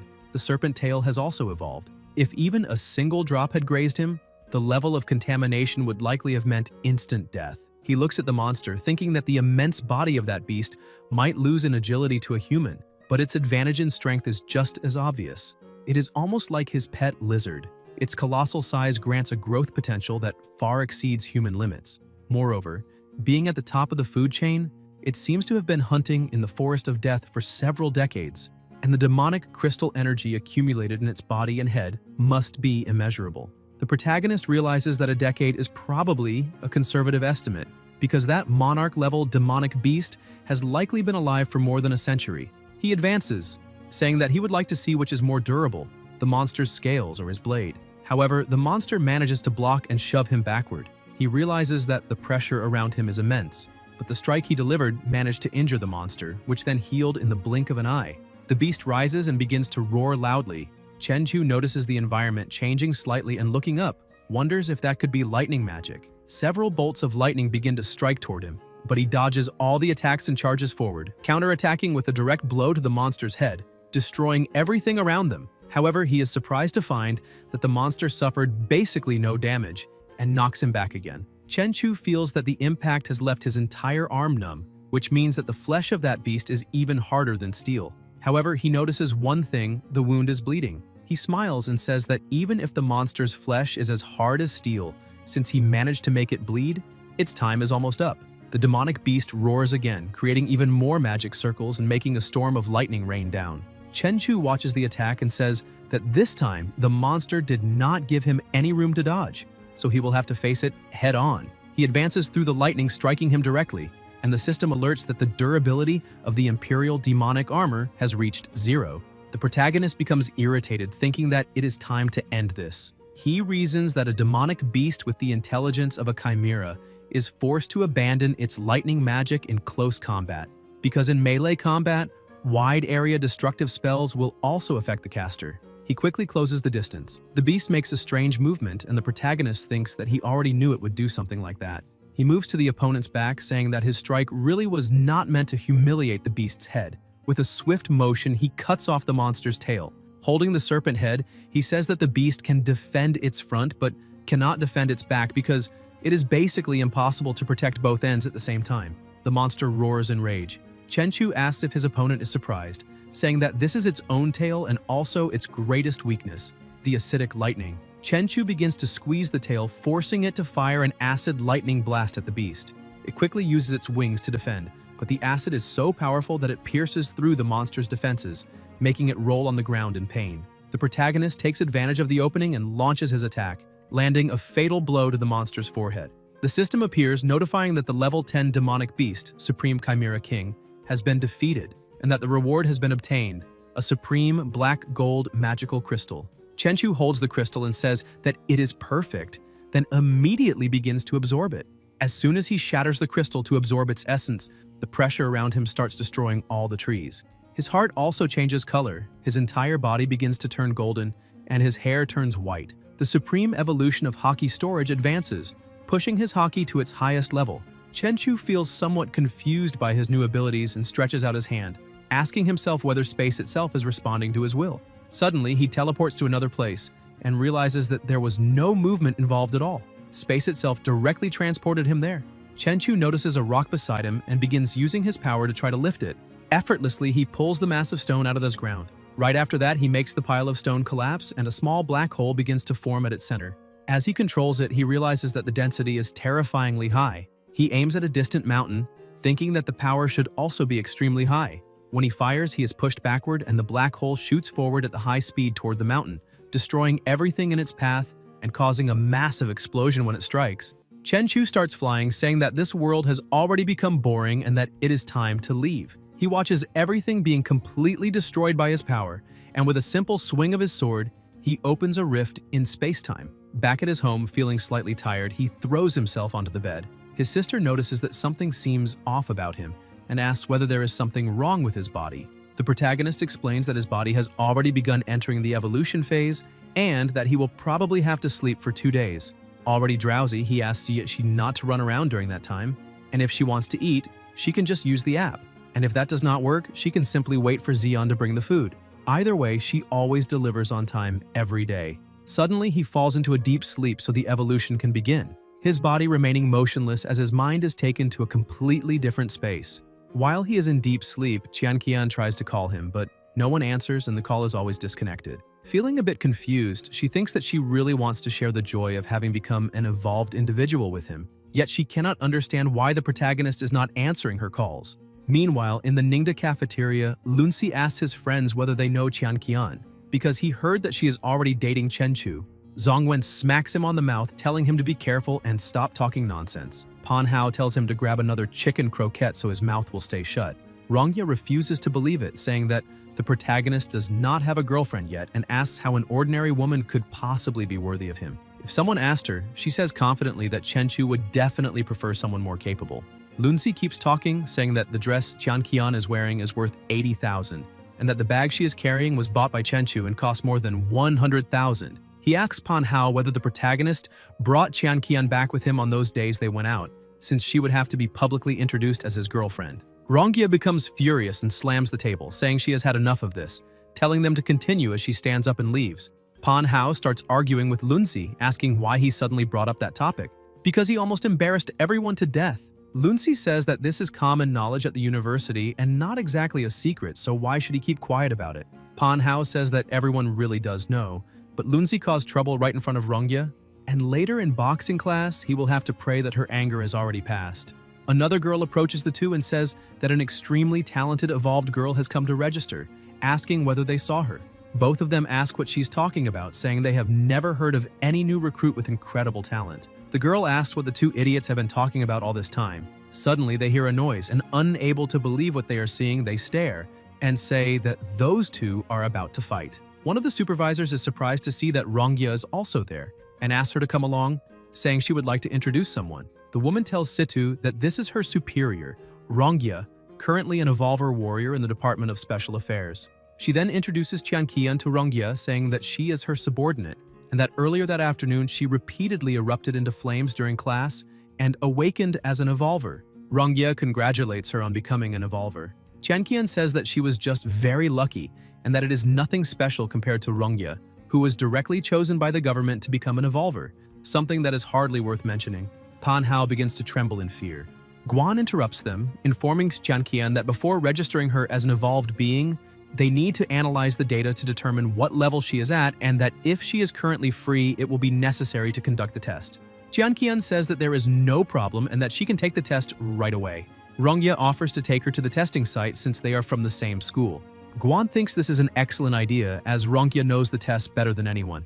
Pan Hao observes the situation and comments that now Rongya has a way to vent her anger, and that Qian is going to end up getting herself into trouble. Sometime later, already inside the testing room, Rongya explains that the strength test is very simple. You just have to strike the receptor area of the testing instrument with all your might and the machine will display the strength result. Qian concentrates, thinking that she only needs to use her own strength. She goes all out and strikes the target, which registers 4,700 kilograms. Rongya is surprised to see that this girl is no ordinary person and says that with this result she has reached the limit of a 3-star evolved being. Outside, the two watch the test and Pan Hao questions how she managed to do that. Lunzi, also surprised, comments that when he first evolved, his punch could reach at most 1 ton, while she, on her very first attempt, reached nearly 5 tons, which shows that she is about to reach 4 stars. In the speed test, Qian manages to move at 68 meters per second. Rongya explains that with this speed, she has also reached the limit to become a 3-star evolved being. After that, they proceed to the power test and a huge explosion occurs inside the room. Rongya realizes that Qian possesses an extraordinary power that resides in the fire attribute, along with characteristics of extremely high temperatures and explosive condensation. The materialized power is an explosive and malleable fireball with a maximum throwing range of 20 meters, possessing destructive power equivalent to that of a high explosive grenade. With that, they conclude the evaluation, and Rongya states that Qian is at the pinnacle of a 3-star extraordinary evolved being. Pan Hao cannot believe that she has reached the 3-star limit right after evolving, and comments that her talent starting point is extremely high. Lunzi believes that they have just met another genius. Wu Yimei says that the two of them also reached 3 stars on that same day, but only achieved it with the help of the captain's crystal. Pan Hao asks her not to mock them, since she has also just reached 3 stars. Lunzi begins to reflect on the situation because something does not seem right. The superiors had said that the evolutionary talents they possessed, among the few who managed to awaken, were among the highest in the city. But now, with Chenchu ahead and Qian close behind, this no longer made sense. Zhongwen tells them not to worry about others, saying that talent only determines the starting point, and that how far a person can ultimately go still depends on their own effort. In addition, their evolution should be a natural product, while some people likely went through external interventions and chose a shortcut. So it is still unclear who is stronger or weaker. In the captain's office, he is quite satisfied to learn that Qian is a 3-star evolved being on the verge of reaching 4. He asks what her plans are for the future, but she replies somewhat confused that she has not yet thought about what to do.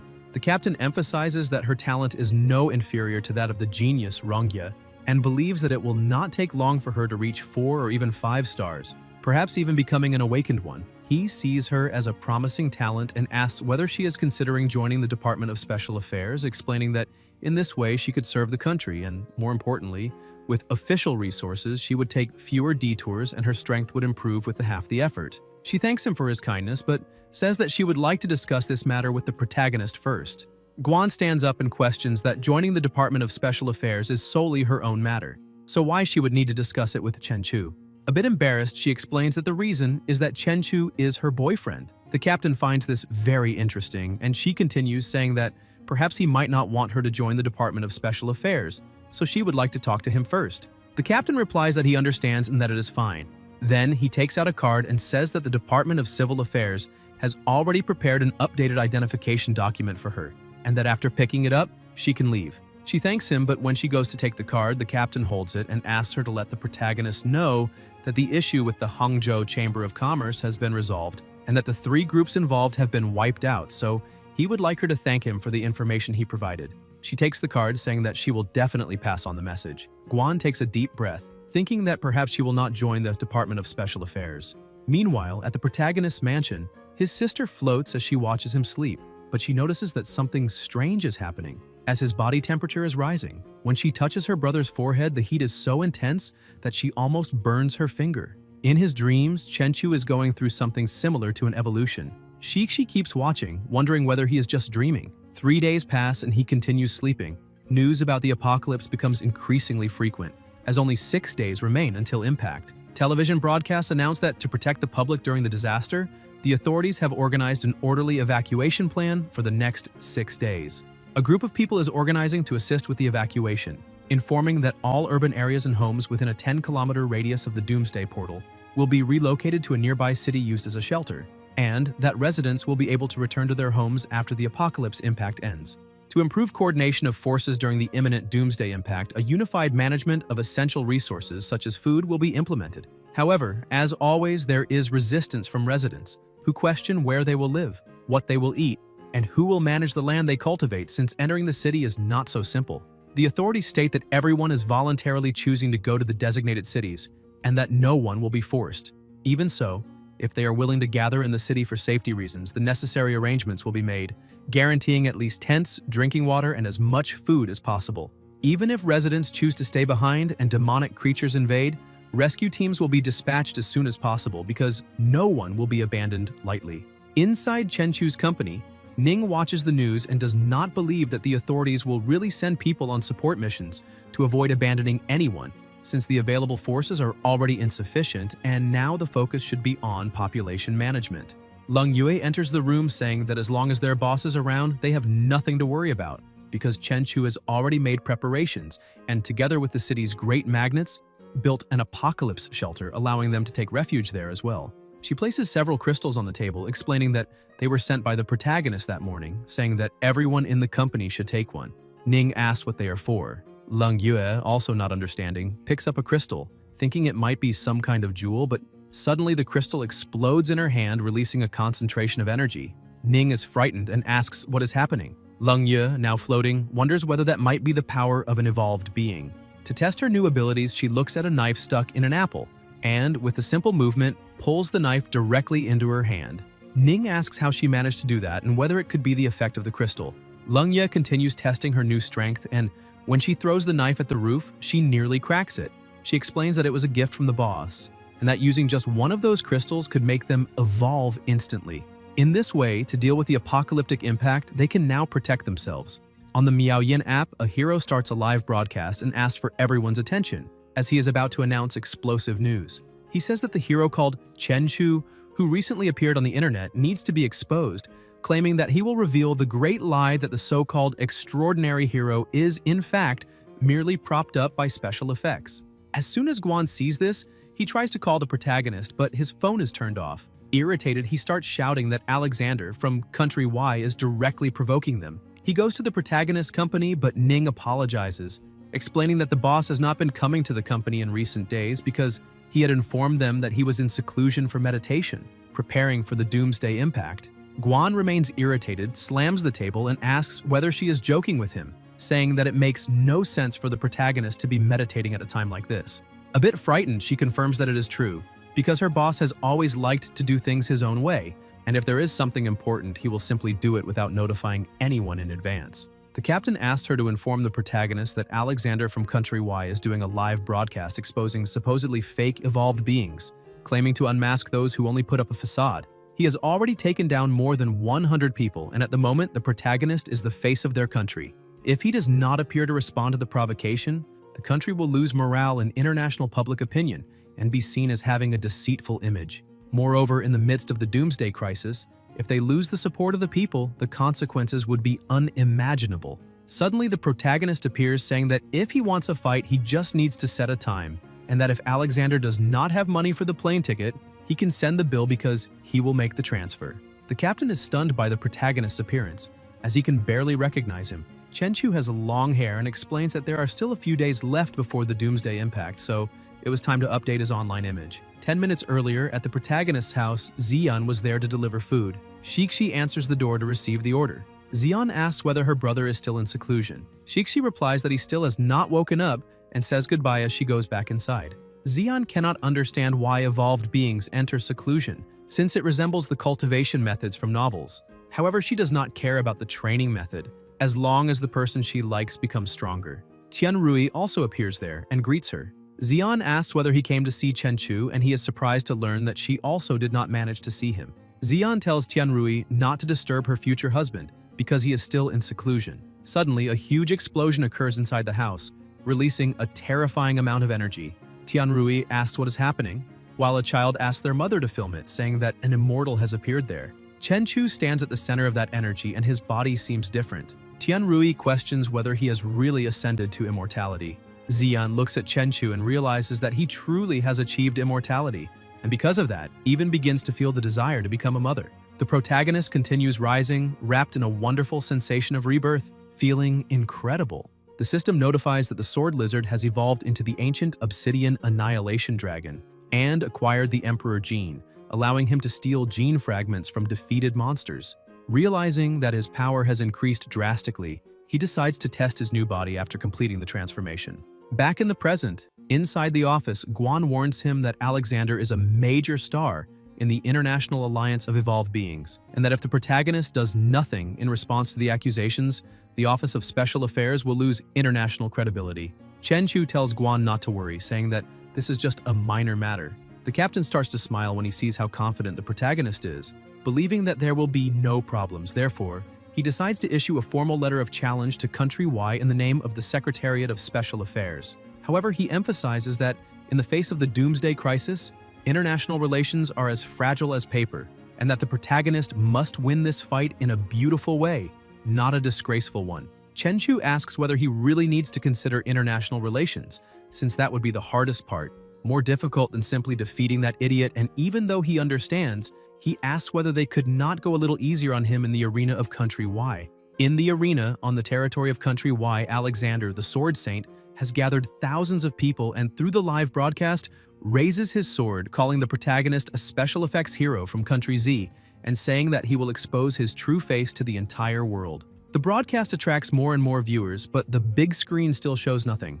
Alexander begins to laugh, asking whether he's afraid to accept the challenge, saying that he did not expect the strongest creature of Country Z to be so incompetent. A few hours earlier, the protagonist had asked whether the challenge would be held in Country Y the next morning. Guan explains that they have only 6 hours to get there, traveling roughly 10,000 kilometers, and that a crucial factor in determining the strength of an evolved being is speed level. Apparently, Alexander's plan is to test the protagonist's speed and endurance in this way, exposing the reality in front of everyone. The protagonist agrees, acknowledging that this is a very shrewd strategy, because if he fails to arrive on time, he will be successfully exposed. The captain explains that the Department of Special Affairs will provide him with a dedicated aircraft, and that a fighter jet can reach Mach 2, and that, including aerial refueling time, they could get him there in at most 5 hours. Guan asks the protagonist to trust their mobilization capabilities, but Chenchu refuses, saying that 5 hours is still too long. The captain shouts that this is the Department of Special Affairs and that he cannot cause trouble, but the protagonist simply shoots off, flying away like a bolt of light. Guan had already expected this, because the stronger they become, the more uncontrollable they end up being. While flying over the country, he notices an intense fluctuation of energy in City M. He heads toward the central bank building and notices that a shootout is taking place. Before taking any action, he uses observation hockey to assess the situation and realizes that it is just a bank robbery, so he ignores it, since for him something like that is merely a waste of time. One of the bandits looks out the window, notices that the protagonist has already left, and shouts that everything is fine now, because all evolved beings have been sent to guard the apocalypse portal, and now, no one can stop them from stealing the money. After grabbing everything they wanted, they start running, using a barrier to protect themselves. The police realize that pistols are useless against those evolved beings and request heavier weapons from command. The bandits keep running, using their powers to create a barrier that blocks all bullets. However, one of them notices something and stops, asking what that is.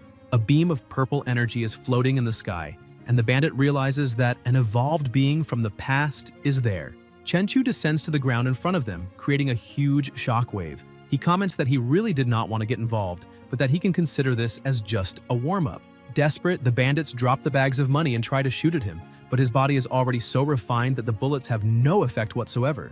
Chenchu asks if that is all they can do, and without moving a single muscle, affects the bandits, causing them to fall to the ground vomiting. Another bandit steps out of the car with a slightly stronger aura, saying that the protagonist incapacitated his subordinates with just a glance, which shows that he is a very capable evolved being. However, unfortunately, the protagonist chose the wrong opponent, because he is also an evolved being and possesses the ability to manipulate metal, turning any metal into a sharp spear. After creating several spears, he uses them all to attack, but the protagonist's speed is so high that he appears behind the bandit as if he had teleported. He says that in his next life, the bandit should use his abilities for something productive, and delivers a blow that slams him into the ground. Reporters film the entire scene and publish the story, saying that a mysterious evolved being instantly resolved a hostage crisis. People watching the footage wonder whether he flew there on his own and comment that such speed is astonishing. Some people recognize the protagonist and question whether he was not supposed to participate in a fight in Country Y,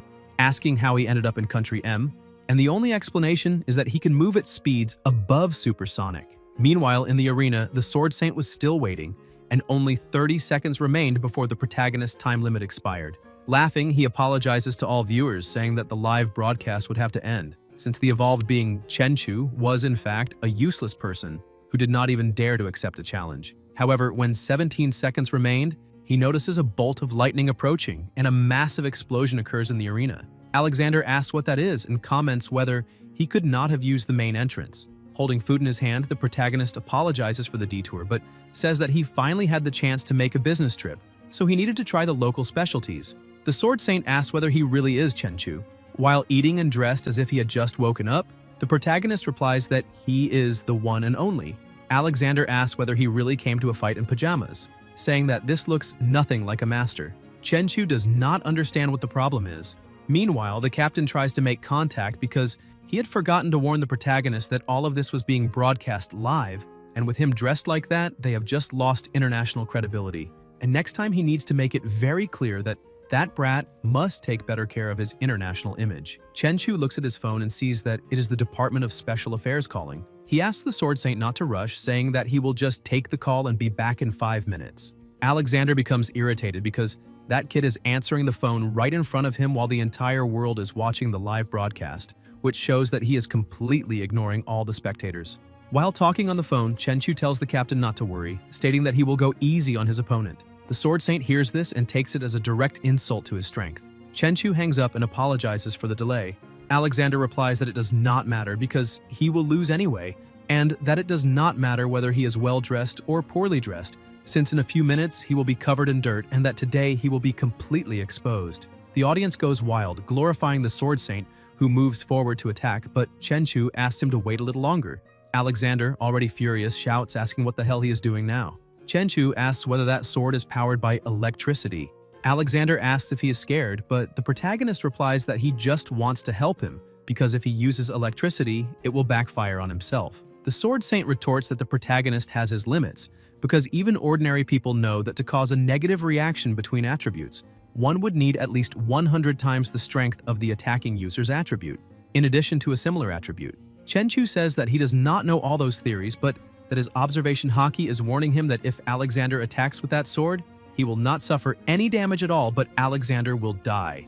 The word die makes Alexander feel a bit uneasy, but he soon starts laughing, asking whether the protagonist has any idea of the fool's role he is playing at that very moment. Without believing him, he uses the electrified sword to attack, saying that he will not give Chenchu any more chances to keep spouting nonsense.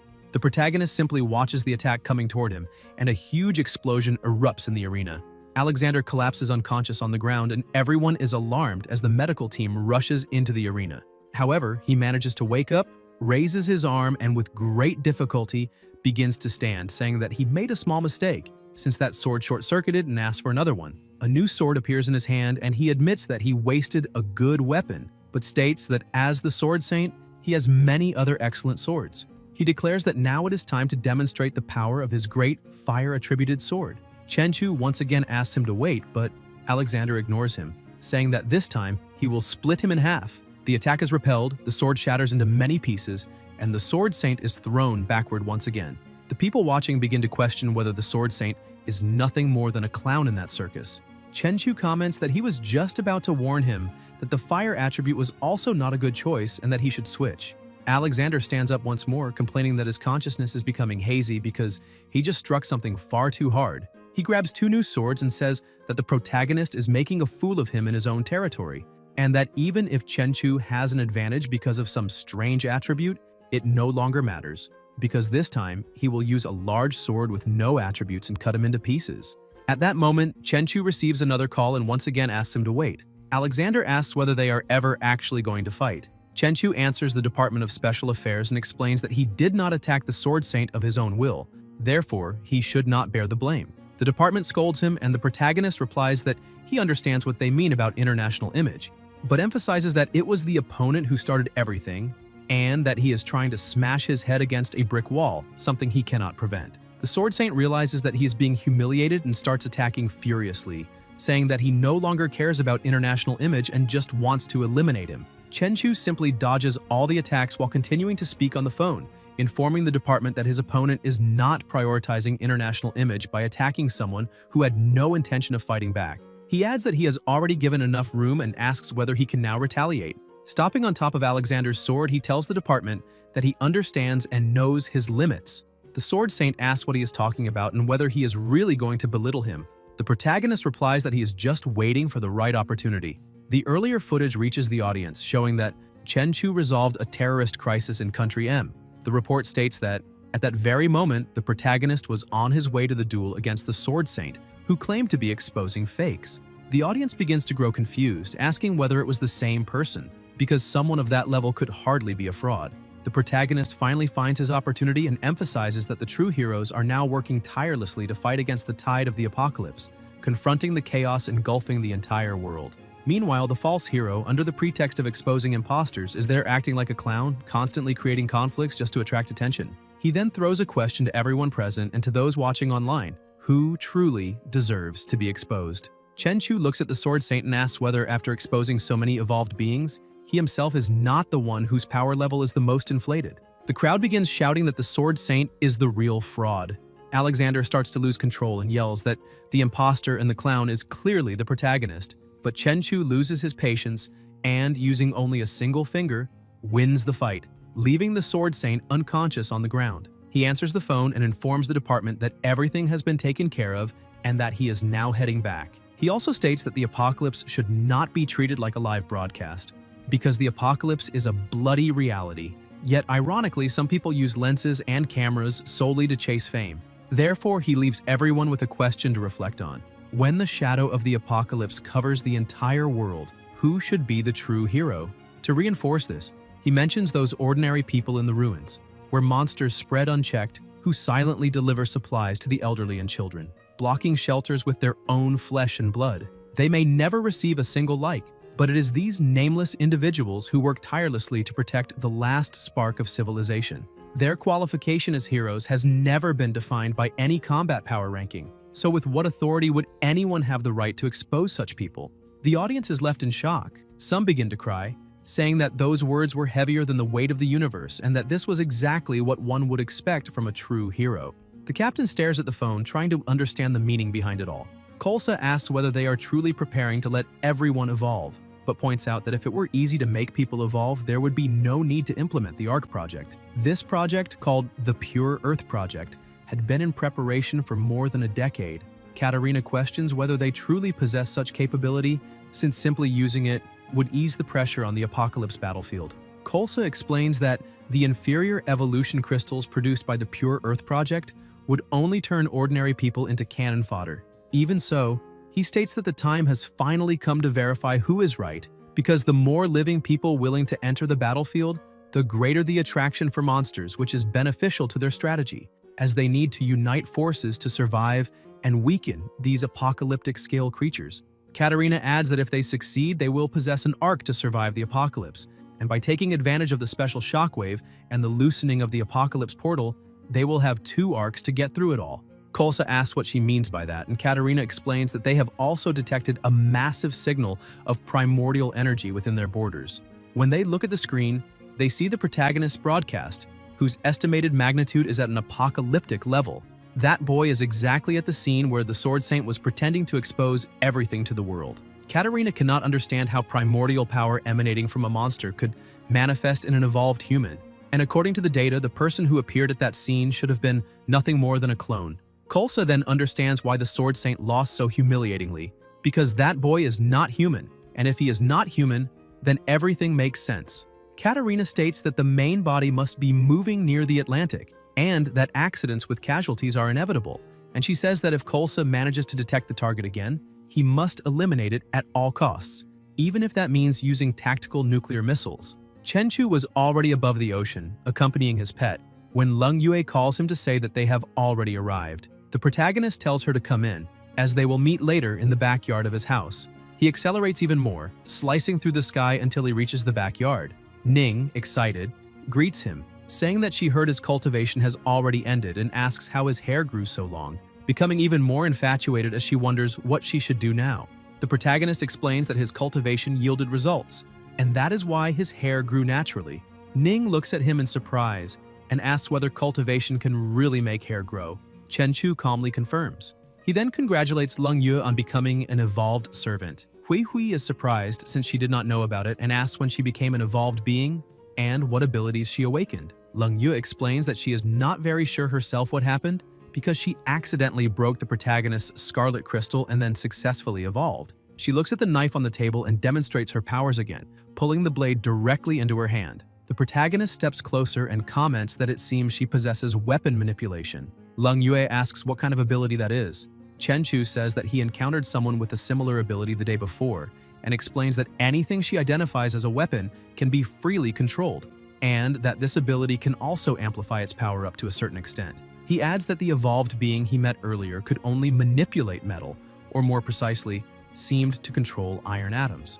Leng Yue remarks that even so, it still seems weak, because although it is stronger than ordinary people, it is far inferior to transcendent beings who command ice, fire, or lightning. On the battlefield, where evolved beings exchange long-range energy attacks, manipulating only a small knife does not seem practical. The protagonist analyzes the situation and realizes that moments earlier, when the fruit knife flew over, it was not controlled by psychic power or telekinesis, nor was there any electromagnetic fluctuation. It simply appeared out of nowhere. Moreover, when Leng Yue wielded the knife, he sensed a power similar to the blade sharpening attribute enhancement of the Sovereign, amplifying the knife's strength by roughly 100 times.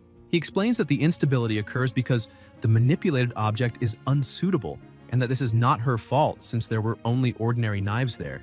However, if she were to wield an indestructible longsword or even a transcendent weapon, her manipulation ability would allow for an instantaneous leap in power. Chenchu then takes out his sword and drives it into the ground. The amount of power accumulated in the blade is so immense that everyone around feels the pressure, and even the ground begins to crack. The girls are stunned when they see the boss's weapon, which emanates an oppressive and crushing aura. Chenchu explains to Leng Yue that if her ability can control that sword of the Lord of Heaven, her strength will leap to another level. He emphasizes that blade abilities are directly tied to the level of the weapon. The more powerful the weapon, the greater the power it can draw out. Ning begins to tremble in fear and comments that the weapon is far too terrifying. Chenchu replies that this is only natural, because the souls beneath the Sovereign's blade are countless, and even when stationary, the murderous intent it disperses already carries the aura of a king. Leng Yue thinks that this is exactly what she would expect from the boss's weapon, since even at rest it already displays overwhelming power. With her body trembling, she approaches and tries to grasp it, but the moment she touches it, she feels something extremely strange and immediately lets go, seeing that her hand has been injured. She asks how the protagonist can wield such a sword so naturally. Even so, she keeps trying, forcing herself to grip the blade. Her skin and clothes begin to tear, but she persists until she finally pulls it out of the ground. At that moment, she realizes that upon wielding the sword, her power seems to have instantly risen by an entire level. The protagonist asks whether she wants to try swinging it. Leng Yue hesitates, asking if she really can, and he confirms. She concentrates, tries to feel the blade, and executes her first swing, startling the other two girls, but the pressure of the sword is still far too great, causing her to drop to her knees immediately afterward. The sword falls to the ground and Leng Yue apologizes to the boss, saying that she still cannot handle it because the weapon's power is too overwhelming. Chenchu says that she did very well, because even a single swing like that would be enough to cause a devastating effect on the world. He asks her to look ahead and shows that, with that simple strike, she sliced an entire house cleanly in half. Shocked by the result, Leng Yue asks whether that is real. The protagonist confirms it, but emphasizes that she still needs more control and that, for that, the weapon she uses must be transcendent and more suitable. However, that is a conversation for another time, and now he says he will treat everyone to a grand lunch. After lunch, Leng Yue will accompany him alone. She asks what he means by that, and Chen Chu explains that they will go to the Department of Special Affairs so he can obtain a transcendent weapon from the captain. Meanwhile, the global defense system issues an alert stating that source energy reactions have been detected and that the rift of Doomsday Portal number 2 is expanding to a critical point. The leading segments of the target have already visibly breached the barrier, and the estimated time for complete passage is 120 seconds. Strategically positioned war constellations begin opening fire, destroying everything ahead. The report indicates that the leading parts of the monster were struck by heavy artillery, but even so, it could not be stopped and continues crossing the Doomsday Portal. The estimated time for complete passage drops to 90 seconds, and monsters begin to emerge, with half their bodies already outside the portal. With just a single glance, one of the helicopters starts to fall, and an analyst reports that the armed helicopters have lost power for unknown reasons. Apparently, an energy field capable of cutting off energy supply has been deployed. Katarina is stunned by the monster's strength, recognizing it as a monarch-level ancestor. She orders the immediate cessation of conventional tactical weapons and demands the deployment of static nuclear warheads. A young man tries to warn her that soldiers are still on the front line, but as a colonel, she simply asserts her authority and orders him to carry out her command without question. The nuclear missile is launched, but the monster manages to disable it midair. Kolsa suddenly appears and kicks the missile, sending it straight into the monster's mouth and triggering a massive explosion. Katarina watches in silence, thinking that ordinary people do not know this. But in truth, faced with doomsday portals across multiple countries, countless superweapons have already been used to kill monarch-level monsters. This is also why nations have managed to contain, for so many years, the countless monsters on the other side of the apocalypse gates. Throughout this time, whenever large-scale monster assaults occurred, king and monarch-level creatures appeared, and nuclear bombs, hydrogen bombs, and thermonuclear weapons were continuously used to suppress them, whether through large-scale devastation or targeted annihilation. The most powerful weapons at humanity's disposal have always been the best means of delaying the arrival of the apocalypse. However, she does not know how long this can truly prolong humanity's fate. It may last 3 months, 3 years, or even the next 30 years, no one really knows. After the monster's defeat, Katarina shouts that they must now do everything possible to recover the source energy within the creature's body, and that even if they have to endure radiation, they will be creating a new future for humanity. In this way, the deaths will ultimately become a glorious sacrifice for all humankind. Because everyone has boarded the same great ship, they will pass through this doomsday portal together and open a new home for humanity. This is the magnificent ARC project. Meanwhile, at the Special Affairs Bureau, the protagonist and his secretary had just arrived. Leng Yue asks if that is really the place where evolved beings are managed.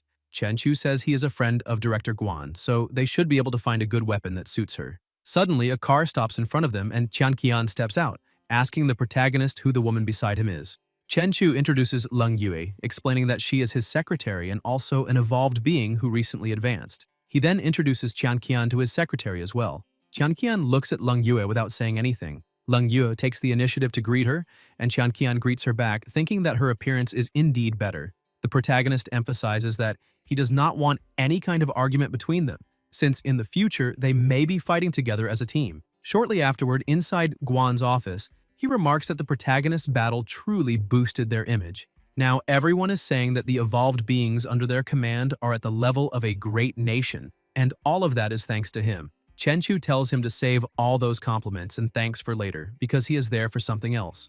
The director asks what he needs at the moment.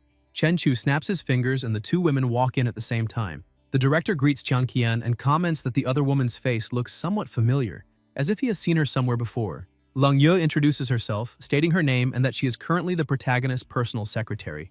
Guan is impressed and jokes that Chen Chu really knows how to enjoy himself, saying that if he has free time he would like to learn a bit from him. However, the protagonist asks them to stop talking nonsense, since he is there to register the status of an evolved being. The director explains that there was no need for Chen Chu to come in person, since he already issued Miss Quan Kaiyan's evolved being certificate. The protagonist says it is not about Qian Qian. Now his secretary is also an evolved being and needs to go through registration. Guan is startled and asks what is going on, and how his secretary also became an evolved being. Nevertheless, they head to the testing room on the third floor. After completing all the tests, Guan states that she possesses strength equivalent to 3,300 kilograms. Her current speed is 51 meters per second. In addition, her physical aptitude is approximately equivalent to that of a 3-star lower-tier evolved being. However, he points out that these are not the most interesting data, since her transcendent power is very special. It does not act on the physical body, but instead enhances the cold weapons in her hands. Furthermore, the stronger the weapon, the greater the power she wields. In other words, her strength increases by 1 star due to the weapon's bonus. Theoretically, she has reached the standard of a 4-star evolved being. Qian Qian, who was observing everything from outside the room, feels slightly displeased, questioning whether that girl's overall strength is really not below her own. After everything is registered, Guan and Chen Chu return to the office. The director says that if it were only Qian Qian, it would be normal, but suddenly the protagonist has 2 evolved beings around him, both at 4-star level strength, and asks whether he is hiding some valuable and important information. Chen Chu says that since he is already sitting there, he will speak openly. He explains that it is true there is a method by which he can promote the evolution of ordinary humans, similar to the psionic crystals issued by the Special Affairs Department. The director is shocked and asks how he knows about those crystals the department has been distributing. The protagonist activates his observation hack and states that there is nothing in this world that can be hidden from him. However, he tells the director not to worry since he does not care about things like those crystals. What he really wants to talk about is something else. He takes a crystal into his hand and asks whether the director can recognize it. Guan senses a faint wave of corrupt energy and assumes it is a demonic crystal. Chen Chu says he is correct and confirms that the crystal is indeed demonic. Slightly alarmed, the director steps back from the crystal and asks where the protagonist obtained it.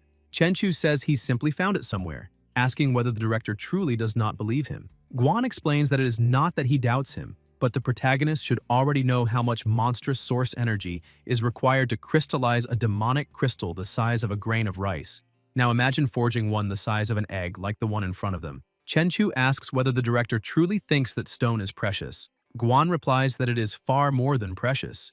It is something that cannot be given a price. To be more honest, he explains that these psionic crystals issued by the Special Affairs Department are refined from demonic crystals. He states that the worlds beyond the 5 Doomsday Gates truly exist, and that demonic crystals are their most valuable resource. However, this is the first time he has seen a demonic crystal of such high purity, and because of that, the level of contamination is extremely high, to the point that even being near it is extremely dangerous.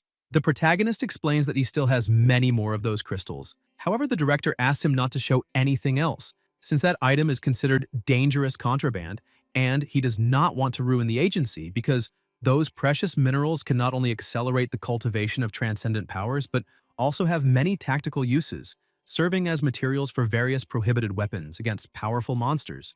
Therefore, he needs to ask once more in hopes for an honest answer. He questions where the protagonist is obtaining all those demonic crystals. Chen Chu explains that he got them behind a small doomsday gate, and now it is up to the director to believe it or not. Guan begins to think that the protagonist's incredible growth speed is finally being explained. Chen Chu says that, unfortunately, he ended up annihilating the entire doomsday world and consequently, the gate was also closed. But before doing all that, he managed to recover many red demonic crystals from that place.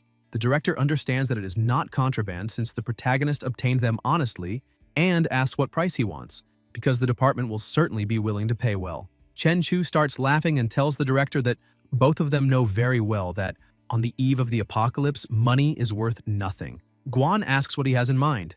Chen Chu replies that he wants the strongest weapons the Special Affairs Department possesses. He emphasizes that the director's bureau forms hero teams by pairing evolved beings with corresponding weapons, and the team he is about to form will also need to borrow from the department's armory. For that, he is willing to offer the demonic crystals he currently has, stressing that this is a trade and a very fair exchange. The director eventually agrees, and with that, they head to the testing room on the 3rd floor. Leng Yue holds a sword. Guan explains that the sword was forged from iron of a meteorite that fell from a collapsing apocalyptic world, and that compared to the Sovereign Saber, its size is just right for a girl to wield. He asks how it feels and explains that the equipment was just allocated from the Doomsday base.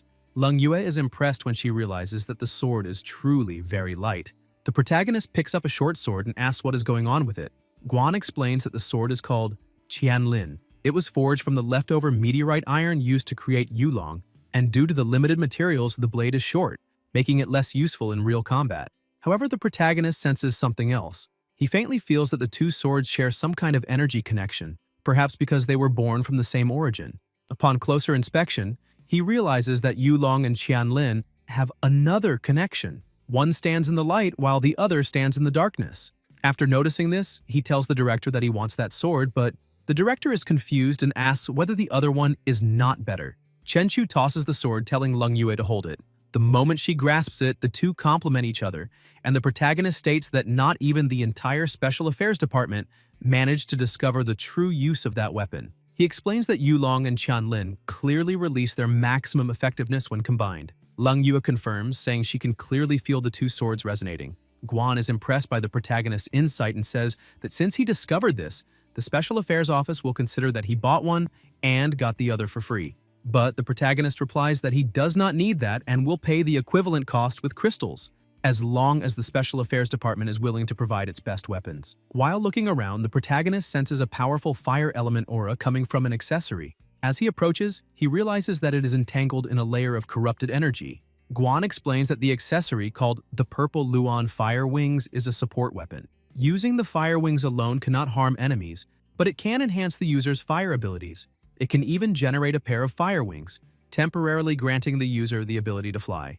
Chenchu tells him to wrap it up because he will take it as well. He asks Qianqian whether she truly possesses fire element abilities, and she says yes. However, when Guan realizes that the protagonist intends to give the item to his woman, he shouts that he will not allow it since that equipment is different from the others. He explains that because the accessory was obtained from a doomsday world, it still retains powerful corrupted energy, and ordinary evolved beings cannot use it until the corruption is removed. Chenchu snaps his fingers again, calling his daughter. Everyone in the room is startled, asking where that little girl came from. In the past, Chenchu regarded Shixi as a younger sister, but he noticed that now their relationship feels more like that of father and daughter, so he decided to treat her as his daughter. He tells everyone not to be surprised since Shixi is his daughter, and explains that she is immune to corrupted energy. Moreover, she can feed on corruption. In an instant, Shixi consumes all the corrupted energy and says she is satisfied now. The director no longer knows what the limits of the protagonist's power and influence are since the Special Affairs Department's Research Institute spent $500 million to build a pollution removal device, and it is not as effective as the little girl standing beside Chenchu. This makes him wonder what else Chenchu is hiding or even capable of doing. After all the corrupted energy is removed, Qianqian puts the accessory on her wrist, enchanted by its beauty. Chenchu is also pleased and praises her, saying the bracelet perfectly matches her natural beauty. However, the bracelet's effect finally activates. Qianqian cries out, saying it hurts and is becoming extremely hot. Guan rushes toward her, shouting that this is very bad, since her level is too low and she will not be able to control such high-level fire element power, urging her to remove the bracelet immediately. However, Chenchu says she can do it, telling her to use all her power to tame this wild beast. Qianqian hears her master's voice and does everything she can to restrain the advancing flames. A fire response team approaches, saying they must save the people first, but Guan tells them everything is under control and orders them to stand down. The protagonist continues speaking to Qianqian and explains that her body has an affinity with fire. Not only can it not be burned by the flames, but it can also be healed by them. The voice of the man she loves echoes within her, drawing the will of fire toward her. The fire begins to obey and retreats. The fire wings appear, giving her an angelic appearance. Qianqian grows confident and says she has managed to adapt to her new power. The director observes the situation and realizes how strong she truly is. Moreover, he understands that everyone around Chenchu is extraordinary, since he never imagined that a 4-star evolved being could wield 6-star equipment. After settling everything, the protagonist leaves the department with his women. He says that from now on, they will be his direct subordinates. Rongya, who is outside, senses their presence and watches them. Chenchu continues, saying that those two are now the first members of the Transcendent Squad. Rongya hears this and wonders what the Transcendent Squad is. Irritated, she also questions why those two women are standing so close to the protagonist. Suddenly, Lunzi appears beside her and asks what she is looking at. However, she is clearly furious, saying that she is part of the hero squad, but apparently they are just a bunch of losers. Lunzi is a little startled and asks whether she had a bad morning. Wu Yimei says that Lunzi is truly an idiot and explains that she is like this because Chenchu just left the place. Meanwhile, elsewhere, some people notice purple clouds gathering in the sky. At a certain doomsday base, all warning signals are triggered. The doomsday tide has just begun. Everyone starts running as fast as possible in an attempt to save their lives.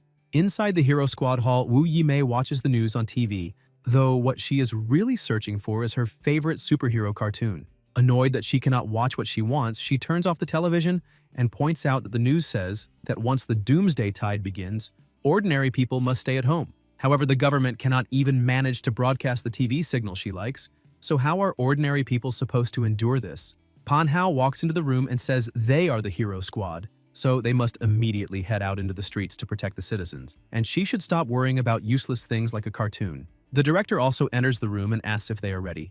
Everyone is surprised, and he emphasizes that now is the time to show their true worth. He explains that this time, with the Doomsday Tide, not only have the main Doomsday Gates become active, but secondary gates have also appeared in various regions. Therefore, not only are there numerous monsters, but their forms are varied and their emergence locations are not fixed. For that reason, the few evolved beings who have recently reached the 4-star level must deal with ordinary invasions of 3-star monsters, which should be more than enough for them. According to the information, a very small number of 4-star monsters have appeared on the streets.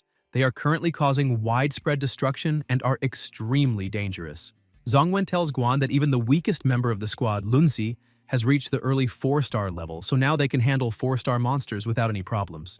Lunzi feels a bit embarrassed and asks his captain not to say such things. The director explains that their strength is not the issue since they are all promising talents he personally cultivated. However, what he truly wants is for them to use this apocalyptic tide to further temper and enhance their strength and abilities so that they can reach the 5-star level. Everyone stands up excitedly, saying they understand and will not fail their master's expectations. Rongya asks whether Chenchu agreed to help. Guan replies that the protagonist most likely will. Meanwhile, at Chenchu's house, a little girl rings the doorbell. He had been observing his two subordinates as they trained, and thinks that, apparently, they are managing to calibrate their equipment and abilities without problems. His daughter tells him that a girl is calling at the front door. When he answers, the girl is amazed to see that he really is Chenchu. The protagonist recognizes her and asks whether she is the one from the 8-headed serpent sect. The girl says yes and explains that her name is Inaba Yuko, though within the organization she goes by Inari. Chenchu recalls that she is the fox goddess with the ability to analyze information. She calls him Lord and thanks him for saving her life in the past, explaining that after she returned, she tried to learn more about him, but did not expect him to be considered a celebrity there. So she quickly conducted a search and found his address. Chenchu realizes that he can no longer hide his identity. However, he asks why she is there and whether she needs help with something. Yuko explains that she has come seeking refuge. He quickly understands the situation and brings her inside, explaining everything to his companions and introducing her, saying her name is Inaba Yuko and that he saved her while dealing with some trouble on the island. In addition, she said she had no money to eat at home, so she came there seeking shelter. The two women feel a little awkward, thinking that the girl might just be taking advantage of the situation. However, Yuko decides to demonstrate some of her abilities, and after putting on her mask, says she can see that Qianqian is a fire element controller currently in the middle stage of 4 stars. Leng Yue is a 3-star weapon controller, but with a weapon in hand, her power can reach 4 stars. The protagonist praises her, saying the precision of her information-gathering abilities is impressive. Moreover, he states that the Extraordinary Girls Squad needs an intelligence specialist. Yuko laughs and says that in front of Lord Chenchu, the divine oracle she possesses is nothing more than child's play.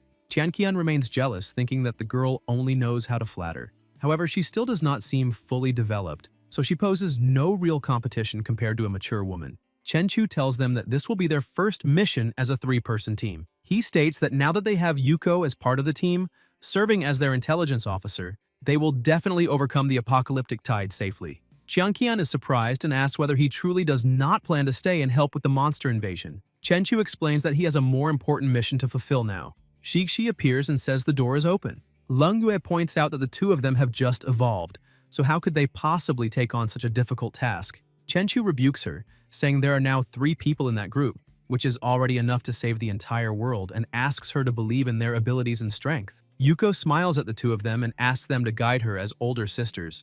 A massive explosion erupts at the popular mall and people begin to panic, asking what that is, until one of them realizes it is a monster and screams for everyone to run immediately. The soldiers, aware of their duty, shout that no matter what happens, they must hold the front line, but as soon as the monster appears, one of them asks what that thing is.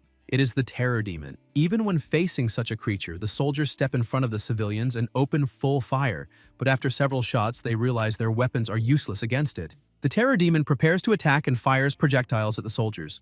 Lunzi arrives just in time and activates his spiritual shield, protecting everyone. He tells the soldiers to fall back and help evacuate the civilians, saying the hero squad will handle the monster. The soldiers recognize that this is the hero squad from the Special Affairs Department and feel relieved, saying they will leave it to them. Zongwen uses his instruments to check the pollution levels and notices that the index is high, which means a secondary doomsday gate must be nearby. He informs the Special Affairs Department that the terror demon has been found near the popular mall and that its strength is approximately 4 stars. He relays orders to the rest of the team, stating that the mission is to eliminate the monster and close the secondary doomsday gate. Pan Hao, eager to test his strength, charges at the monster and attempts to attack, but the creature blocks the strike with ease.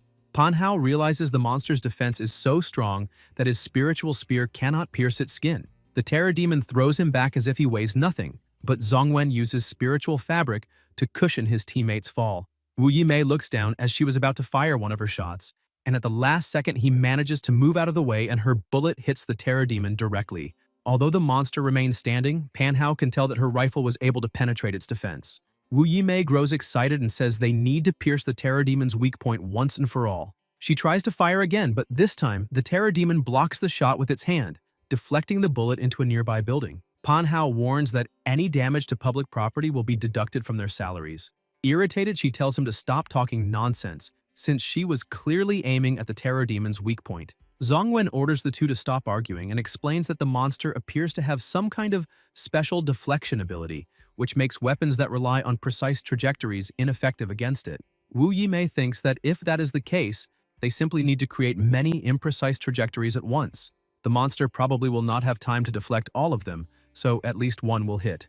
Zongwen reprimands her, saying she must follow his commands since he is the captain. He also reminds her that the director scolded them last time because their coordination was terrible, with everyone acting independently. Therefore, he orders her not to launch any large-scale attacks until the terror demon's true weak point is confirmed. Wu Yimei says that is easy to solve. Lunzi just needs to draw the terror demon's attention and she will find a way to hit it.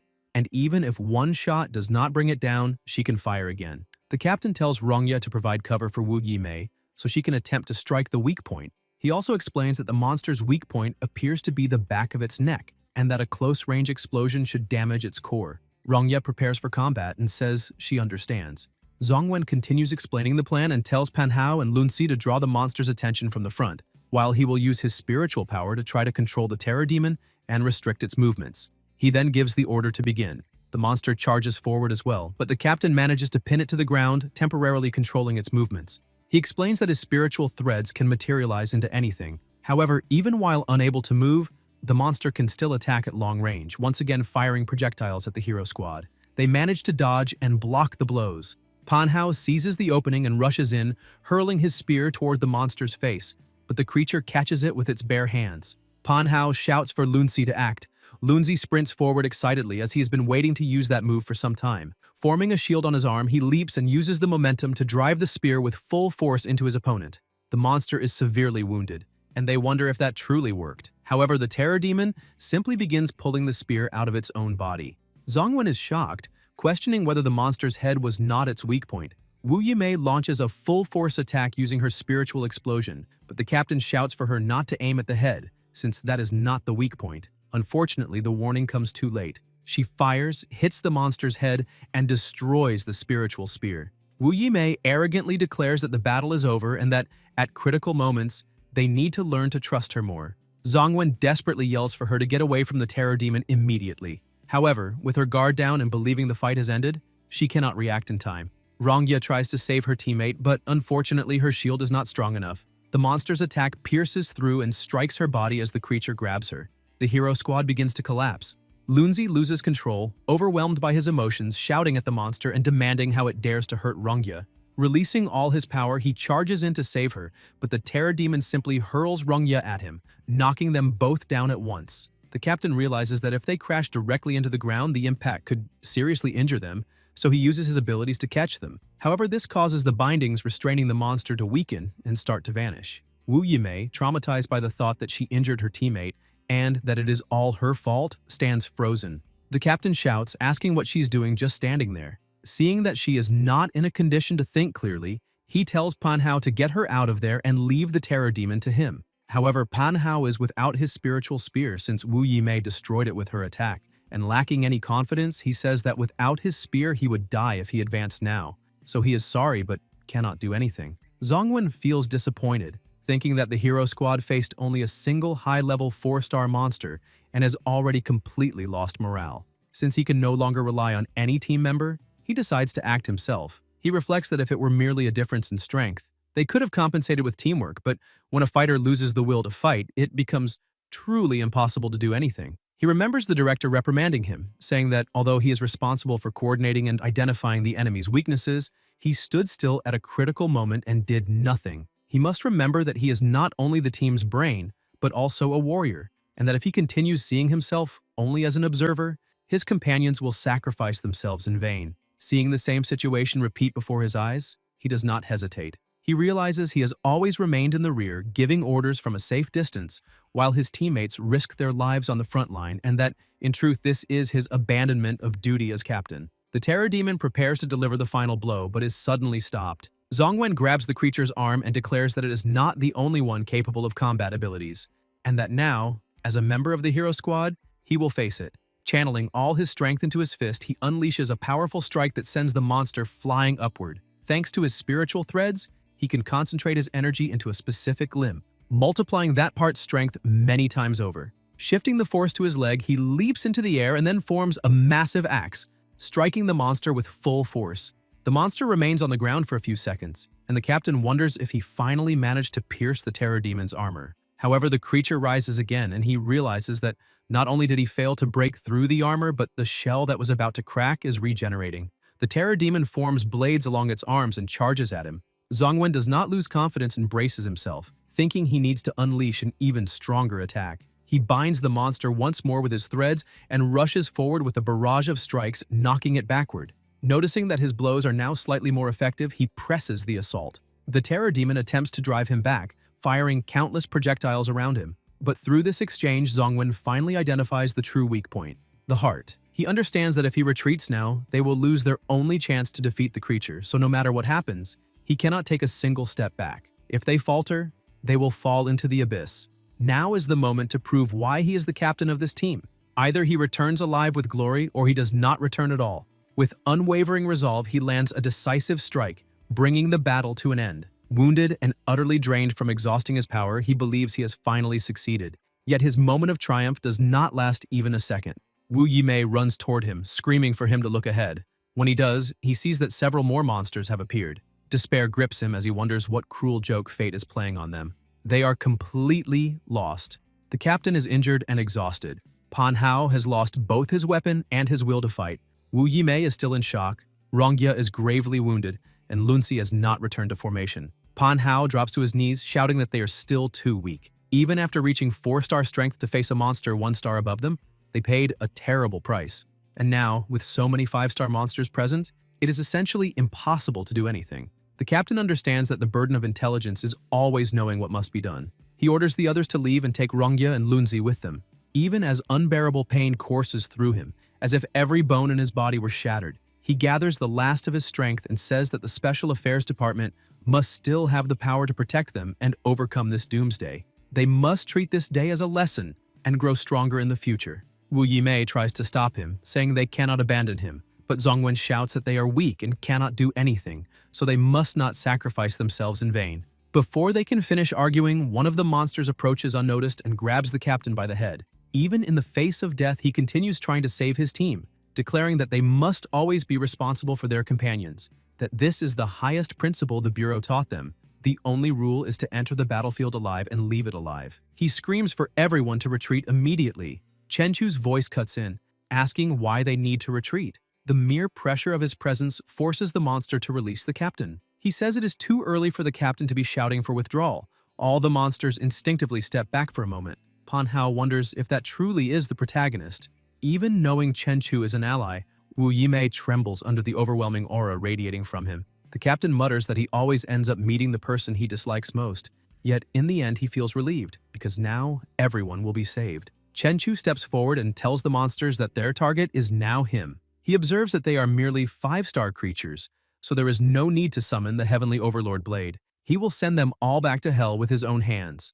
Panhao asks if he has gone mad trying to fight them barehanded, but in truth, Chenchu does not even need his whole hand, just a finger is enough. With a single flick, he pulverizes half the body of a 5-star monster, remarking that it is far too weak to be considered a challenge. He then tells the remaining monsters that he is in a bit of a hurry and invites them all to come at him at once. Panhao cannot believe how strong the protagonist is. He defeated a 5-star terror demon with nothing more than a flick of his finger, something that a team of 5 4-star fighters could not accomplish even working together. Wu Yimei tells Panhao to stop gawking at Chenchu and help save the injured. Even the remaining terror demons are terrified, afraid to charge at someone as powerful as the protagonist. Chenchu smiles, saying that apparently even monsters fear the true boogeyman, and if that is the case, then he will advance himself and show them who the real predator is. However, his speed is so overwhelming that he simply vanishes. Within seconds, all the monsters are completely torn apart.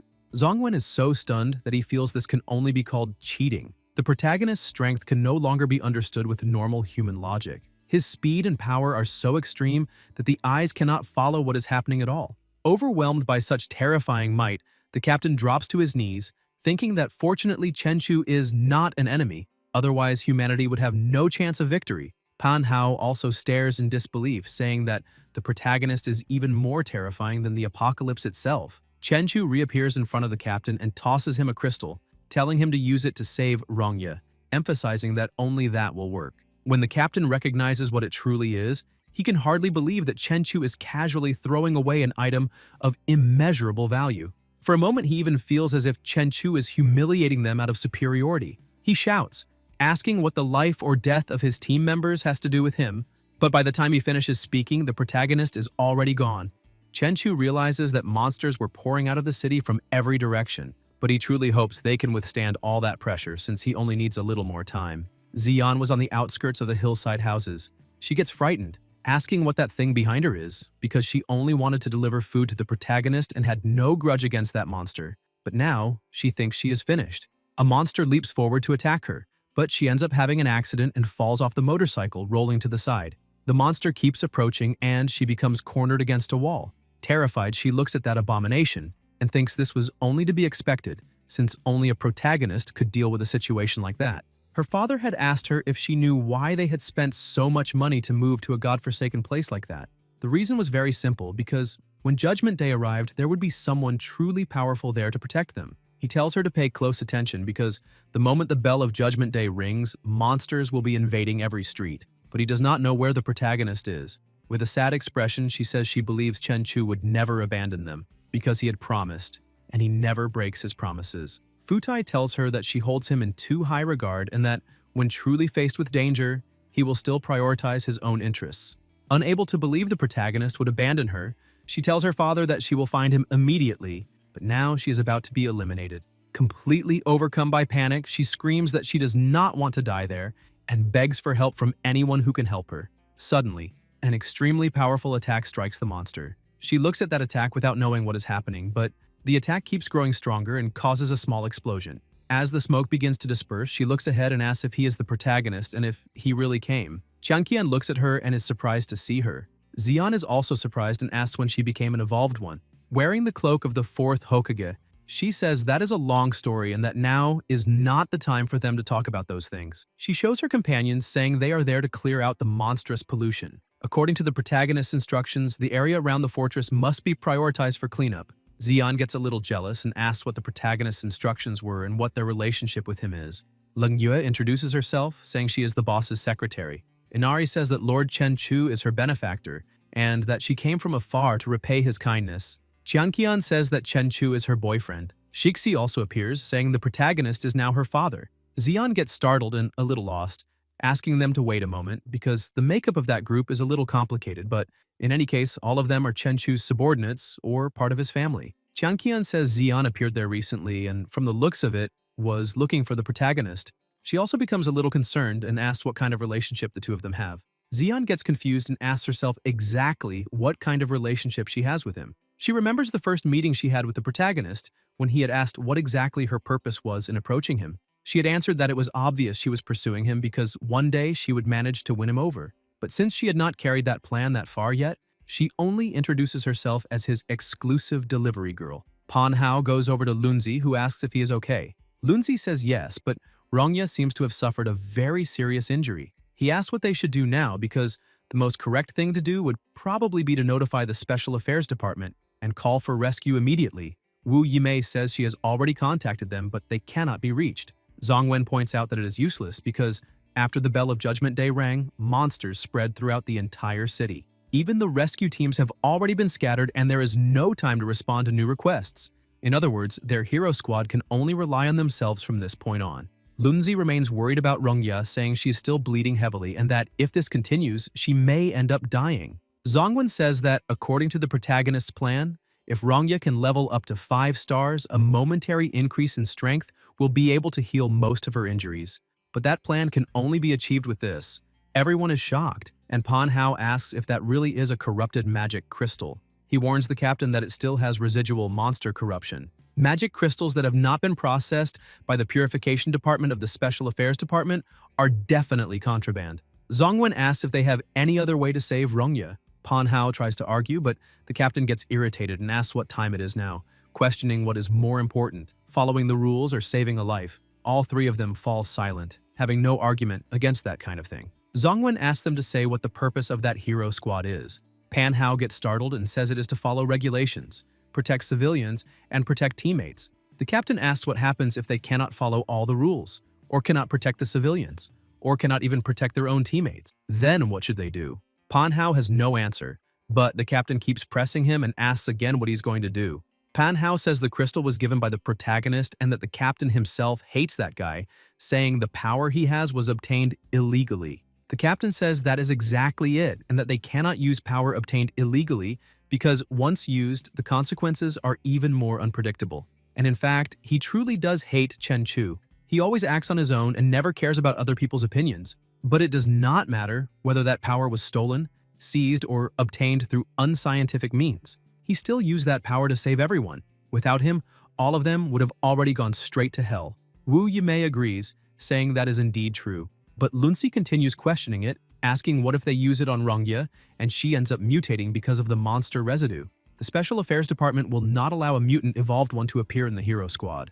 Zhongwen says she will not mutate because that magic crystal will not be used on her. He uses the crystal on himself, saying he will bear that sin for his team. He quickly manages to reach the 5-star evolution level. He feels an overwhelming power rushing through his entire body and asks if it really worked, but receives a notification saying that the evolved one's DNA cannot resist the corruption and is collapsing. His body begins to break down and his entire group is frightened, but he shouts that they just need to move away. Suddenly, an extremely powerful energy begins to burst out of his body as he screams desperately. The system warns that his evolution level is abnormal and has been reset as a 5-star mutant level. Wu Yimei points her weapon at the captain while trembling, saying that he has become a mutant, a fallen being, following an upgrade path completely opposite to that of evolved ones. And because of his greed for the compressed power from inside the Judgment Day gate, no one imagined that, in the end, he would become a servant of the abyss. He activates his weaving technique and begins closing Rongya's wound. He thinks that, after reaching 5 stars, he can feel that his technique has become even stronger. Wu Yimei is impressed when she sees that Rongya's wound has truly closed. She looks at her captain, but Zhongwen feels that he has taken a path that should not have been chosen. So, from that moment on, he will no longer be the captain of that team, because his goal will be to catch up to the protagonist and become someone who can replace him. Besides, all of them have become even stronger and will no longer need his help. He shoots into the sky in search of his new goal. Pan Hao watches his captain leave and says he became a mutant and can no longer bear the shame. So he abandoned the squad. But in the end, he agrees with his captain, because if there is no power within oneself, even adhering to principles is useless. Meanwhile, at the girls' gathering, Xian asks if she understood everything correctly, because with the protagonist's help, all of them managed to become evolved ones. But she gets upset because someone always gains an advantage before her. Qian Qian notices her expression and asks what is wrong and whether she would like to become an evolved one too. Xian gets embarrassed and says that is not exactly what she meant, because she would very much like to ask the protagonist for help. Many monsters have invaded the fortress, especially near her family, who are almost completely surrounded by monsters at this very moment. Lung Yu gets excited, saying that is perfect because her hidden scale rising dragon is buzzing with thirst, and it is time to feed it. But Xian becomes worried, saying there are only 3 of them. Qian explains that the protagonist seems to have some personal matters to deal with and left the fortress's safety to them. Inari puts on her mask, saying the concentration of pollution there dropped rapidly after they managed to eliminate the monster dogs. However, the concentration of pollution in that direction is still increasing, and it seems to be a Judgment Day rift. That is why they need to act quickly to eliminate all the monsters there. Xian runs over to them, saying she cannot simply trust them to do everything alone, so she wants to go with them. But Qian says that is not a good idea, and that she cannot take part in this, because she is not yet an evolved being. So, if she encounters any monster, her life will be in danger. Xian gets a little upset, saying that even if she is not that strong, this is still her home and her father is in danger, so she cannot simply stand by and do nothing. Meanwhile, somewhere else, people were trying to contain the monster's advance, using all their weapons to protect their homes.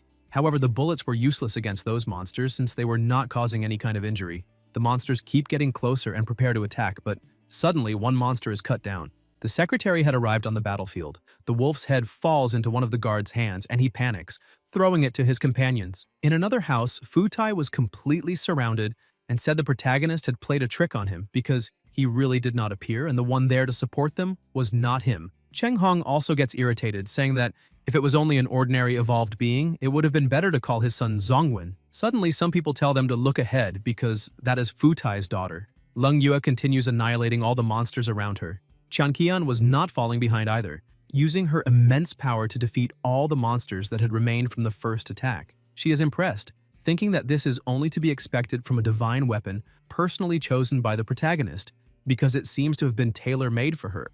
One last wolf tries to attack Xian, but Inari appears to protect her. She thinks that 2 new evolved beings have appeared, both capable of reaching the same power as the protagonist, so it is impossible not to feel envious of that. So, she truly wants to become as strong as them. Inari asks Xian to step back a little because a battlefield with monsters is very dangerous, and no one can protect her completely. The 3 continue completely devastating the battlefield, destroying the monsters as if they were absolutely nothing to them. The guards run over to Xian, asking why she is there, but she simply explains that she wanted to experience what true power feels like. But her father angrily calls the guards, ordering them to bring his daughter back to the fortress immediately because if anything happens to her, he will never be able to face his wife in the afterlife. In the middle of that entire war, one of the monsters is thrown near them while still alive. The guards panic and Futai calls them useless, ordering them to protect his daughter immediately, but the guards simply start running, apologizing to their boss.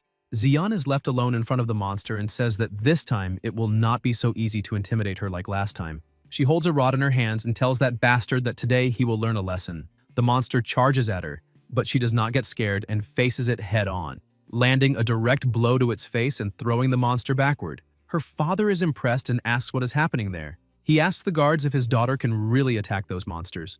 Xian continues beating that monster to a pulp and finishes it off without much difficulty. Cheng Hong tells Futai that apparently his daughter is not an ordinary person. Just like his son Zongwen, she is a natural-born, evolved being. Futai gets a little confused and asks what a natural-born, evolved being is. Cheng Hong explains that they awaken quickly at some point in their lives or are strongly stimulated by external factors, forcibly breaking the genetic lock. Perhaps Xian met all the conditions and finally unlocked her true power. As soon as she finishes off the monster, she starts asking if she really managed to do that. And, seeing that she had won, she begins to laugh and shouts that she did it and that, this time, she is even stronger. Inari throws another defeated monster near her and asks if she managed to defeat the monster that was there. From the looks of it, she awakened her evolving power at the right moment. Xian starts celebrating, telling Inari to look carefully at her and tell her how strong she has become, strong enough to strangely eliminate a monster. Inari uses divine will to analyze the strength she had awakened. Xian asks if she is a 4-star or 5-star evolved being right now. Inari notices something and says that perhaps she still needs to step back a little more. Xian gets confused and asks what she means because she just defeated a monster personally.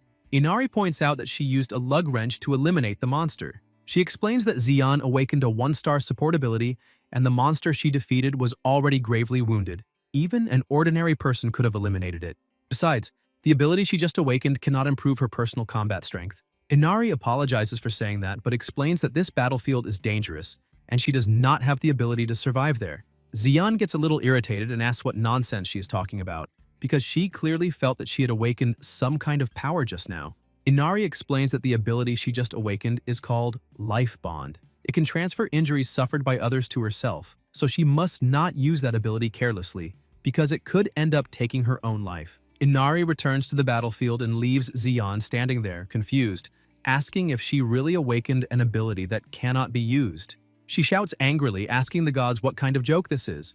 Meanwhile, on the front line, the war was still happening in devastating fashion. Qianqian was using so much of her power that burn marks were appearing on her body. She remembers that the protagonist had previously explained that the fire marks appearing on her body represented the reaction level of flame manipulation. Initially, using flame abilities would cause the marks to spread across her hands. She only had to wait a brief moment, and the fire marks spread across her entire body would disappear completely. Then, she could manipulate the flames again. Qianqian asks what would happen if she continued manipulating the flames, even after the fire marks covered her entire body. The protagonist explains that once the marks reach her heart, she will die. He stresses that even if her body has a huge natural affinity with fire, she cannot change the negative effects of that equipment. She must always remember to learn how to protect herself and not take unnecessary risks. Back on the battlefield, the marks were already taking over a large part of her body. She remembers the rules her boyfriend had given her, that she must never take risks and must wait for the fire marks to disappear. The battlefield near them had already been cleared. The secretary says she eliminated 16 monsters. Qianqian says she forgot to count the rest, but she can more or less remember, and it was 26 or 27. Inari asks the two of them to stop counting their victories and not underestimate the enemy, because there is still a Judgment Day rift nearby. The appearance of only large groups of monsters is quite unusual. Normally, each group of monsters is accompanied by a boss monster 2-star levels above the group. If the monsters are 3-star, that means the boss guarding that Judgment Day rift should be 5-star. Leng Yue says that if the three of them fight together, they will probably be able to deal with a 5-star boss. Suddenly, lightning starts cutting across the sky and something begins to fall as if it were rain. Qianqian looks at it and realizes it is not rain but blood. Suddenly, an absurd amount of energy erupts from the ground and reaches the sky. That is the 5-star boss. The mere presence of that monster makes them suffer, and their eyes cannot look directly at the enemy. Inari uses Divine Will, but her mask begins to crack. She covers her eyes and shouts for everyone not to look directly at that monster because it possesses an Emperor-level aura. Anyone who carelessly approaches it will have their internal organs ruptured. Qianqian, already badly injured on the ground, asks what an Emperor-level aura is and what that guy's origin is. That is the Horned Slaughter Demon, a 7-star Emperor-level monster. The three are frightened, asking how 3 to 4-star evolved beings like them could possibly deal with a 7-star Emperor. That monster's strength should be at least 3 orders of magnitude above their combat power. Inari explains that normally a 7-star Emperor-level creature would require tactical nuclear weapons to deal with it. And even if all of them underwent a qualitative increase in strength, they still would not be a match for that monster. Only Lord Chen Chu can deal with a 7-star Emperor. Leng Yue points out that unfortunately the boss is not there, so he cannot help. Qianqian says that the only thing left for them to do is retreat immediately, fighting against someone whose combat power is 3 orders of magnitude higher than theirs. No matter how they look at it, it is impossible for them to do anything. On the phone, Futai was desperately trying to talk to his daughter, asking if she could hear him. She picks up the phone and says yes. He desperately shouts, ordering her to return to the fortress immediately because he will close the gates at once so that no one can enter. He's looking at the monster, and it seems that something incredible has appeared, and this is not something an ordinary evolved being can deal with. She holds the lug wrench in her hands and says that even though she knows she cannot do this, she simply cannot leave. Her father gets angry, saying that this is an absurd attitude and asks what she is trying to do. Xian simply starts walking across the battlefield and says that this is her home and she will not abandon it. A monster jumps in front of her, causing enormous pressure around them. Xian prepares to fight, saying that it will not take a single step toward her family's fortress. Futai becomes desperate to save his daughter and orders the guards to stop her immediately, saying he will give 10 million to whoever can do it, as long as they bring his daughter back alive. Money is not a problem. The guards say that 10 million to capture just one young woman is enough for them to risk their own lives. They open the fortress gate and go out with cars and missile launchers, apologizing to the young lady but saying that she needs to be stopped. One of them prepares to fire, but the monster defeats him with a single move. The other guards try to advance, but they are completely massacred by that monster's terrifying power. Everyone is frightened by such strength. Inari uses her abilities and says that this is the finger of death. Lower-level evolved beings will be instantly killed by that emperor's power. However, her vision does not seem very good, because she could not even see that monster's eyes.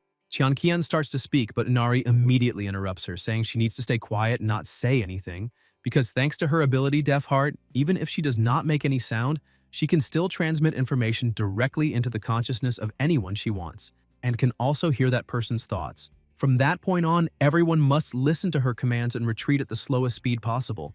Xian starts speaking and asks if that is really all, questioning whether the only thing they can do when they encounter a monster they cannot defeat is turn around and run like cowards, because she refuses to accept that. She throws the lug wrench at the monster, saying she has nowhere to retreat, but it has no effect at all. The monster looks at her, and she keeps cursing the monster, calling it stupid. Inari becomes worried, thinking this is not good, because the demon now has a target, which is Xian. The demon begins using the finger of death, and Xian realizes she cannot breathe. The emperor starts levitating her while her father screams for his daughter's life. Inari says that this is the finger of death, and now it is too late to save her. However, Leng Yue also refuses to retreat, and with a fast and precise movement, manages to cut off the emperor's hand, causing Xian to fall unconscious. Qian also begins gathering flames, saying that Xian is right. Behind him is the protagonist's home, and it was because of his trust that they were placed there to protect the fortress. Simply watching that monster destroy that place is not the right thing to do. She lands an attack on the emperor's face, and Leng Yue thinks this is a great opportunity. With a precise strike, she hits the monster's throat. Inari is impressed by the power and says that she actually managed to break through the defense of a 7-star emperor, which makes her question how a 4-star person is capable of doing that. Inari continues observing carefully and realizes that the truth is that it was not Leng Yu who managed to break through the defense, but the dragon blade in her hands, because this is clearly beyond all reason, some kind of skill enhancement effect. Some time ago, the protagonist had told his secretary that with the resistance of his current body, even a blade 100 times sharper than that fruit knife, if stabbed into his body with full force, would not be able to leave a single scratch. On the other hand, the knife in his secretary's hand was able to leave a cut on his finger. Leng Yue was startled and apologized to her boss because she did not mean to hurt him. Chen Chu said it was fine because he wanted her to understand that her ability is far more powerful than it seems. As long as she has a weapon in her hand, there is still a chance to win. Leng Yue prepares to attack again, saying that with a blade in her hands, even a god will be cut down. Inari finally understands the ability Leng Yue possesses. Apparently, she enhances weapons, but the truth is that this is a rare rule-cutting ability. By cutting through all the enemy's defensive abilities, every slash deals true damage, which means no defense can withstand a direct strike. Leng Yue continues attacking, but the Emperor's body regenerates, and she says this is not good because that monster's wounded body can regenerate rapidly. Qian has been using all her strength, saying she would really like to see if that monster can regenerate faster than she can cause damage. She tries to attack with everything she has, but the monster blocks the attack, and Leng Yue shouts for her to be careful because the monster is about to attack her. At the last second, she manages to dodge using her wings, but the attack causes massive destruction on the ground around them. She looks back and sees that it is over now, since she's too close to dodge the next attack. She receives a direct hit and falls gravely injured. Xian manages to regain consciousness and asks if it is really over. She remembers that Chen Chu had said he did not need the food she delivered, not to mention that someone who orders takeout at 6 in the morning is not a normal person. But if she really wanted to ask him something, she could do it directly. Xian smiled at him, saying she had no demands because she simply thought he was a good person, and asked if he would like to follow her. But the protagonist takes a deep breath and says he has already warned her that he has a girlfriend. Xian kept insisting, saying that had nothing to do with her proposal. Even if the protagonist's private life is a mess, she still likes him and wants to stay close to him. He had become a little irritated and told her to be careful because he could sue her for saying his private life is a mess. Xian smiles and asks if he knows what she really likes about him. The protagonist takes the food she had delivered to him and tells her to go ahead and say it because he is going to lock the door immediately. Xian shouts that what she truly loves about him is that he is a brave person who never fears the uncertainties of the future. Besides, he likes to change that world in the way he wants and believes is truly right. Chen Chu looks at her and says that, from the looks of it, she really knows him very well, so he would like to know what there is to like about an attitude like that. Even though he is an extremely stubborn person, with a personality that can easily irritate anyone. Xian says that is not exactly what she sees when he acts, because there is a place inside him that radiates a dazzling and warm light, as if he were the last savior. The protagonist smiles and asks if she's going crazy for suddenly saying such foolish things. Xian asks if he has ever heard that saying. Once illuminated by the light, one also dreams of becoming the light itself. She asks why, after meeting someone like him, she also came to desire the power to define her own future one day, just like him. She also remembers her father saying that she is the daughter of that family and will one day take control of all the family businesses in the future, and that right now she is only playing around with everything, questioning how she will face the ancestors and her mother in the afterlife, and whether it would not be better to simply be a rich second-generation heiress. She says that is not good, even if only for a moment. She wants that world to recognize that she was once capable of doing something to change everyone's lives. She wants to live a different path and break free from the protection of her family and her father. She wants to see beyond the mountains with her own eyes, making all of them admit that her life is not worthless. The protagonist asks what all of this has to do with him. She says that the reason she really likes him so much is not because she wants to be his girlfriend,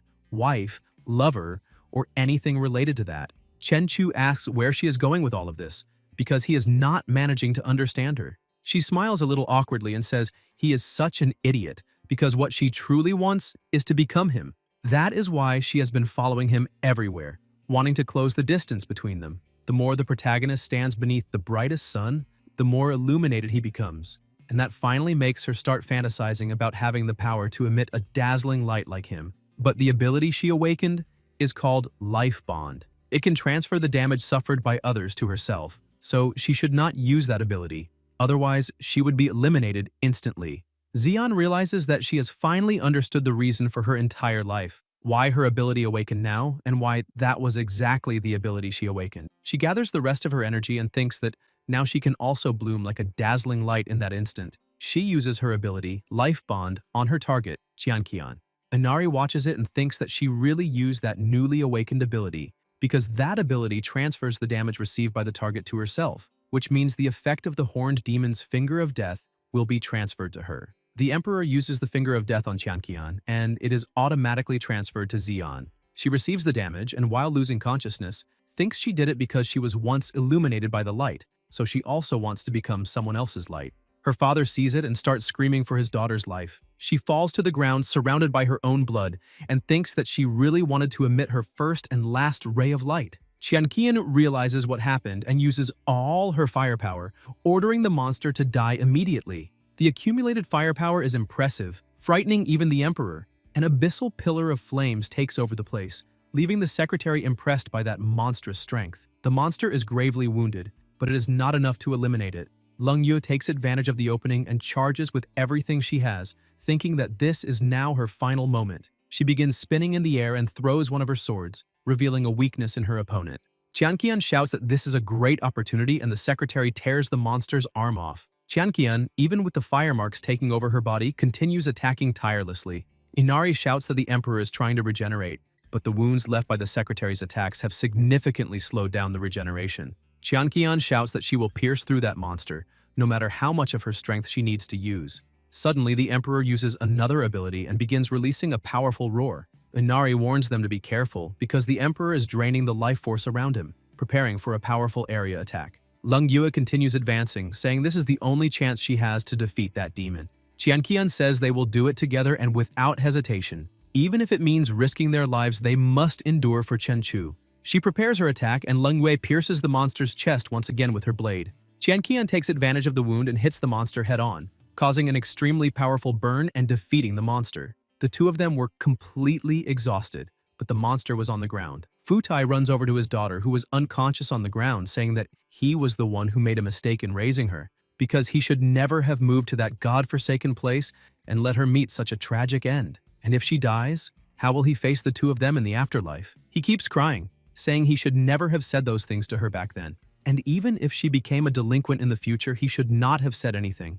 Guys, if you enjoyed the video, leave a like, comment, and subscribe to the channel so you don't miss new content. Thank you.